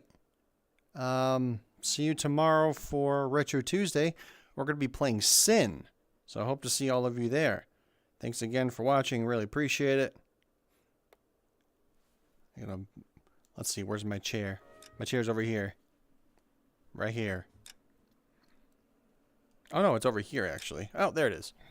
There's my chair. Whoop. Anyway, good night, good luck, Godspeed, and God bless your souls. See you all next time. Bye-bye.